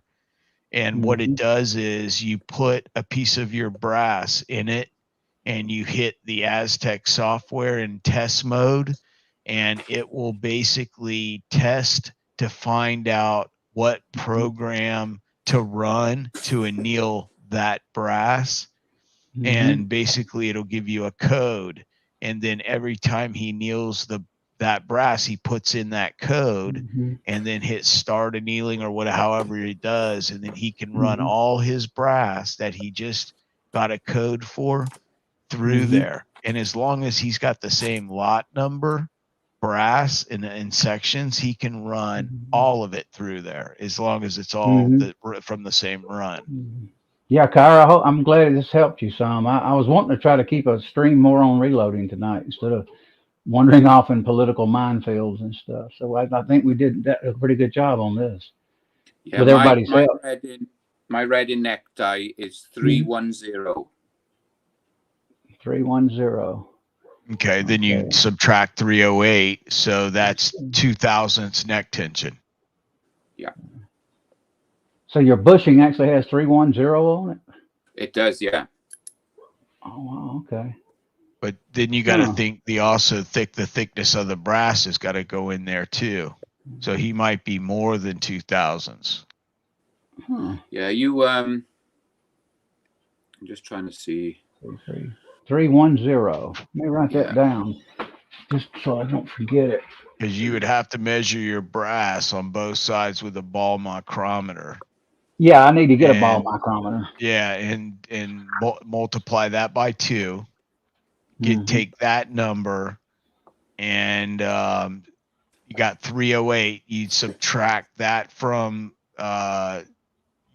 okay, so basically you got 308. You would take that and you would add it to it, and then you would take that total number and subtract whatever number you want to give you the right neck tension. Like that sounded stupid. I know what you're saying. Yeah, you know what I'm saying. Yeah, I have 2 ways I do it.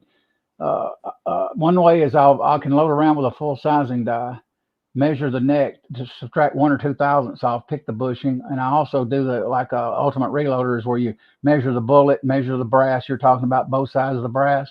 You come up with 30. I forget exactly what mathematical formulation, and that's how I come up with it too. What you're talking about. With my AR-10, the way I've got it is the bullet is 308. My neck thickness is 0.13, 13 thou on each side. So you put two 0.13s down. So you add your 308 to a 0.13 to a 0.13, which brings you out to a 334. Oh, okay, 334. Yeah. Okay. So you use the 334 bushing, right? No, and then with that, then because with this an AR-10, I want to have a 5 thou neck tension. So I'll run a 329 bushing die on that. Oh, okay, I got you now. Because it's coming out to 334. Okay. Yeah, you're doing 5,000 neck tension. That's what threw me off. Yeah, that's on my AR-10. Yeah. Are you not crimping? No. Okay, that explains why the high neck tension. Okay, I don't no crimp problem. any rifle brass whatsoever. Not even the 223 stuff. I don't crimp nothing. Okay. Yeah, I do. I shoot something for about 2 to 3,000 neck tension, 2,000 sometimes on the 308. Probably in AR, I probably would have to crimp it, I'm sure, but in a bolt, I never did. So. Yeah, all my bolt actions are 2,000. All my ARs are 5,000. With 5,000s and not running fully automatic, you're probably not going to get any bullet jump forward whatsoever. And you're not going to probably get any bullet set back more than 1,000ths. So no, it should be okay with a 5,000th tension. Yeah, that's pretty tight. So I agree, Willie. The donut might be there, but apparently it's not hurting his rounds. So if he sounds like Julian, he shoots bullet into bullet on that brass. So yeah, I wouldn't say it's no issue to worry about, especially him annealing every time on top of it. How many loads do you get out of your 308, Julian, before your brass fails? You think? I've never had a failure. Probably some of them I've shot 15 times, but I anneal every time. Yeah. Wow. Yeah. So I've heard of guys. Initially, when you buy the anneal machine, it's expensive, but when you think about it, Lepore brass, if I can get 15, 20 shots out of a Lepore brass on my 300 Win Mag, it soon starts adding up. You make a saving. Yeah, we'll agree with you, Willie. There may be a little donut there or something, possibly, but yeah. See what else. Lakeview, I don't crimp on rifle rounds. Yeah, I don't. I don't on bolt actions at all. GGW's here. Welcome. Good to see you. Hadn't seen you in a while. Hey, GGW. I actually was going to end this about 15, 20 minutes ago. I'm glad some new people jumped on. I gave you the wrong die number on when I told you it was a 310. That's a 7mm mag one. I opened up the wrong one. Okay. So the 310 is what I got my 7mm mags size to. So I'll have a look at my 308 now. See if I can find the 308 one. Okay. On 300 mag. That makes more sense because I was like 310. That's not counting for, and I was like 8, 9, 10. That's only giving 2,000ths. Neck tension, but no room for thickness of the brass. But I love bushing dies. I just like being able to control neck tension. Yeah, you guys like to use your bushing dies, your high-end bushing dies. I am. Let me tell you something about a Lee Collet die. Yeah, I've heard they good too. I know. Oh yeah. Mr. Richard Lee, he made that die, and I'm not shooting out of a rifle like he's got. You know what I'm saying? I'm shooting. I mean, I'm not shooting out of a cheap rifle. It's a $1,200 rifle, but it's not nowhere near as accurate as it should be for the amount of money Ruger's asking for that rifle. Okay, yeah, it's got a chassis system. Okay. Yeah. The stock on it is basically a hodgepodge of AR-15 parts, and it's got a 20 MOA rail on it, and it's got the action is horrible. It's not smooth at all. Yeah, it's not smooth at all. Can you polish the bolt and with some kind of? I'm gonna have Kenny do something to it and try to get the action to be smoother. They got some kind of cloth in a jar on Amazon, and it doesn't take metal off, but it makes the bolt. You can take it like especially a Savage. Savage is not that smooth of an action sometimes. And this guy on YouTube years ago takes this cloth and he rubs his bolt, and he says he can actually tell the difference in it once he rubs it down. But yeah, I've heard what you're talking about your Ruger. They're pretty good. It's got a lot of people into precision shooting. But when you put an aftermarket barrel on that gun, I hear it's accurate as crap. Yeah. Oh yeah. That is shooter. Yeah. So but you get that barrel on. The action. I see. The thing is, the first bolt gun I've ever messed with was my grandfather's Weatherby, and it was one of the real expensive like Mark 6s or Mark 4s or whatever. I can't remember. I remember the Weatherby one. It's been 30 years. I don't remember the numbers, but I know what you're talking about. Yeah. Yeah, the bushing die in the 308 is a 329. So that's the one from my AR-10. That's giving me a 5,000 tension on my AR. My 308 bolt action, I'm still running through the first lot of brass, so I haven't actually sized any of them yet. I'm still running through the first batch. Okay, I size on my Lapua brass, I size 334 bushing.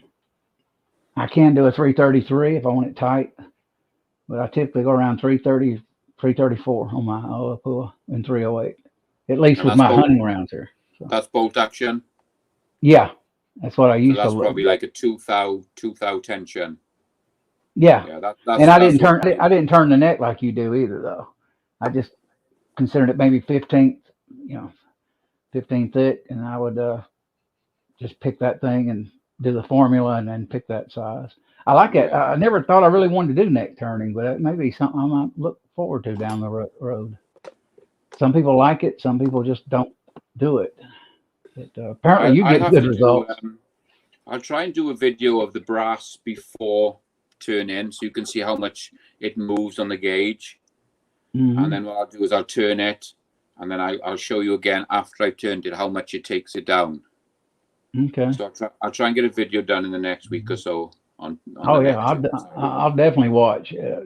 We all will. Yeah. Sure. Yeah.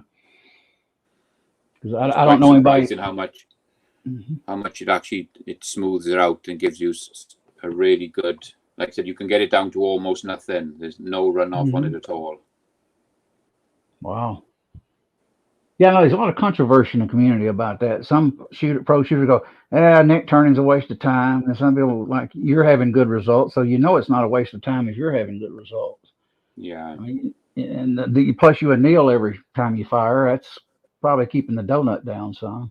Plus you're getting 15 firings out of the brass. Wow. Yeah, I bet he'll end up with 20.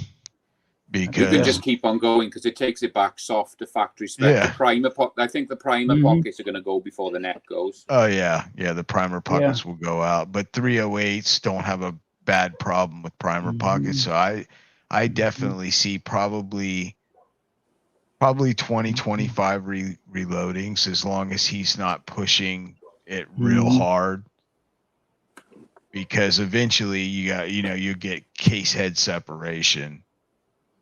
It'll blow it'll just keep running the brass forward. Me too, Willie. I'm not pushing mine too hard. I don't need to be. Right. I found that I've dropped down a little bit. I can't think what I'm running them at. I'll have to have a look in another book, but I don't run mine nowhere near maximum load. They're way down there. They're in the middle somewhere. Yeah, Willie JB bore paste. This was some kind of cloth, a little, not cloth, but a little material in a little jar. And this guy years ago on YouTube, he actually sat there and took his bolt out on it. And I know Savages are not that smooth compared to Tika and others, or even Ruger. Ruger is pretty good on their American rifles. And he sat there and he polished it, and he said it was amazing, the difference. And it's some kind of cloth. I'll look it up and I'll let you know, Echo. What, like emery cloth? It's not emery cloth. It's not even that abrasive. It's just it just kind of lightly polishes it. You just take your bolt out and just rub it down with it, and just get you another piece, keep rubbing it, and it will just make everything almost like glass, but yet it don't move metal, hardly at all, they say. But you'll see a big difference in how smooth that action will be. It don't take really moving metal, just mostly smoothing it out a little bit, probably the tooling marks slightly maybe, and it just boom. That guy, I can't remember what the guy I used to watch. He, I think you're talking about this stuff. Hang on. Let me see. Blow you up here. I watched somebody, and what they use this on the front of their revolvers to clean the front of the carbon. Yeah, to take that off so it doesn't damage it. And this cloth, you run that cloth and it just rubs it gently through. I think this is, I can't remember, the tag has come off it. Mm-hmm. But I think this is what you're talking about. Yeah, it's similar. Definitely may be it. I hadn't looked at it in years. It's just what it is. I had a Savage and I had a Tika, and I've had a Ruger American rifle. The American rifle, even though it was a $300 rifle, I think $329 when I first bought it. All the action, man, was just smooth as butter. The Tika was smooth as butter, but the Savage was really not there. It was just rough. And I watched this guy, and he actually talks about the polish in his boat, and he says, now the Savage just slides like glass. Granted, it's not as precision. In my opinion, a Savage rifle bolt is nowhere near as tight as a Tika or a Remington or a, what else? I'm trying to think now. I'm in a brain fart. Excuse me. Well, anyway, you know what? You got it. It's just, Savage just has even though they're highly accurate, their actions are not as smooth as glass. They're a little rough, in my opinion. But, that's the rifle I sold my oldest son, Echo, I told you about, the one that had the gunsmith friend. Right. I sold him a Savage B3 Stealth 308 fluted barrel on it, on aluminum MDT frame. About an $1,100 rifle, or I think I paid about $1,030 for it, something like that. And I sold him for $700 and lost hundreds on it to get him into shooting. But he had it. He actually had it. Try one of those. If you ever see one, try and feel how those Defiance actions feel. I've heard of them. I've definitely heard of them. They're it's if you can get hold of one just to try it to see how it feels. They're really nice. Hey, Willie.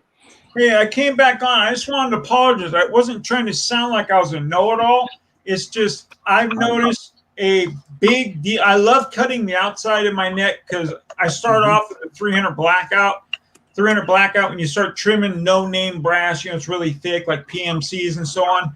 Then I read about turning the inside neck, and a lot of bench rest shooters I was talking to do the inside neck, and I noticed a tremendous group size changing. But again, I'm not using the high-end brass you are, and that's 223. I'm turning 223, 257, all 30 calibers. I turn the necks now inside and out. Tremendous difference. You might want to just look into it just a little. I know you say you can't feel it. I couldn't feel it either, but when you put the inside neck reamer, it'll grab it like that and it'll pull it right out. And you want smooth release of that round coming out and the same amount of pressure all the way around the bullet coming out. But you're already getting one whole group, so hey, 2 thumbs up to you. I mean, so now we don't dismiss you, Willie. I like your input. We all do. So. Never dull, Echo. That's what it is. GGW. Oh, yeah. Never dull. That's what I was What do you use to ream the inside of the neck? I have a, was it Ellie Wilson inside neck reamer? Here, I got one right here I can show you. I don't knock everything over. Appreciate it, GGW. I couldn't think of it to save my life. Grab the rig. If I can get to it, freaking legs pissing me off. That's something I like in a boat action. I love the action to be smooth as glass. I like it. I want it to be. If I'm spending $1,200, I expect sub MOA at 100 yards, and I expect the rifle to be smooth. And that is the cutter. It'll slide into here in your machine. Well, I got that machine. I can get that cutter. It turns around and turns the inside of the neck. It's fluted like a reamer. Oh. What is that machine you have there? This is the L.E. Wilson case gauge holder. And this is the L.E. Wilson inside neck reamer. And I have 30 cal, 25 cal, and 22 cal. And I ream all the inside and my outside. Does that L.E. Wilson do the outside as well? Negative. Just inside. Okay, hang on. You can trim the overall length. And another thing what I'll do is I use my RCBS and I take the head unit out and it'll slide in and it works beautifully. You can take this head out right here, locks onto the case, you slide in, trims it. Here you go. Here you go, Willie. Yep, there you go. So I didn't know I could put a neck reamer in it. That L.E. Wilson is the same one you use for trimming them as well, do you? Correct. Yes, sir. And I use a Forster for my neck trimmer. My outside neck reamer. Right. I have the Forster. Okay. Yeah, I wasn't even my outside. I wasn't aware that you could get a thing on the L.E. Wilson like that. That's cool. Yes, sir. Yeah. They really work. So there's just going to be one size then for the inside neck. It's just going to be 308. Yeah, you can't. I don't believe you can order certain, like if you want to move 1,000ths or 2,000ths, whatever. So what you want to do, what I've noticed, I like my brass, and I'm going to use this right off the back for 300 blackout because I'm talking about it right now.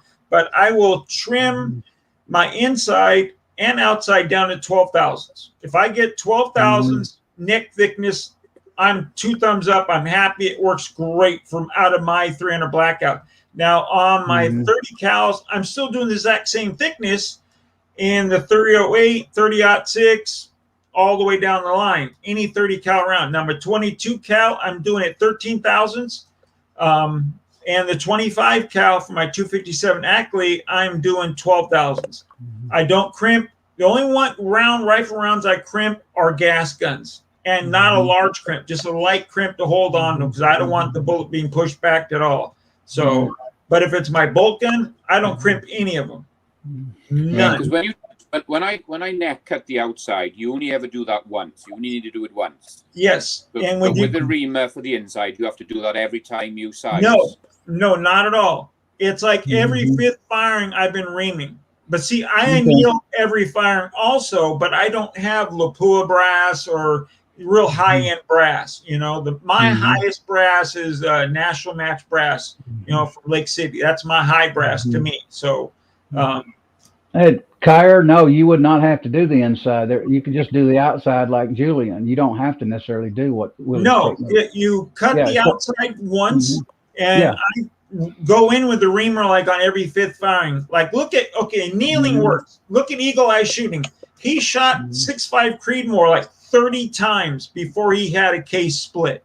Wow. And it barely split. It was just a barely little cut. So I think he has more firings than that. That was the last time I saw it. So annealing really works. And you don't have to spend the $1,200 to buy the annealies or the amp kneeler. You can do it with a socket and a blowtorch, but that's not that. Yeah, I've seen them. You're risking it there. What he has is the best. That's it. Best of the best, especially that if you have an automator on it. Oh man, that's even better. And I don't know if yours is automated or not, but no, I didn't. I thought that was just a lot of money just for. Oh, trust me, I can do it by hand. I've looked at the videos and I've looked at it, but I can't justify that. I'd love to have the 21st century concentricity gauge. I've wanted that for quite a few years. That's nice. I couldn't. I'm happy with the 6-player. The Hornady. I got that. That's the one I and I like it. Yeah, I got that too. but I got the Sinclair as well. Yeah, I've seen you show the Sinclair Echo. It's nice. Yeah, it's built good. I tried it. I got mine for $75. It was mispriced, and I had a coupon in the store, so hey, I got it cheap. Sorry, my dogs are going crazy. I'm gonna mute my mic. I say my biggest purchase probably going to be in the future would be the Neelys in time, but because I need to get a rifle first, a good either my AR-10 built or get me a You bolt. need to just build your AR-10. That you Just already have build parts your for. AR-10. You're gonna love it. I love my AR-10. My AR-10 was built by West Covina Dodge. Basically, he gave me so many parts to help me build mine. I say the internet built my AR-10. YouTube did. You know, good for you. So get it built, and you're gonna love it. Yeah, I got Aero Precision upper and lower. Bolt gun anymore. I need to buy one. I sold mine. Yeah, I did too. I had several. I had a B3 Stealth. I had a Savage with a black synthetic stock, and then I had a Tika TAC 3X or something, one of those with an AR grip, and a foldable stock, everything. The 24-inch barrel, muzzle brake with it, everything. I paid $1,900 with tax for that rifle. Should have never sold it. I know.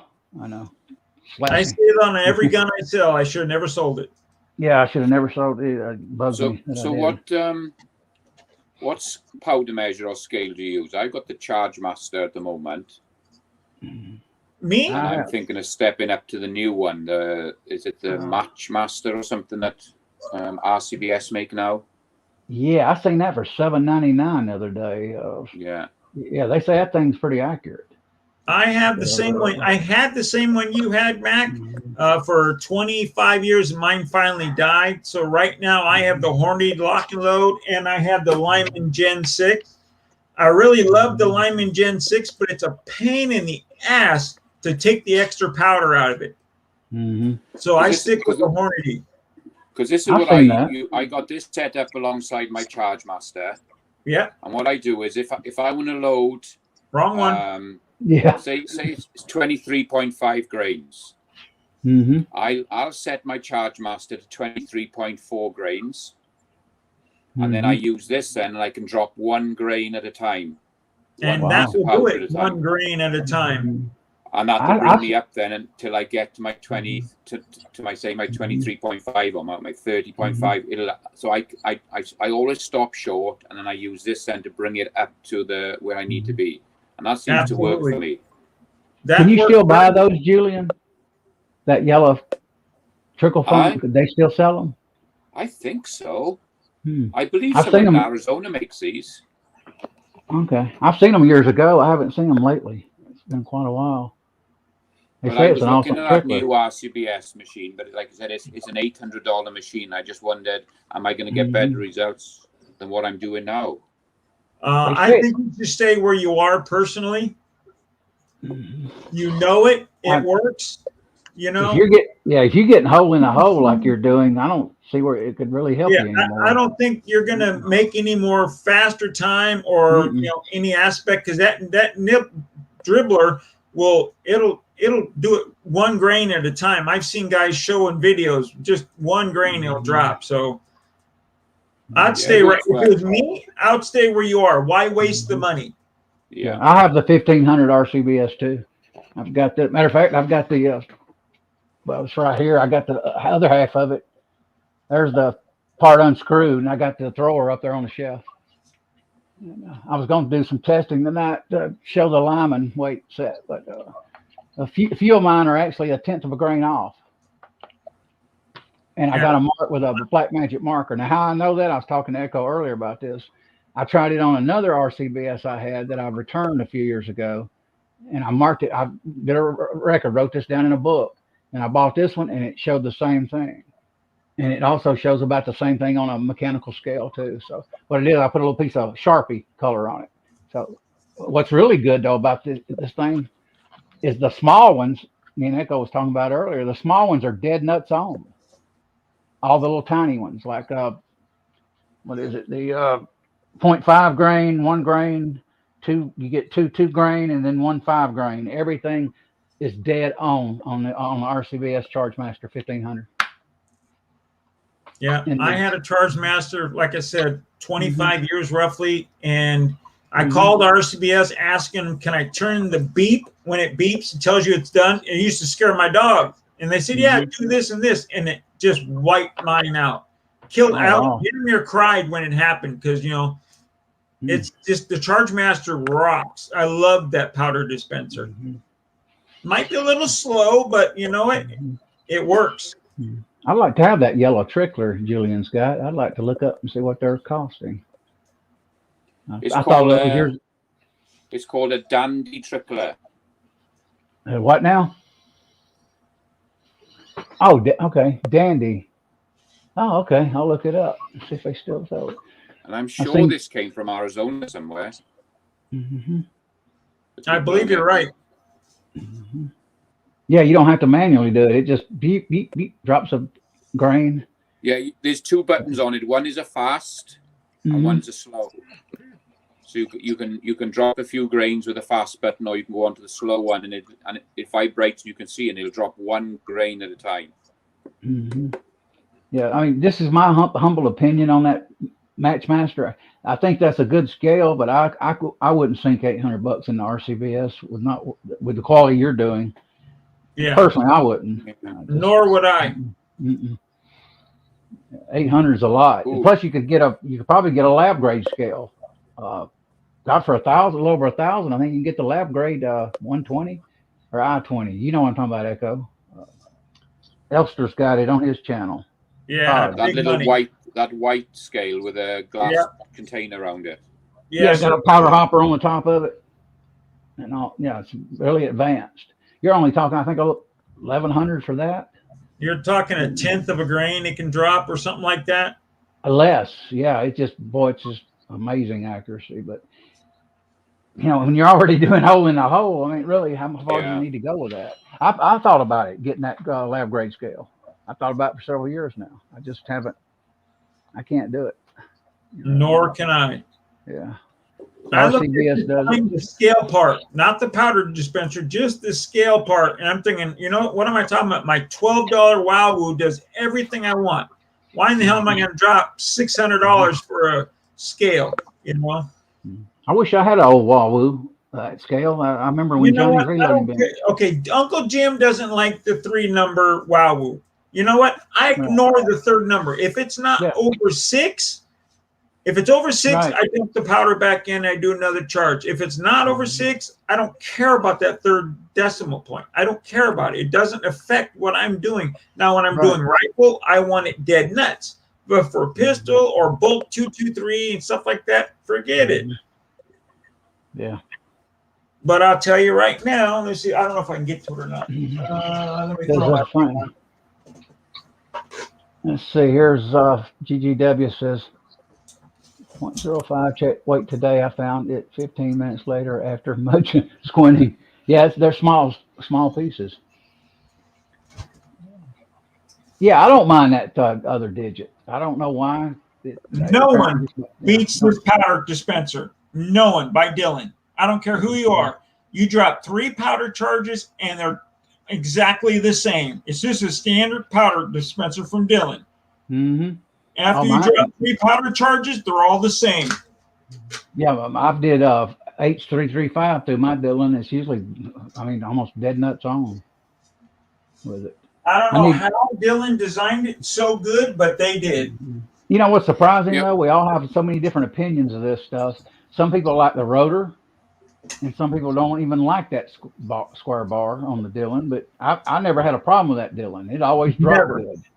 So the only thing I would say about that Dylan, I like that powder dispenser, but if you're using really small, fine powder, it does tend to clog on top of that slide, and you have to strip it down and clean it. True Blue is pancake powder. I mean, it is super fine. And you know what? Let me knock on wood. I've been very lucky on it's working for me. There's a website that's got the, I can't think of the name now. Echo may know it. They actually sell that Dylan powder bar where you can actually grind it, sand it, to fit your Dylan thing tight. Have you ever heard of that, Julian? No, I haven't. I'll try to come up with a name and I'll get back with you. I got your email. I'll send you. That would be nice to have if we can custom fit it. That would be nice. Yeah, basically it is an oversized what do they call those machines that print the actual plastic parts? 3D printed? 3D printer. Yeah, it's like a Delrin material, whatever. Yeah, you slowly sand it, with light sandpaper, and you put it in there, and you get it to just where it as tight as you want it. Yeah, and Delron is self-lubricating, so you don't have to worry about it jamming up. Unique Tech is the name of the site. Check them out, and they'll have it in there. UNITECH, Unitech. TEK, I think, is how the last part of it. Search, you'll find it. And then they have the bar. You're gonna have to send me a link to it because I won't be able to find shit with my spelling. Yeah, I'll do it. If Echo don't find the link, or Julian, I'll get it to you. So I've seen it down. Was it? Yes. A guy on YouTube, an older gentleman, actually showed how to sand his down and fit his to his Dylan. I watched a video a few years ago. He had the same problem, powder coming out, little small, particles. He said he bought that, sand it down. I think his name is Knowledge to You, YouTube channel. Knowledge to You or Knowledge something. But he's an older gentleman, but he's the one that I seen it. And I says, interesting. Because, like I said, I got the Redding sitting here, and I love my Redding powder dropper. But I've had RCBS, I've had them all, and that Dylan on a press, when it's on a progressive press, 2 thumbs up in my mind. And most people say you couldn't put a Dylan on a Loadmaster. Well, Kyle Luss did it, and I followed his lead, and it works beautifully. Yeah, I do that too. The tweezers. I'm going to get a better grade tweezers. I'm going to get some anti-static tweezers on Amazon. I don't like those Lyman tweezers I got. They're little thin tin junk. And I worked at a contact lens company, and we used big and medium-sized plastic tweezers with kind of like medical grade tubing slipped over the tips to handle contact lenses so we wouldn't tear the lens. And I got a pair of those tweezers somewhere put up, and I can use it in reloading. I just don't know where that tweezers are. And these tweezers are probably 20 years old, 20-something years old. I've had them that many years. The one that comes with Lyman, they're a piece of junk. I mean, they're horrible. That's what you get, a little piece of tin. I mean, so what do you use those for? Pulling little bits of powder out? What, the tweezer? Yeah, you could. Yeah. I think he uses those for his check weights. Yeah, I use it for check weights. Right, it come with a Lyman kit, calibration kit. But it's just a cheap tin. I'm gonna buy the probably anti-static on Amazon. I think you get like 5 or 6 different style of tweezers, and I'm gonna get that kit eventually. Get rid of this cheap tweezers. Not so those check weights aren't for calibrating; they're just for checking to make sure that your thing is in calibration. Yes, sir. Yeah. Like right now, I have 50 and 2 20s. That's 1/10 of a grain off, and I've checked it. I was telling Echo earlier. I've checked it on another 1500 a few years ago, and I wrote it down and kept a record of it. I bought a newer one here past few years ago on my new Charge Master, and they read exactly the same. So I put a little Sharpie mark on them. The 100 weighs exactly right. The 10 weighs exactly right, and the small ones are dead nuts on everything except those. And who 3 makes them? Lyman, is it? Lyman. Yes, a Lyman. Let me see the number. Hang on a minute. This is not the cheapest Lyman kit. This is a little bit more upgrade, I think.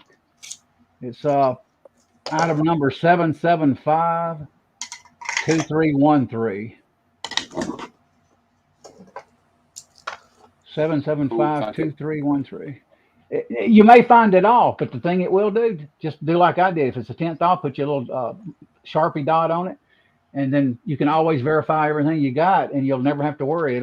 You'll know when that machine is acting up. So that's what I use to verify. So would you check them every sort of 10 or 15 drops? Would you, or? If I suspect the machine's not dropping right, which I never have so far, I'll just occasionally pull them out just to check it. Maybe once a year.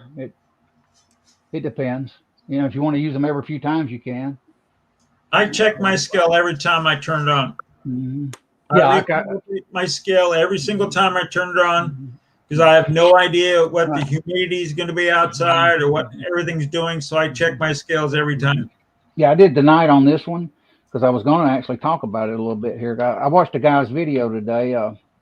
He had bought some from Amazon. He was talking about it was kind of a waste. And I told him to get Lyman. I said, even if they're off, they're still good. Like right here, this here is a 5 grain. And I drop it in that pan. It's been on for several hours, but even then, it's 5.0, dead on. So all the small ones are absolutely right. Let's see, here's a 2 grain. Now, how do I put a 2 grain on? My RCBS says 2.0. I'll take the other 2 grain. It should say 4.0, and it's 4.0. So, and it's just a good set. But like you say, it can be off. You may get one or two. You may get your kit. Maybe every one may be dead nuts on. I just happened to get a kit that was a tenth of a grain off, but it still don't bother me because I still know what it is, and I know how to. I keep that in mind. You got them marked. So all you really want something to make sure your scale's always functioning properly is what you want. So, it reads a tenth off. What did I say? It was the 50 weight is off a tenth of a grain, and the 220s are both of them are off a 1/10 of a grain. Now, if you guys ever since we're talking about reloading, if you ever need a funnel, buy the Lyman. This son of a bitch is static free. It'll pour every powder. No powder will stick to it. Anything. I bought that. Nothing at all. I tried that. I got it. I bought a set for JH586 for his birthday. Mm-hmm. And Dead Horse bought me this set. And damn, I love these. Yeah. There's mine. They're pretty good for the money. You can't beat them. I wish they would remake these stupid freaking little funnel adapters they have to fit on the case to fit tighter. That's the only thing I wish they would do. Well, let me tell you what you probably can do, Willie. If you'll go to Harbor Freight and get their O-ring kit, you probably can put a rubber thing that'll be a little tighter on these. I've never thought about that. But, but see, I want one to fit a little bit farther down on the shoulder, just not the neck. I want it to go around the shoulder and fit tighter. Gotcha. There you go, right there. Yeah, these are the ones that I use. Yeah. Oh, yeah, those are extreme. I've heard of those. Extreme hardcore. Those are good. They sit on the shell and they fit nice, and like I said, there's no static on them. So I got a couple of those. That's great. Yeah. That's one I've been wanting those. I could buy 3 of those for that price, probably. Yeah, they're 29 a piece. Cheap, but... 29 or 30. Yeah, I've heard they're great. I'd like to have a 308 and a 223 funnel. And what's nice about them, and there's quite a bit of weight in them, so when you actually put them onto your brass, they sit there.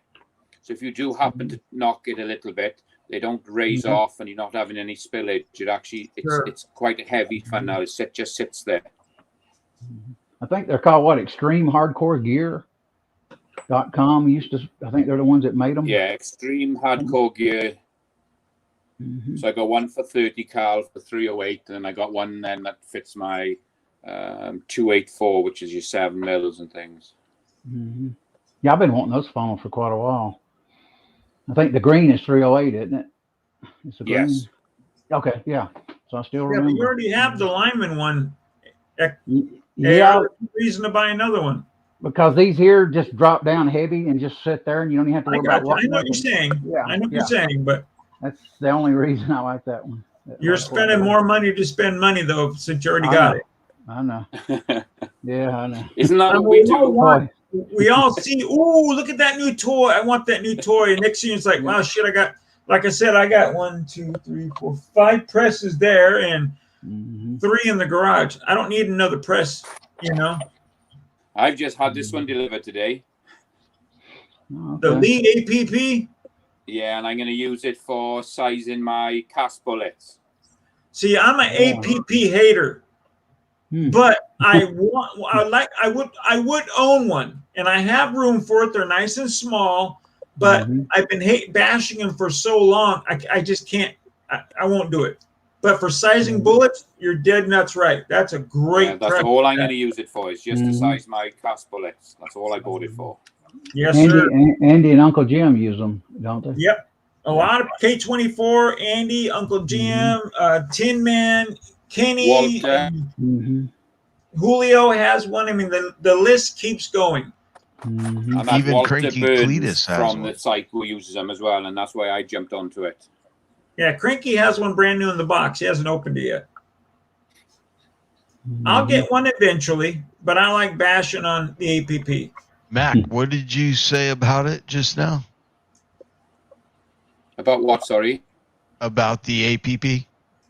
I bought it just to size cast bullets. Oh, okay. Yeah, because that makes sense. If you're casting your own rounds, it gives you the ability to use a collator and just go through them really fast. Yeah, the problem I came up against was I got an old Python 357, and when I actually measured the I can't think, I've gone blank. When I measured it, it actually came out to 329. So to actually size something 1,000 over, I'd have to go to a 359, so a 360, and I couldn't find the 360 size in Bush anywhere. So I had, but then Lee makes them just for the AP press, so that's why I've had to go for that, because some of my older revolvers need a bit more oddball size in. Yeah, see, that's my problem. I'm building a 6.5 Grindle right here, and that's what I want, the Grindle. Lee does not make a sizing die in their old style, in the red can. And that's the style I like. So I'm gonna have to buy the new adapter and then the sizing die from Lee to size up the bullets for this monster. Or I can go through Anoe, but I have so much money already in Lee sizing dies. I don't want to start over. I've only just started buying these bullet sizing dies, so it's not it's worth me spending the money on that. Sure. And then buying And right now, like Uncle Jim said the other day, they had them on sale for like $5.60 or something like that. The sizing die, just dirt cheap. Wow. You know? Yeah, at Midway. Midway had a bunch of Lee I bought stuff. them for $6.13. Yeah, you can't go wrong at that price. And I picked the press up for $58. Oh, that's even better. Wow. I've seen them all. Oh wow, that's cheap. All like $100. They was on that. It was in Midway for 58, and then you buy this set, and this thing that holds them, isn't it, for holding the bushings? This adapter. Yeah, I think that is. I don't know what. I'm not familiar with it, so you'd have to talk to someone who has them. Yeah, I'm not that this thing. familiar with This was on sale for I think $9. So I bought. I'm into this press at the moment for $60, $70 plus a few bushings. You can't go wrong there. Do you size your lead bullets in a tube, or do you do it fast, or you just do one bullet at a time in it on your APP? I have, like I said, at the moment, this was delivered yesterday. I haven't done it. Okay. I'm not going to put them in the tube. I'm going to drop them in by hand, one at a time. Oh, I was going to say, get one of your feeders back there to be a bullet feeder and hook the tube to it and just keep creeping. Yeah, I mean, they can be adjusted to. I mean, you could do them one at a time if you prefer to do it, but they can be set up to run those collator tubes and to have no problems with them. Yep. These things. I've seen people do it. They hook up somehow they hook up your bullet feeder instead of your case feeder behind you. They attach an adapter onto those tubes and they just feed bullets in. You just crank the handle as fast as you can go. Yeah, and it just puts them right down through it and pops them out. And Tin Man Uncle Jim was doing it today. I think he doesn't have a bullet feeder though. Unless he just got it. I haven't seen that. He's got the tubes. Yeah, I know he has the tubes, yeah. But no, he's got an actual bullet feeding machine like on the Dillon he's got behind there. It basically is that what you're talking about? He's got a mechanical electronic bullet feeding machine? Yeah. Oh, okay.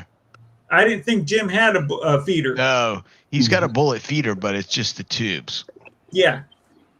They call it the collator or whatever the Yep, hell they that's the call it. best thing Lee built. Also, I have that on my Loadmaster, and boy, that thing rocks. So good. You just keep dumping the bullets in it, shaking it. They fill the tubes, and you just keep going. Julian, did you buy that online for $58? It was on Midway last week. Yeah, it happened to pop up for $58.95. Wow, if I'd have known that, I just jumped I on would have straight bought away. one too. Shit, I would have bought one at that price. Yeah, I mean, you can't I go was quite wrong for surprised that to see it price. on there at that price. Yeah, I've seen it a time or two here and there, but it's never cheap like that. And then I ordered the inline fabrication plate for it to go onto my stand, my interchangeable stand, so I can just swap it around. Right. And I think that gets delivered tomorrow. Yeah, Dan over there, he's a buddy of mine. I'm rolling right now his flush mount plates with the 4-inch detachable work base riser and a 7.5-inch riser on my mech press and a 4-inch on my little Lee turret. Yeah, they're $79.99 right now at Midway. Yeah. They've gone up a little bit. Or I would have grabbed one. Yeah, I think my inline brackets are the taller ones. Is it an 8 or a 9-inch they are? Yeah, those are the ones with the base that bolts to the actual workbench, and then you've got the plate that changes out on the top, or they have a direct mount for a Dillon. They got a new system. I like them high because I like to be standing when I'm going on. Yeah, that's what I do too. My benches, though, are high already. They're 40 inches off the floor. Echo's got a newer style that's from Dan. Like I got the Ultra mounts. They're 4, 6, 7, or 8. I can't remember now. But he's also got like extenders now, and you can actually put them on the flush mount, and then you can add the press on top of it. Where my Ultra mount, once it's mounted to the bench, I can't move it. It's here. But one Echo's got, you can literally just take it away. It's kind of like a high rise, 4-inch, and it's what, 7 3/4 or something.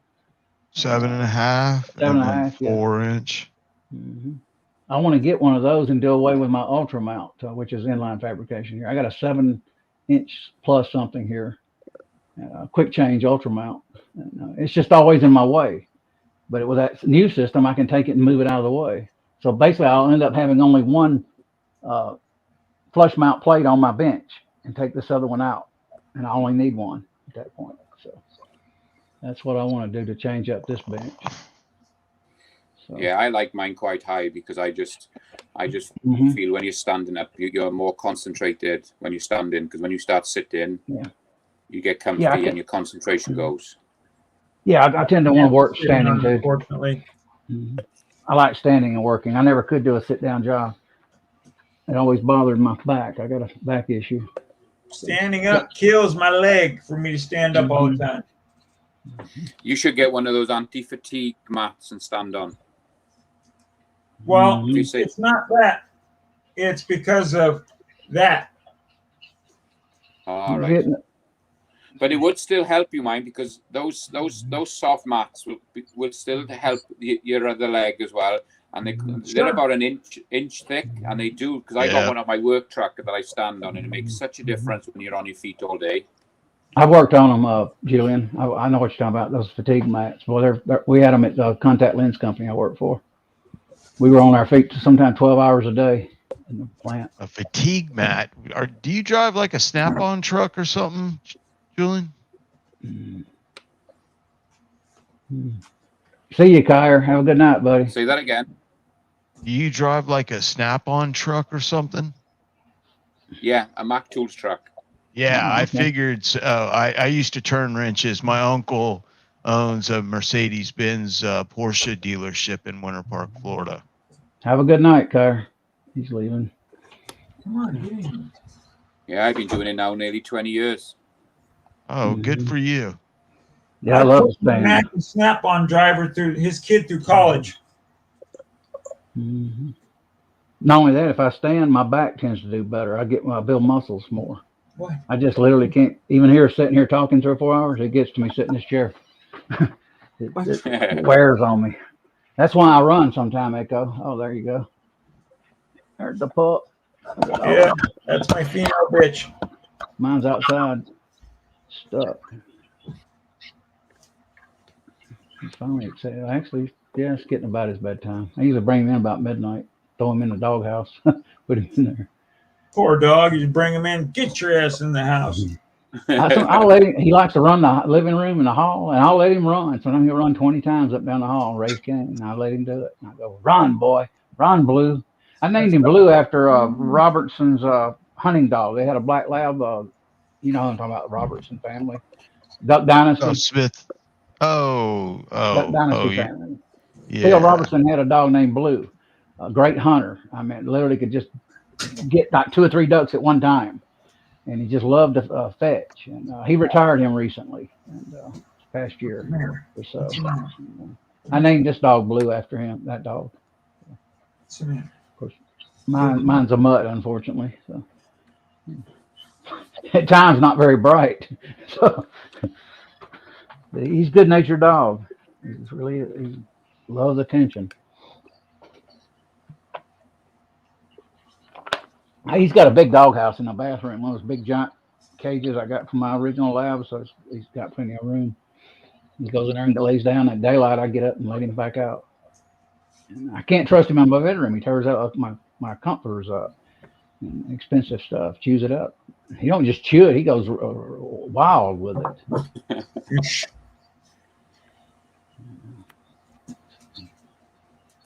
Guys, I'm probably going to wrap this up here shortly. Yeah, I was going to say I got to go again. My wife just walked in, so I just wanted to come on and say, Mac, I didn't want to come off like a freaking egotistical asshole. You know, I was just letting you know, reaming that inside does it.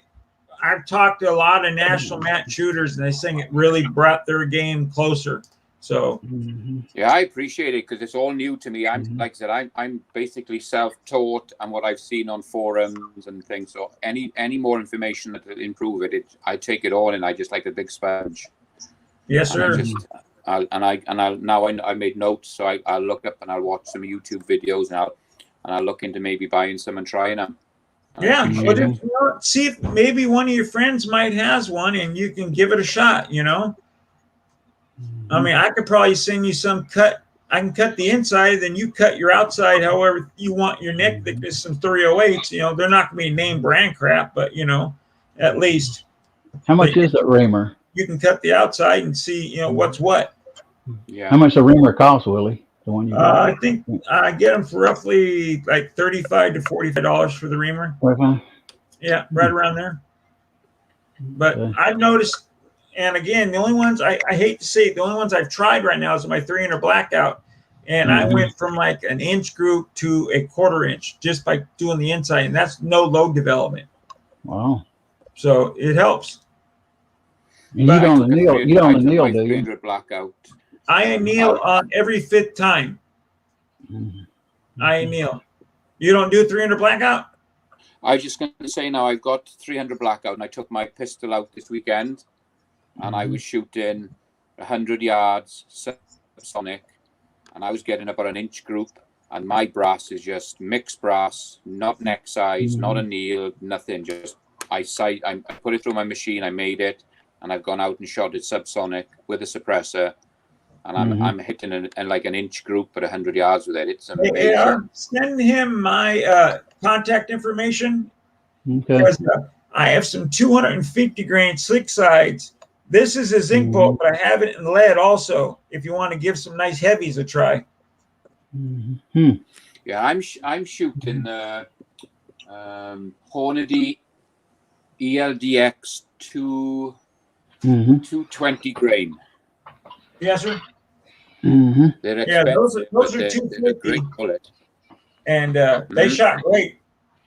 All right, you guys have a good night. Yeah, have a good one. Speak to you again. Yeah, appreciate you all coming on. You all in the side chat, have a good night.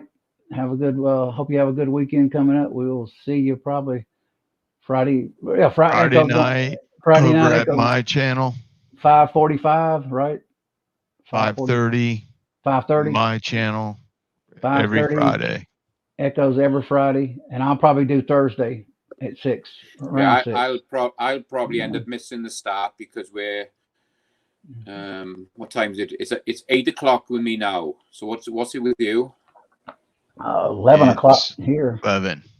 on the East Coast. So there's a 3-hour difference. So I'm gonna always miss because on a Thursday I get home about 6 o'clock. Maybe Friday I'm home a bit earlier, so I might have to jump on later on. Okay. Yeah, that no problem. That's fine, and you're welcome to come over and hang out on my channel as well. So you do a Yeah, live stream on a Friday night, do you?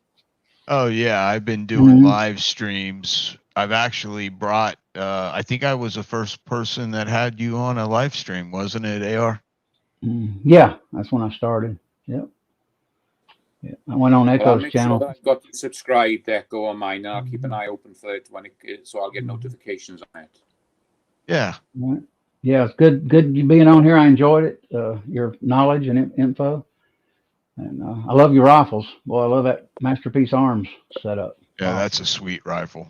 Yeah. I can't wait to get my big one, my 338. Once that one gets back, I'll get that one on a little video or something. Because I'm looking forward to seeing that one. Yeah, good to have you, GGW. We've been on, gosh, what, 5 hours now. Yeah. Wow. You guys get a chance, go over to Mac's channel and subscribe to him as well. Yeah, he was. Thank you, guys. I think he was up in the link earlier. Yeah, there was a link earlier. I don't know if you pinned it on the Hang on. and the Let's see. Like I said, I've only just started making videos, so I'm still all new to me. yeah, that's fine. That's fine. Everybody starts somewhere. Well, you drop it again and pin it. You got to do it on the YouTube side, though. Julian, you want to drop yours again? And you want to drop yours again? And I'll pin the it. YouTube side and let And him it'll pin stay it on this your time. And then channel? it'll stay on there, and that way anybody Well, watching I'll this. jump off this live stream now, and I'll send it again. Okay. Okay. Okay. And I'll Thanks for coming on, Mac. Appreciate meeting you, man. Really nice person. Thank you. I appreciate it, guys. Enjoyed the conversation. That's fantastic chat. I'm gonna try to do this every Thursday. Yeah. You know, more on a regular basis. So I had a great time. Oh, you there? See, let me end this thing. Have a good one, all. Take care, everybody. See ya. Oh, Ocean's back. Ocean. Oh, wait a minute. No, that was earlier. No, it's not. I'm wrong. Yeah. I was scrolling up too much. Have a good one, everyone. See ya. Yeah, take Enjoyed care, the stream. Enjoyed you all's company. Every Thursday, 6 p.m. Give us a thumbs up. Yeah, thumbs up. Appreciate it, guys.